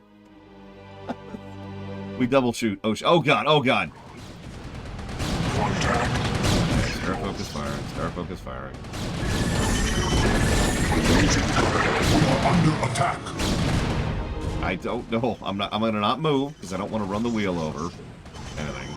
Up the chair. There's one zealot who's like, I got this. He's wrong. He's dead. Come back here. Come back here. I gotta give you a gentle massage. Okay, there we go. Shogun. Awaiting command. Locus acknowledged. And I saw the sub, but I'm waiting until my niece has found the last straw. I can properly say thank you. Awaiting command. Okay. Brunch! No, what the... Did it end up, like, under this thing? I think it's gone forever, then. It was eaten by the carpet. Shogun. Carpet was just like... Yum, yum. It doesn't taste like an Among Us potion. We actually killed an Arbiter before it froze. Or was it? Oh. Oh, that's great. Well, there goes that fleet. It's okay. It's okay. God, Arbiters.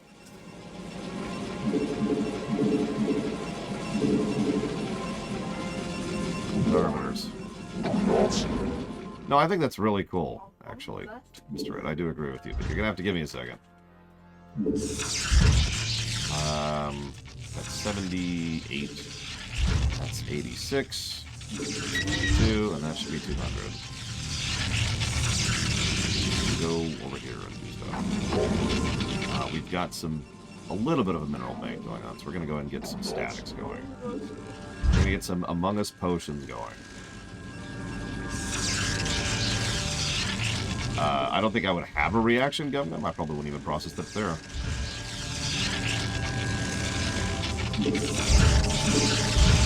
Very, very basic static defenses. Nothing fancy. Just a honeycomb.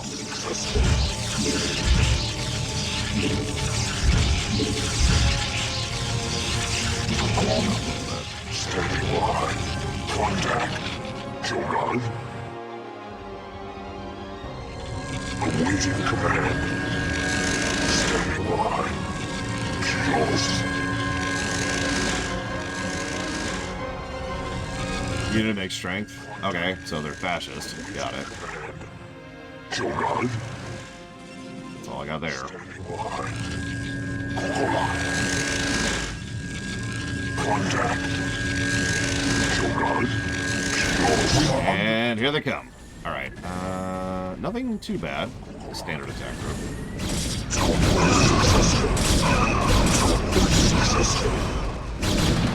warriors have engaged the enemy.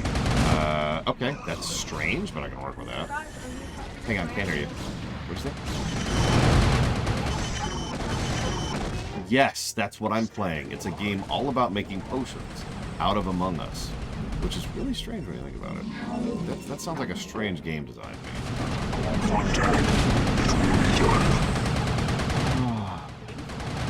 Thank you, Von Bacon Eater, for the sub. Always appreciate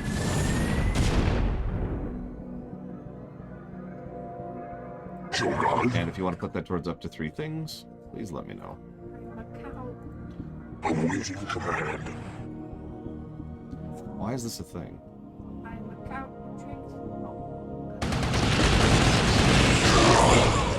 Contact. We're done, we're done. Okay, let's get a save here.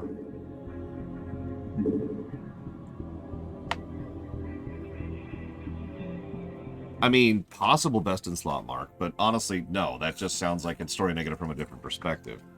Just because you can explain it away in-universe doesn't make it good storytelling, you know what I mean? And yes, no, I know. They have committed so many forces to attacking us that it's actually kind of bonkers. I'm going to go attack my niece. Ah! My niece has defeated me, as she often does. Okay, right, I was going to check something. Destroy the heart of the Conclave. Your warriors have engaged the enemy. Not the mission I thought it was. Standing by. No, we're doing it. It's going. It's going. Awaiting command. What is that one arbiter doing? Contact. Dying. What it's doing. Yeah, the Conclave is like, perfect. I can't wait to give ire to the Zerg. Gross is like, seriously?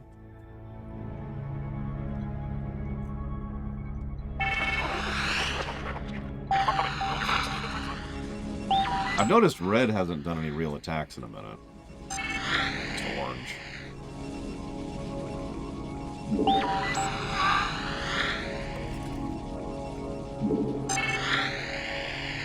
Yeah, I'm gonna save really quick because I just want to show something off here. So look at what we're facing. This is a gargantuan, well-built, well-set-up base. Not super well defended, though. This one over here is a little bit different. Still not super well defended. Then you got the nonsense that is this insanity down here. Attacking this as anything but from the air is just kind of a failed proposition. It's not going to work out well. Oops. Sure, why not? Let's use the wordlesses.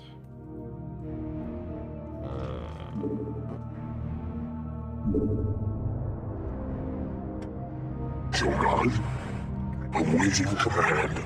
It will be done. Lost my control groups. Again, there's another one of those quality of life features that I dislike about this game. If your units get stunned, you lose your control group, unless the whole control group gets stunned. Then you're fine. Contact. Awaiting Everything's chaos. Thank you for visiting. Bye. But now she's Are you literally rolling away? Are you My niece is rolling away on the floor. Like I don't know what. Like a weirdo is what she's like.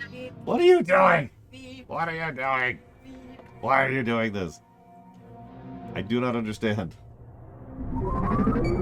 But no, what are you doing? What are you doing? Backwards. But you're not anymore. Now you're coming forwards. I'm going backwards in time. Oh, wait, tell them what we did in Mario Kart yesterday. So last night we were playing Mario Kart, and some of you probably know the fact that there's a highlight, like a reel feature in that game. So we did this one particular race, and then she just sat there playing with the rewind fast forward thing. There's actually a lot of cool stuff about that. We'll show it off when we stream it. But she's just sitting there like, okay, the race starts. No, it doesn't. Okay, the race starts. Uno. Reverse Uno. Okay, then the race starts, and we're going to do jump. And we're just going to jump.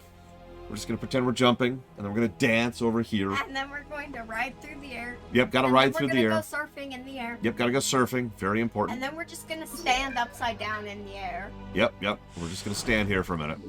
It's fine. Everything's fine. She was being extraordinarily silly. I know. Shocking from my need. And she kept saying Among Us potion, which I don't know what that means or what it tastes like. Among Us potion. Yeah, she insists it tastes like itself, which I suppose is logical, but doesn't really help answer the question at all. We are under attack. Standing by. She will not tell me what it tastes like. It tastes like Among Us potion. Yeah, I rest my case. Right or left? Among Us potion. Well, A is the first, which is right, so we're gonna go right. Awaiting command. Yes, there's an Among Us RPG. Mr. Red asks, what does an Among Us potion taste like? Among Us potion. Yeah, that's what I wanted to be the answer.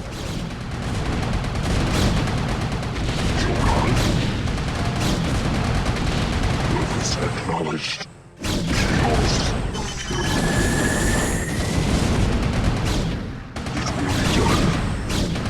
And she just fell off the chair. Why did you fall off the chair? So you rewound off the chair? Is that what happened? Oh, okay. So you flumbled off the chair.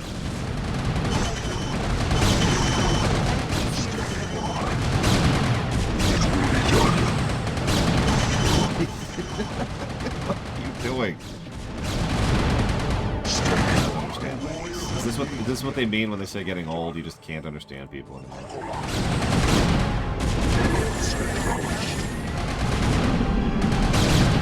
Where are these coming from? There's no barracks here. Are these spawning in? Is that what's happening? No. Are you bonking into my chair? Yes. Why are you bonking into my chair?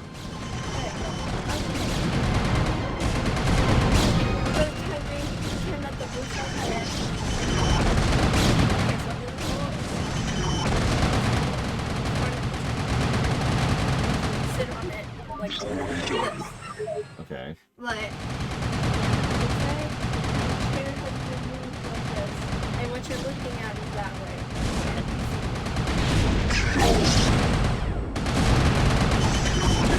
Yeah, So like no, the that front tracks. of the chair is facing that way, but you're sitting in it like this.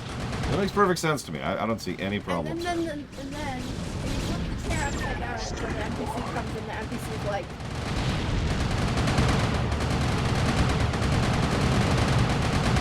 Locus acknowledged.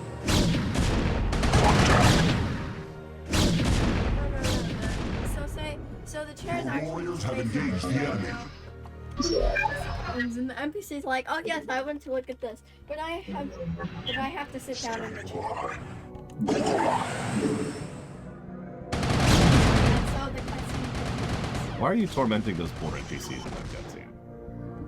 Contact. Locus acknowledged. Wait, that's the problem, isn't it?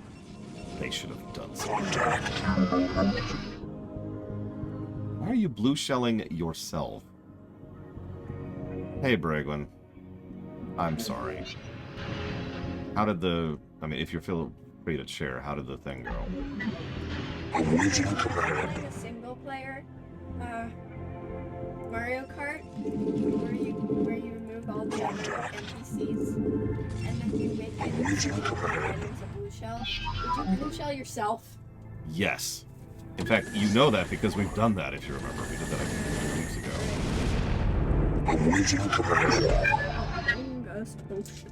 So, I've been asked to describe what the Among Us potion is like in the Among Us RPGs. You have to tell me, what does it do?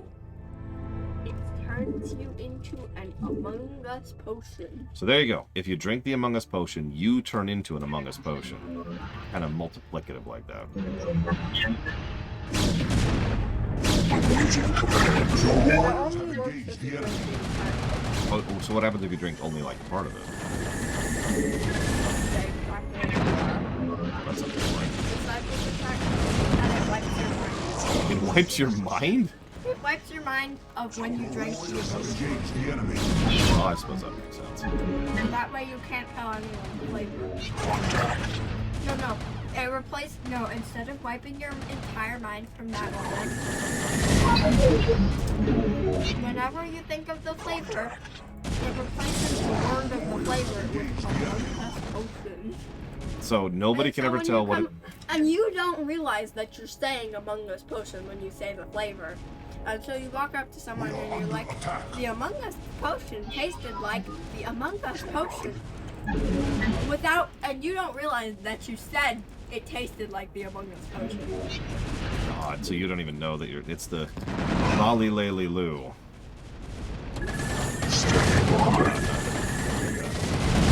That situation, that's all. Warriors have engaged the enemy. No, Trexia. I haven't had a good night's sleep in my entire life.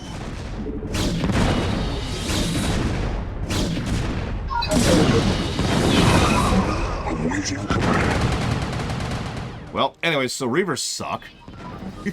I think I've made that point very clear. Yes, you're yellow.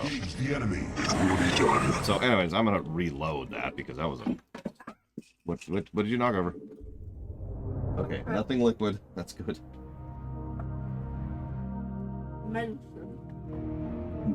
Ah. Reavers are cute. Well, they can go off and die. Send them off to die. Your warriors have engaged the enemy. Standing by. Shogun.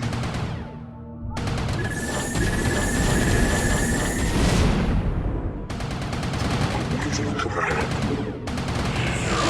Teleport successful. We are under attack. Teleport successful. Your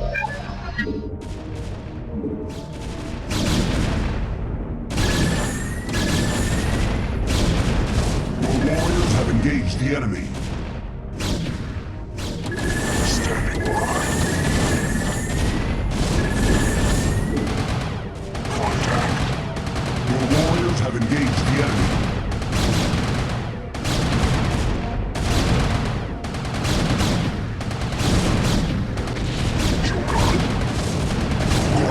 Attack! Executor, Aldaris, this madness must stop. The sight of my brethren slaughtering one another is more than I can stand. Though I fear you would doom us all, Aldaris, I surrender myself to the Conclave. End Taro Adun, Executor. Don't give up the fight.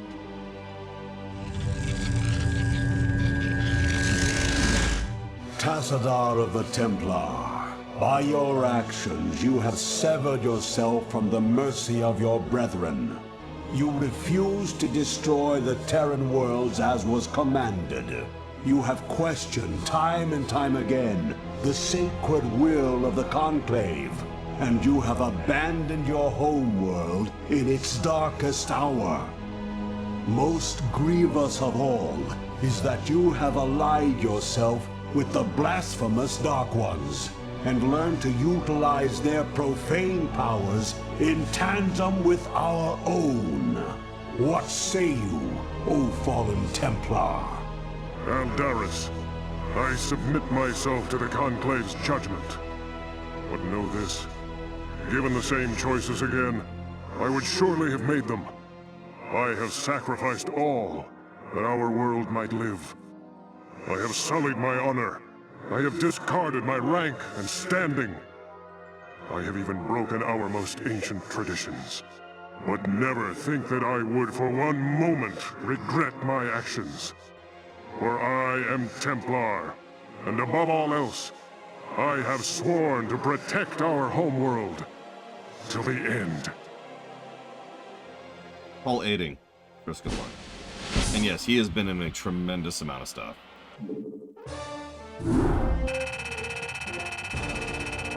That was mean. Next.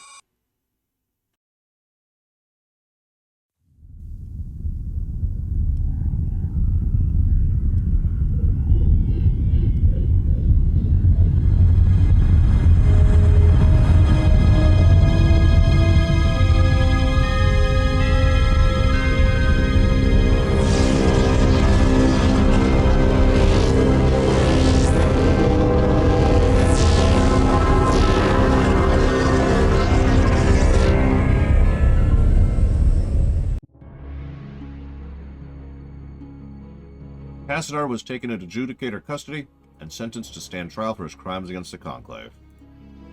Phoenix, Raynor, and Tassadar escaped from the Conclave's agents as the Dark Templar slipped away in the chaos.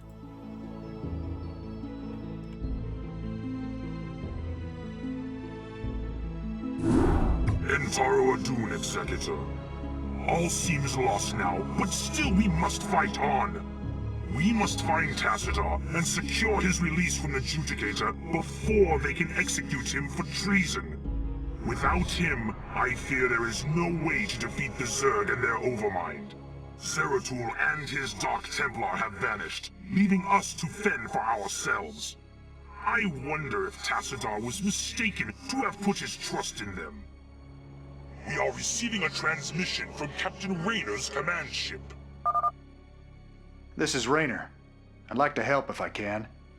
Tassadar laid it on the line for me and my crew on Char. I'd like to repay the debt. Besides, I'm a long way from home, surrounded by hostile aliens. I've got to do something. Then you shall, bold human. You shall. So, I agree with the story negative for this. This is a weird misstep in the narrative. We just came home. We're like, all right, let's save everyone. The Protos are like, kill them. We're like, crap. Okay, it's okay, it's okay. We're cool. We're cool. I've got this. Why don't we go ahead and let myself get captured now that we've won this battle? That way, we have to immediately turn around and fight the exact same battle against them in order to free me from them.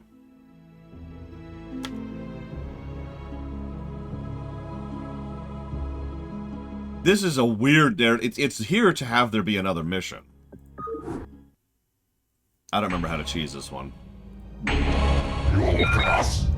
But, we have carriers now.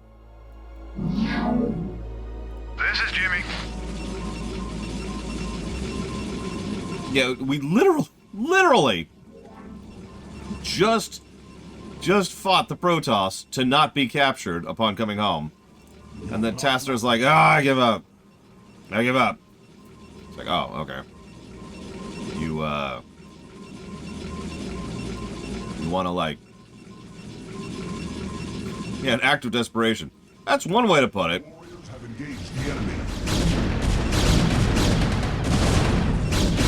put here instead? Probably a prep mission for the actual final mission. Or the next mission, excuse me. God, I keep forgetting we're not actually that far into the Protos campaign.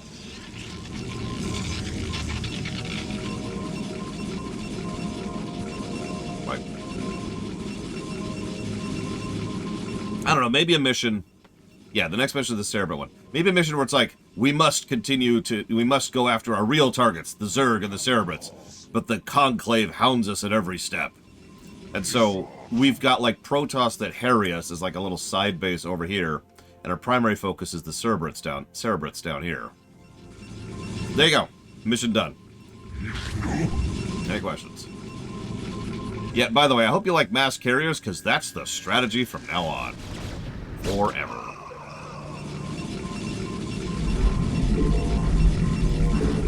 You have not enough minerals.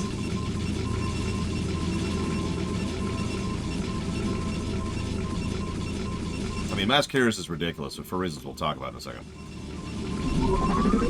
After that one, that's the one where we prep for the final battle. I'm not sure of the specifics because I hadn't thought about it until 5 seconds ago. But, yeah, no, just set up for the final battle. Maybe gathering resources, maybe pulling into a position, maybe just charging through enemy lines to get close enough to be in striking range of the Overmind. Something like that. You have not enough minerals. Prep work missions can actually be pretty legit if done properly.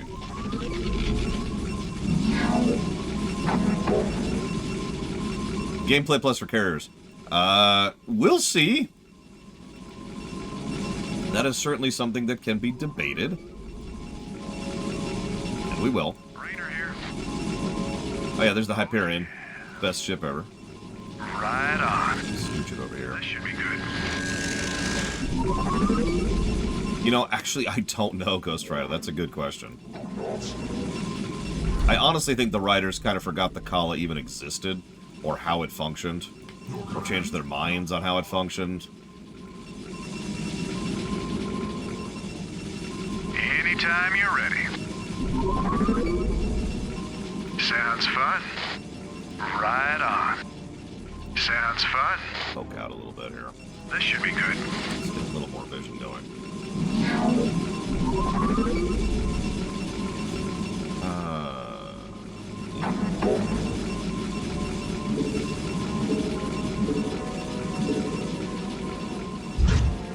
You must construct additional pylons. Raider here.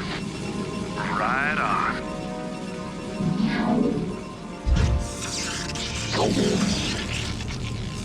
No, those poor humans. Go ahead, Commander.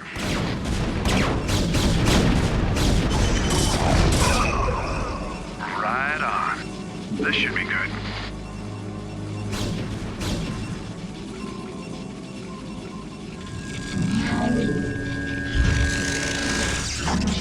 You have not enough minerals. I do. Don't lie to me.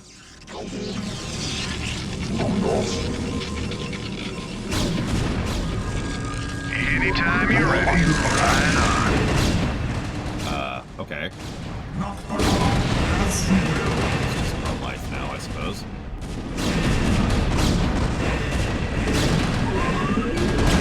Not enough minerals. Why do I not? Right on.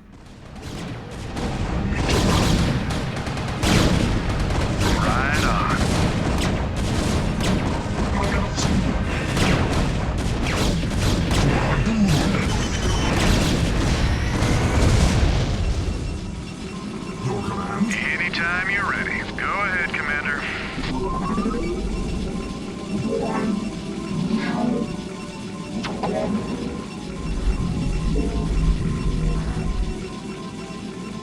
Your command.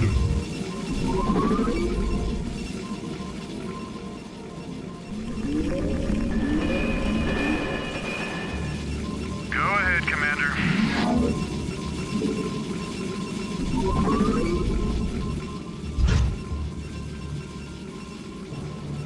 I have not played either Riskaborn. I've never even heard of the series, actually. Shows my ignorance there.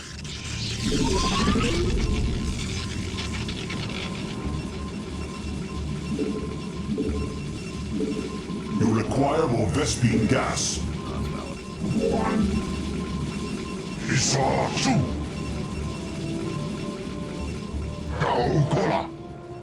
Toradun!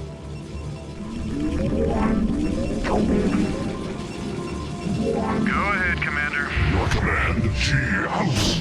Thus I serve. Toradun!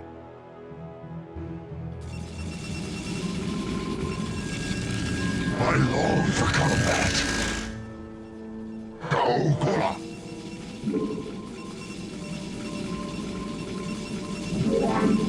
You require more Vespine gas. Your warriors have engaged the enemy. Rainer here. Anytime you're ready. Go ahead, Commander. Okay. As you will. Quit being there, apparently. This is Jimmy. Your command? Immediately. Go ahead, Commander. Your command? Alright. We're a little pigeonholed in here. It's okay, I can work with that. I can work with that.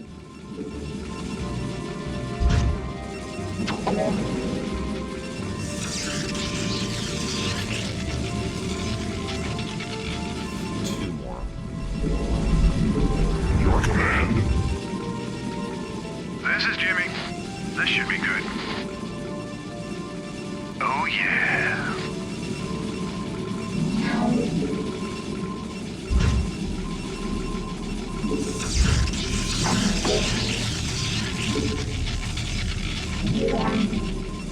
This is Jimmy. I don't think I ever did Rainer's pissed sounds, did I? This is Jimmy. Anytime you're ready.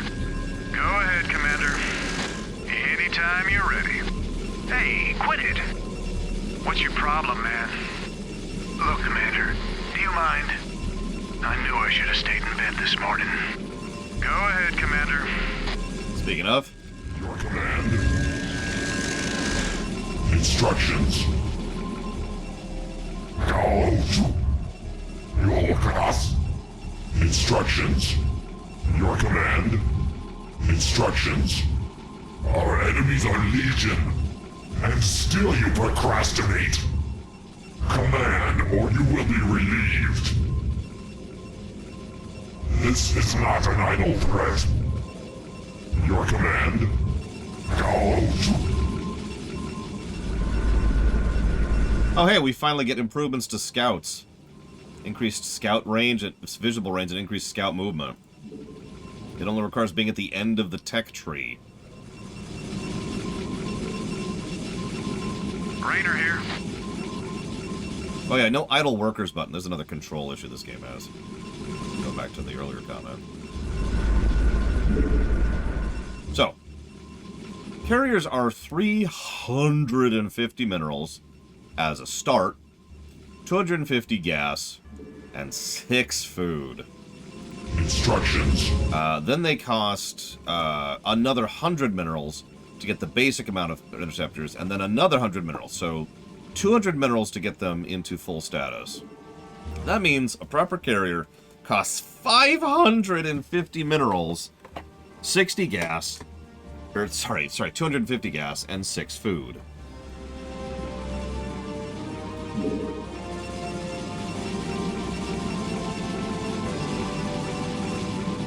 They do look cool. They are stupidly expensive, and that's an interesting problem to have. They also cannot attack or do anything of their own volition. They require the interceptors to do anything, so a carrier is completely defenseless.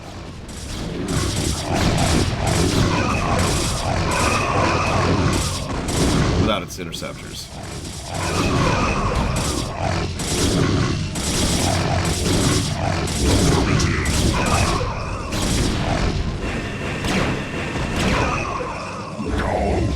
I'm actually trying something a little different. I know that sounds weird because I'm going for carriers, but I am trying for something a little different here. Actually, no, let's cancel that. Carrier has arrived.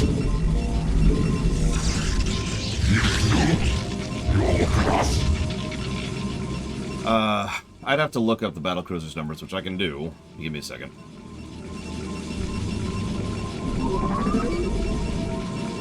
So the basic battlecruiser in StarCraft 1 costs 400 minerals and 300 gas. So a bit more on the gas side, but a good 200 less minerals. The thing is, carriers are uniquely suited to being stupidly overpowered in this game. In a way that's almost boring. Which we'll talk about more as soon as we actually get a proper carrier group going. Carriers do share something with their battlecruiser brethren in that they are better multiplied. In other words, one carrier isn't actually all that much of a force. 2 carriers is much more, 3 carriers is even more, and so forth and so on. They multiply. They have a multiplicative effect on themselves.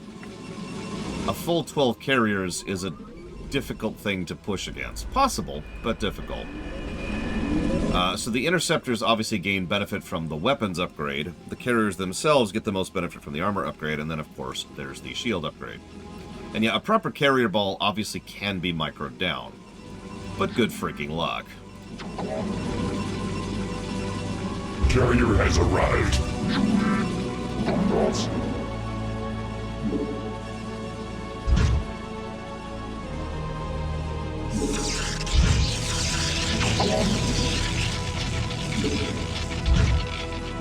Your warriors have engaged the enemy.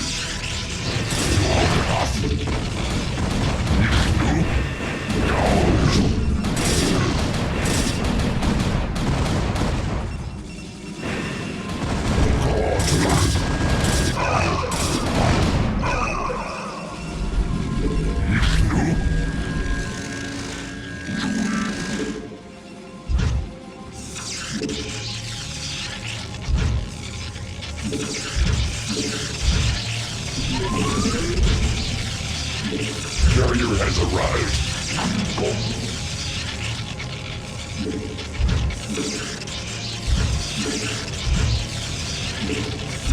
Give me a second, Electrical.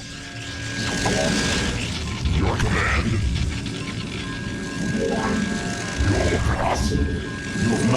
So the carriers have 150 shields, 300 health, 4 armor, and the interceptors do 6 damage base. That'll go up to 9 damage on the interceptors. I'm not sure about the armor. I can't afford it, so we'll go ahead and spring for it, just to see it. Interceptors can also be carriers can also be a hell of a drain on your mineral economy if the enemy is countering the interceptors appropriately.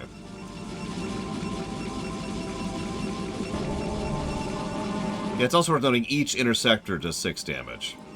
Now, interceptors have the same basic problem every other thing in the game does, but they're very fast, and they take very little time to change course, change target, and to attack something. Actually, we have bets in slot mark. I mentioned that 2 missions ago. So we're just going to sit here for a minute. Your command. I'd like 2 more. So, yeah, we're just going to sit here for a minute. Raider here. Yeah, that feels like a mistake, though. Engage the enemy. Let's see how much of a mistake it really is. Whoa, whoa, whoa, whoa, whoa, whoa, whoa, whoa! Jesus, dude.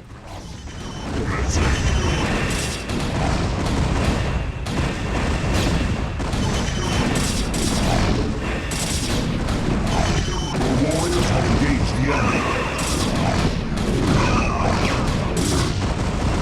I think the problem was the carriers just weren't actually getting out their interceptors, especially since they were still building some of them. So they just kind of let the enemy get close enough where the enemy was just targeting the carriers. And they stayed targeting the carriers because the enemy doesn't really switch targets unless they lose their current target.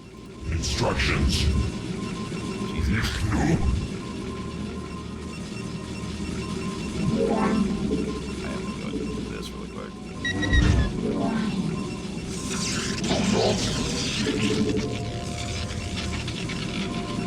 Taquid is probably right. This is probably a failed strategy. That's why I'm kind of experimenting with it a little bit.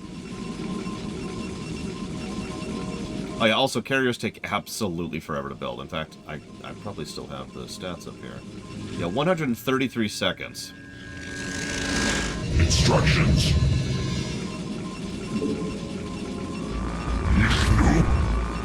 Your command.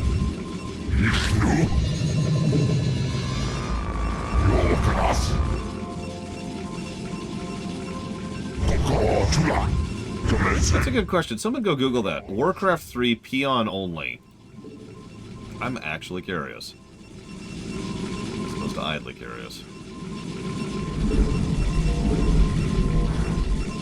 Anytime you're ready. Sounds fun. Thankfully, the enemy has mostly been sending harassment troops. Okay, so there's our armor upgrade. Yeah, we only get +1 armor from that, so that's to be expected. The weapon upgrade, however, we'll get a lot of use out of, because we're effectively gaining 8 damage every weapon upgrade.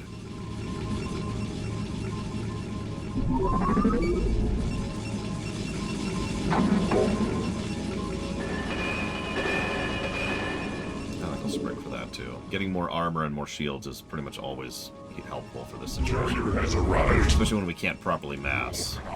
I know it sounds like a strange statement, but we only have 6 carriers, which is not nearly as much as I'd like to have.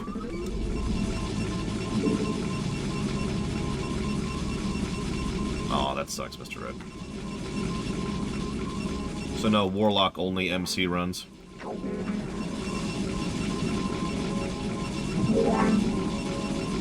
Instructions. Just gonna chill here for a minute.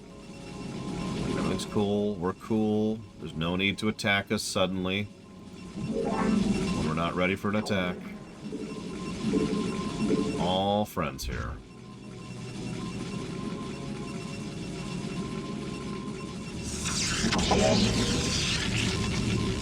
And yeah, the shield upgrade's kind of the weird one, because it only ever gives you +1 to every shield, but it's to every shield. Every shield in the Protos arsenal, including buildings, just reduces damage by 1, and then 2, and then 3. That's pretty much a near universal upgrade. It's probably one of the reasons why the shield upgrade is also expensive as hell. But, you know. Chill here a minute. Build a few more interceptors. Sure as I can repair my troops, my ships, or whatever, but as we all know, the Protoss don't believe in repairing. Oh, I agree completely, Best in Slot Mark. I'm very in favor of asymmetrical design when it comes to RTSs. Oh, and strategy in general.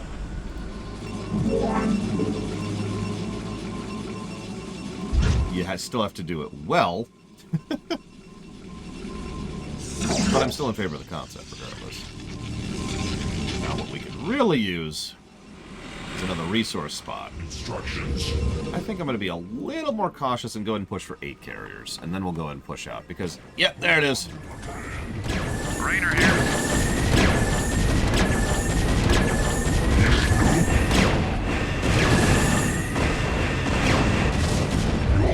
This is Jimmy. It's actually not the... Jesus! Rainer just went to half health from that one attack. Less than half health. Yeah, get out of there, Rainer. Get out of there. You require more investment gas. No, Orc peons can't rally.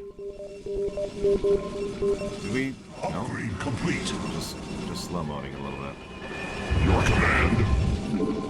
So as soon as these 2 carriers are finished, we're going to go ahead and make an effort. I think no matter what we do, it's going to be a bad way, so I think we'll go east first. Can they? I think you're right, actually, Dakota. So Wisps can detonate to damage mana. Acolytes can't do anything. Peasants can arm themselves and gain slightly better attack stats, and peons can barrack inside of farms. Yeah, acolytes go. I mean, they're cultists, right? Instructions. Of course they're worthless. Carrier has arrived. Start getting into position here.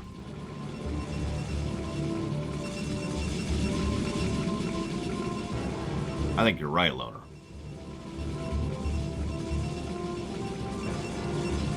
Oh, yeah, and the ghouls, which are ghouls.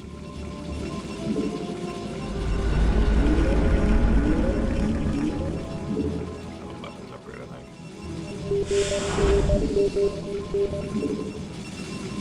Look at us. Okay, interceptors also take a little bit of time to build.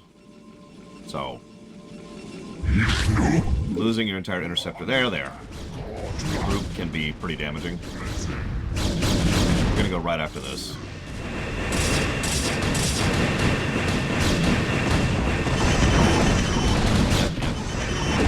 Time.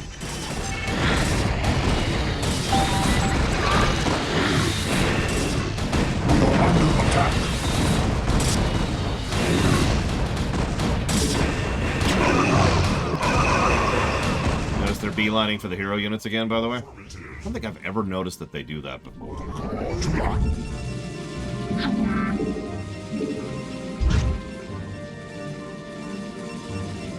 have a little bit of a mineral bank, but I kind of want a mineral bank with a carrier group. So I could chew that right back up pretty quickly. Instructions. Let's see how this goes. Your command. Go. Affirmative. Go. Affirmative.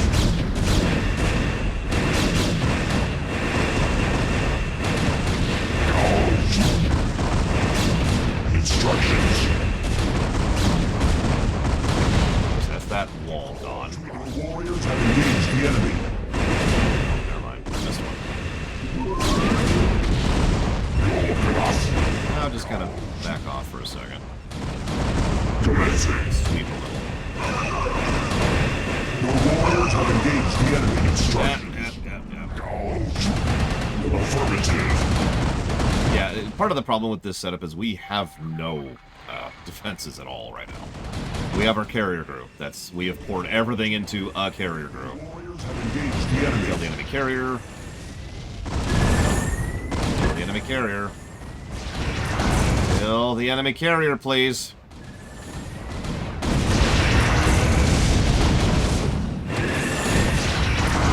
Well, we just lost 4 carriers.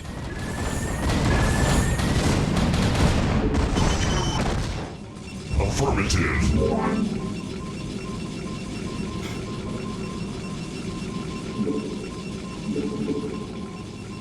You require more Vespine gas. God damn it. Your command.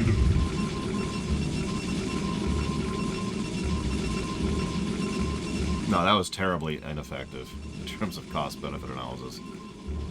And they're already rebuilding this front line over here. So we're going to scooch past their front line, where they no longer have detection. Let's see what else we got going on up here. Upgrade complete.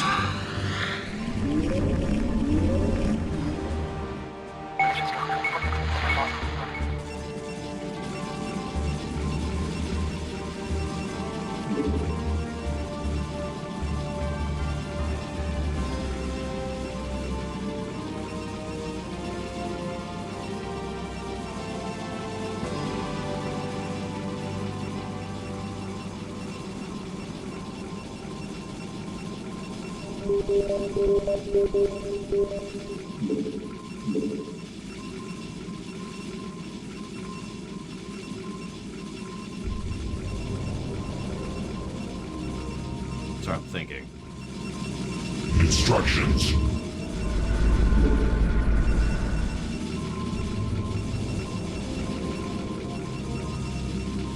Your command. Carrier has arrived. Instructions. Commencing.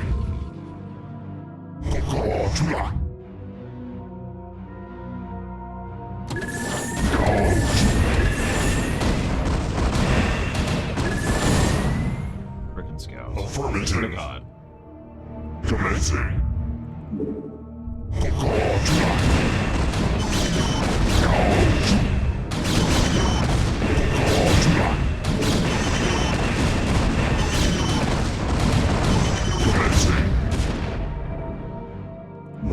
Affirmative. Gouge.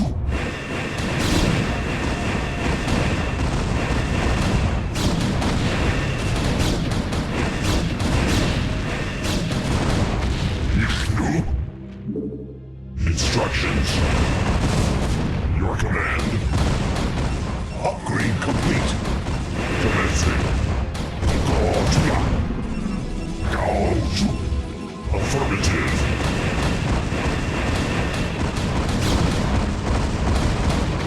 Commencing. Okay, good amount of gas in that geyser. That's one of the things I was curious about most here.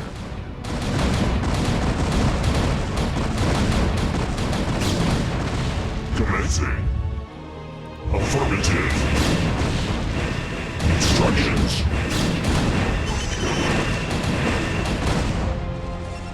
Your warriors have engaged the enemy.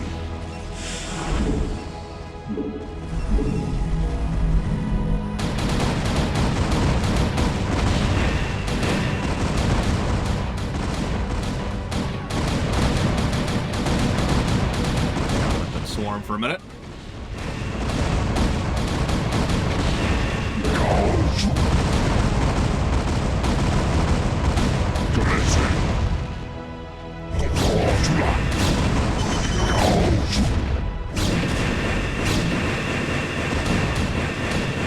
Get used to that sound, by the way.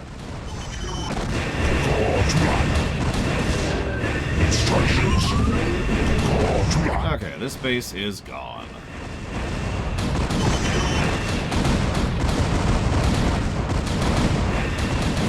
As long as I don't get counterattacked right now.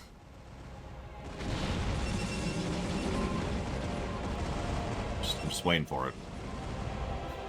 I'm just waiting for it.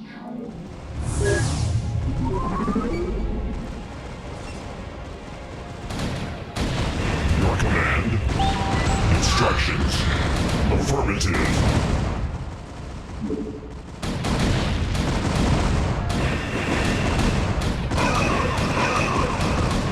Yeah, part of the problem with carriers is the attack damage that interceptors do is only good because there's so much of it.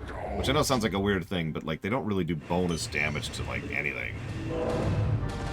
To my knowledge. They got their little pulse cannons.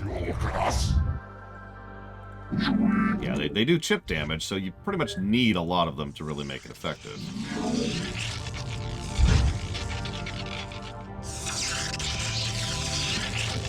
It's true! Romjo, it's true! Hey, we've got a whole bunch of damage going out. Chainsaw, right?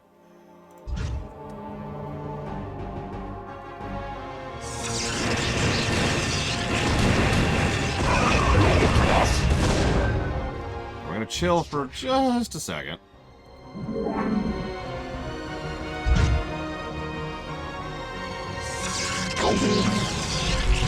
I really want a second resource node going. Pretty badly.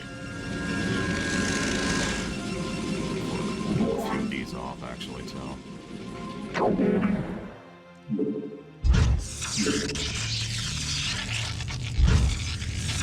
Yeah, we're gonna give them a whole lot of gentle massages. Like a whole lot. Get a standard honeycomb going. This will at least hold off any irritations, because we still don't really have defenses in general. So the carrier group is our defensive line.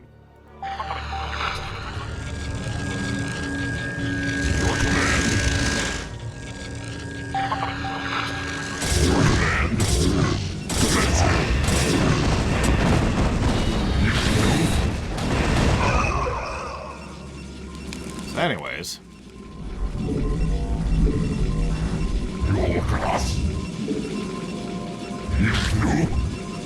Death by Puff Puff. Some people would call that a good thing. 4 should be good for that. If not, now we've got a little bit more resource pulling in. At least for a minute. Yeah, 4 looks good.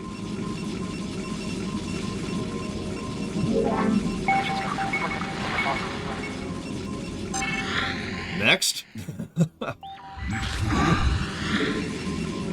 got enough backing that I think I'm going to go for 10 carriers for the next push. Instructions.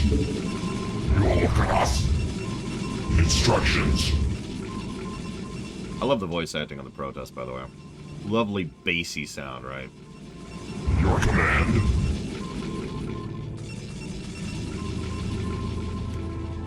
Hello, Reaver.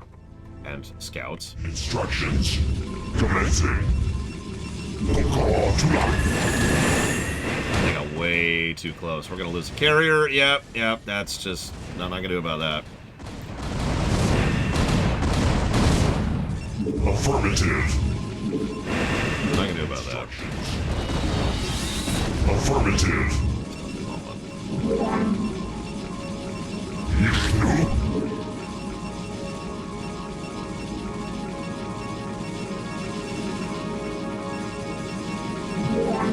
Let's go ahead and get a interrupter going. In fact, let's get 2. Still not doing super great on minerals. We can at least do something.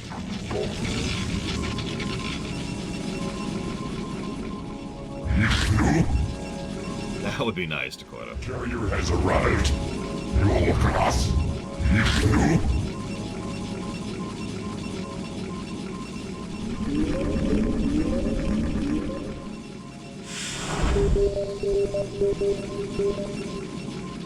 Instructions. Now we play the waiting game.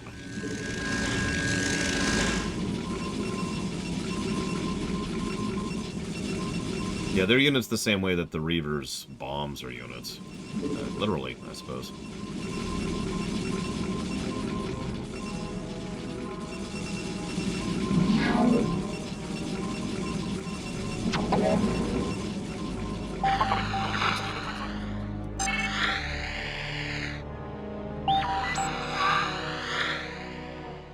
Oh god, if they counted towards food cap, because then it would be 8 food plus whatever the interceptors count as. Probably another 8 food. 16 food per carrier.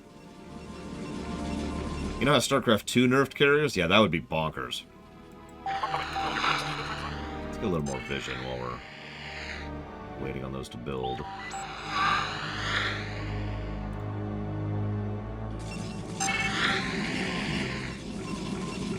I think we will actually go for that.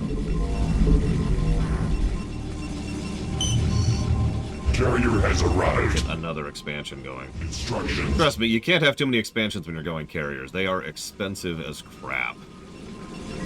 Affirmative. So we're actually going to hit the front. Just head on. Commencing. Because it's pretty much the only defenses they have. So...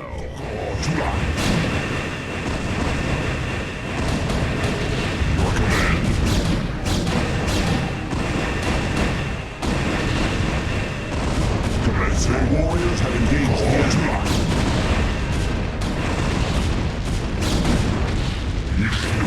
No way, Reaver. Nobody likes you. Instructions.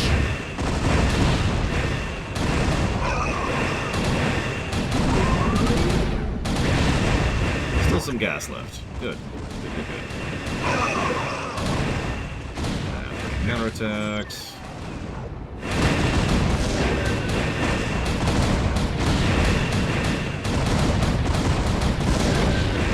Warriors have engaged the enemy.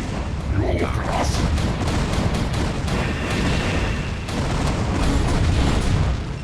Well, there goes the entire fleet to 1 Arbiter. We'll come back to that in a minute.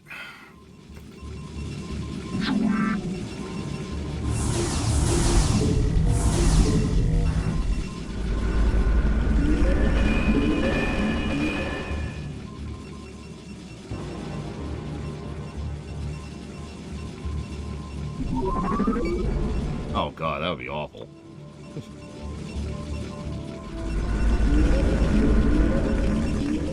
Yeah, Arbiter is just like, I'm just gonna troll you for a minute. Is it gonna save them? No, but I'm just gonna troll you for a minute.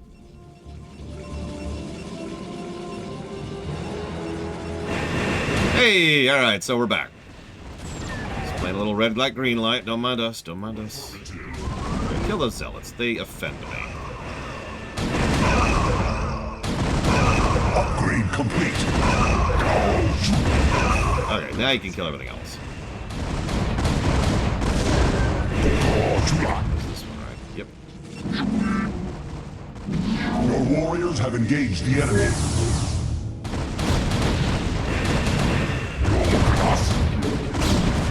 I love how the mini-map looks when the interceptors really get going, by the way. Your warriors have engaged the enemy. I'm not even memeing. Oh my god. Hang on. Red light.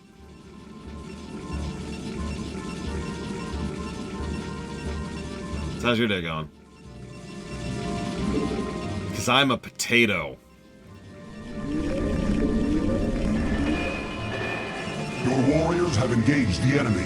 Right. Don't attack us. Oh no. We sue for peace. We sue for peace. We are a peaceful people by nature. Until our carriers come back, and then peace is off the menu. And there is no more peace. Your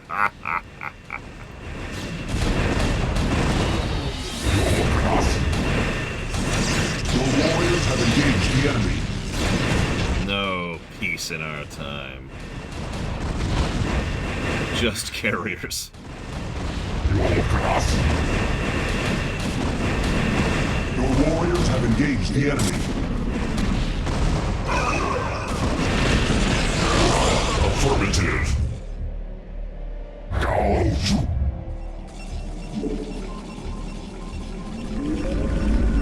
So anyways, hi. Carrier has arrived. Your command? Usually 12 carriers is sufficient, but I mean, we can go above 12. That's a thing we can do. Affirmative. And will do, obviously. Especially in the final mission, holy crap. How do you do the final mission without carriers? I have no idea. You'd be much better at this game than I am. Oh no, another carrier.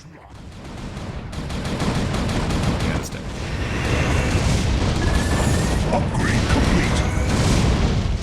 Your command?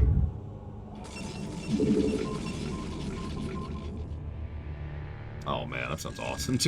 I mean, a lot of things translated over into Supreme Commander 1 sound awesome, so what the hell do I know? Just like a token setup here. Yeah, they were like, no, you don't get 12.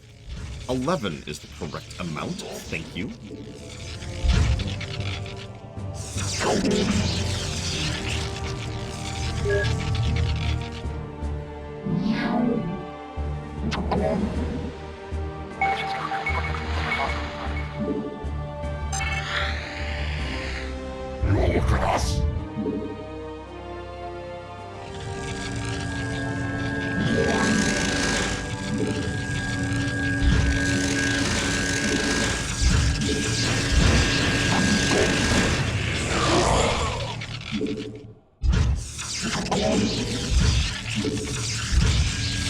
Not enough minerals.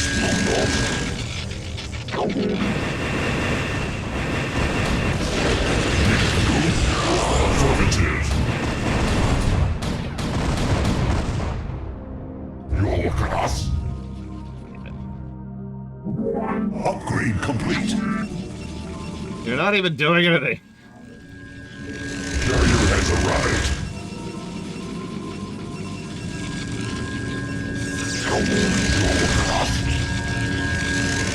Instructions.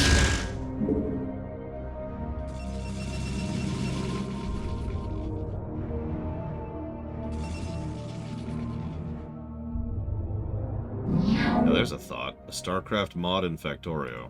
I'm a little surprised that's not a thing. A little.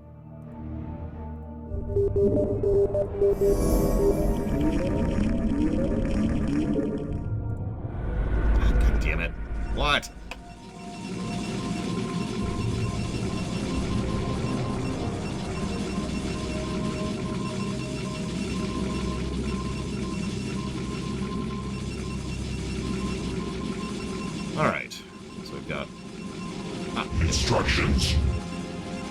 Your command.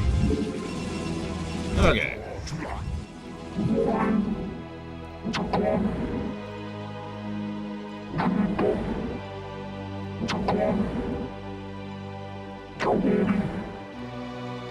Anything up here?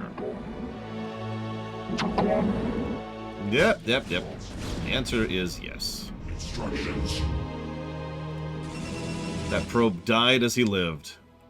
I'm not sure what that means in this context, but you know what? He's dead. That's the part that matters. Alright, so.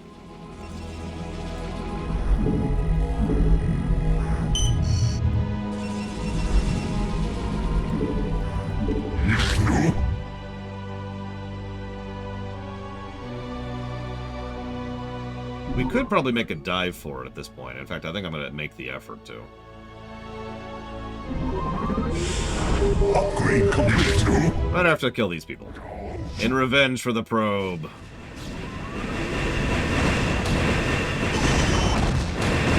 F-ban. That sounds interesting. Affirmative. Okay, so let's save. Your command. Now let's do this.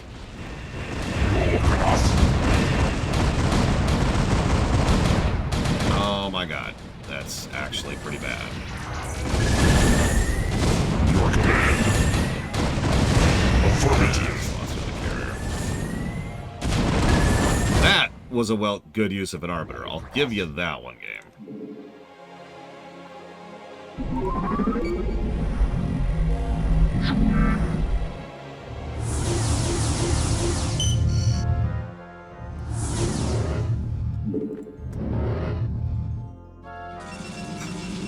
So, in a second, I will save and then go try out the idea I had.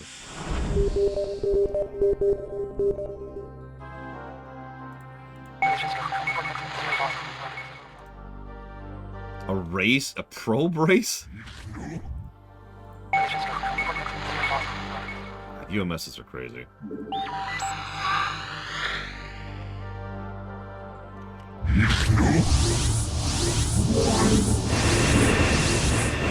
The warriors have engaged the enemy. Oh, okay, cool.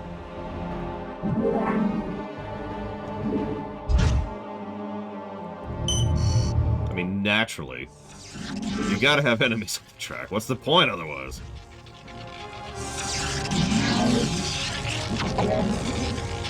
Instructions.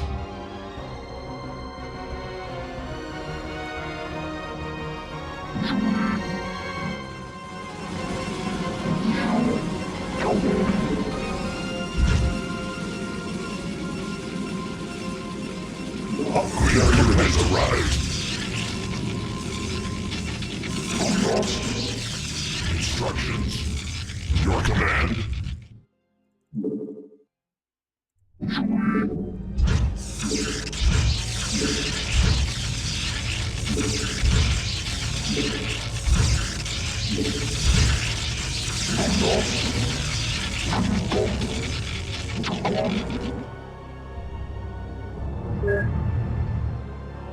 Three functional resource bases at the same time.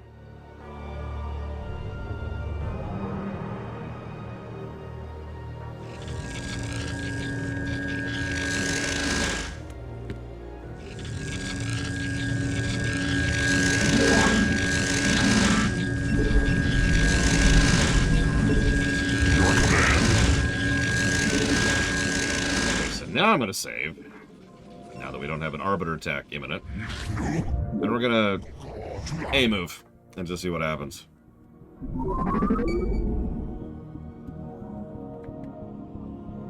we're not going to A-move.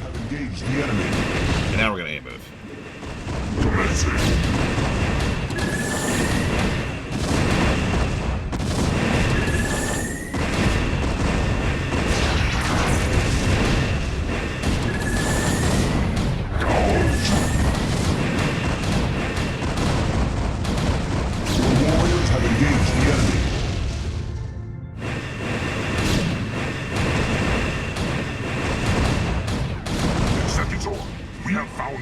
Stasis cell. Your warriors have engaged the enemy now.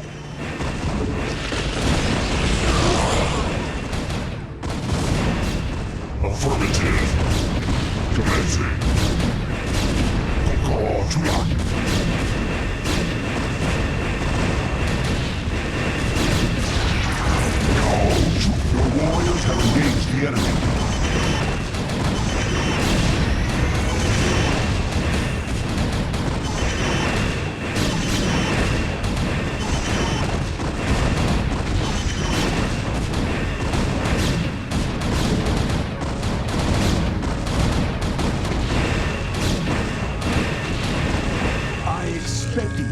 Attempt to retrieve your hero. You will learn that the will of the Conclave is absolute. Make peace with Adun. Stay thy hand, Adjudicator. The stewards of Tassadar shall not fall while the Dark Templar live. Call off your guards and stand aside, and you may yet live to see another moonrise. I will not be addressed so by one so devoid of the Kala's light. You and your vile brethren shall die with these traitors. Are you truly so blinded by your vaunted religion that you cannot see the fall ahead of you? Your conclave believes that they are winning this war, but all they have succeeded in doing is helping the Overmind to win. What could you possibly know about our designs, blasphemer? You speak of knowledge, Judicator. You speak of experience. I have journeyed through the darkness between the most distant stars. I have beheld the births of negative sounds and borne witness to the entropy of entire realities. Unto my experience, Alderus, all that you have built here on Iora is but a fleeting dream. A dream from which your precious conclave shall awaken, finding themselves drowned in a greater nightmare.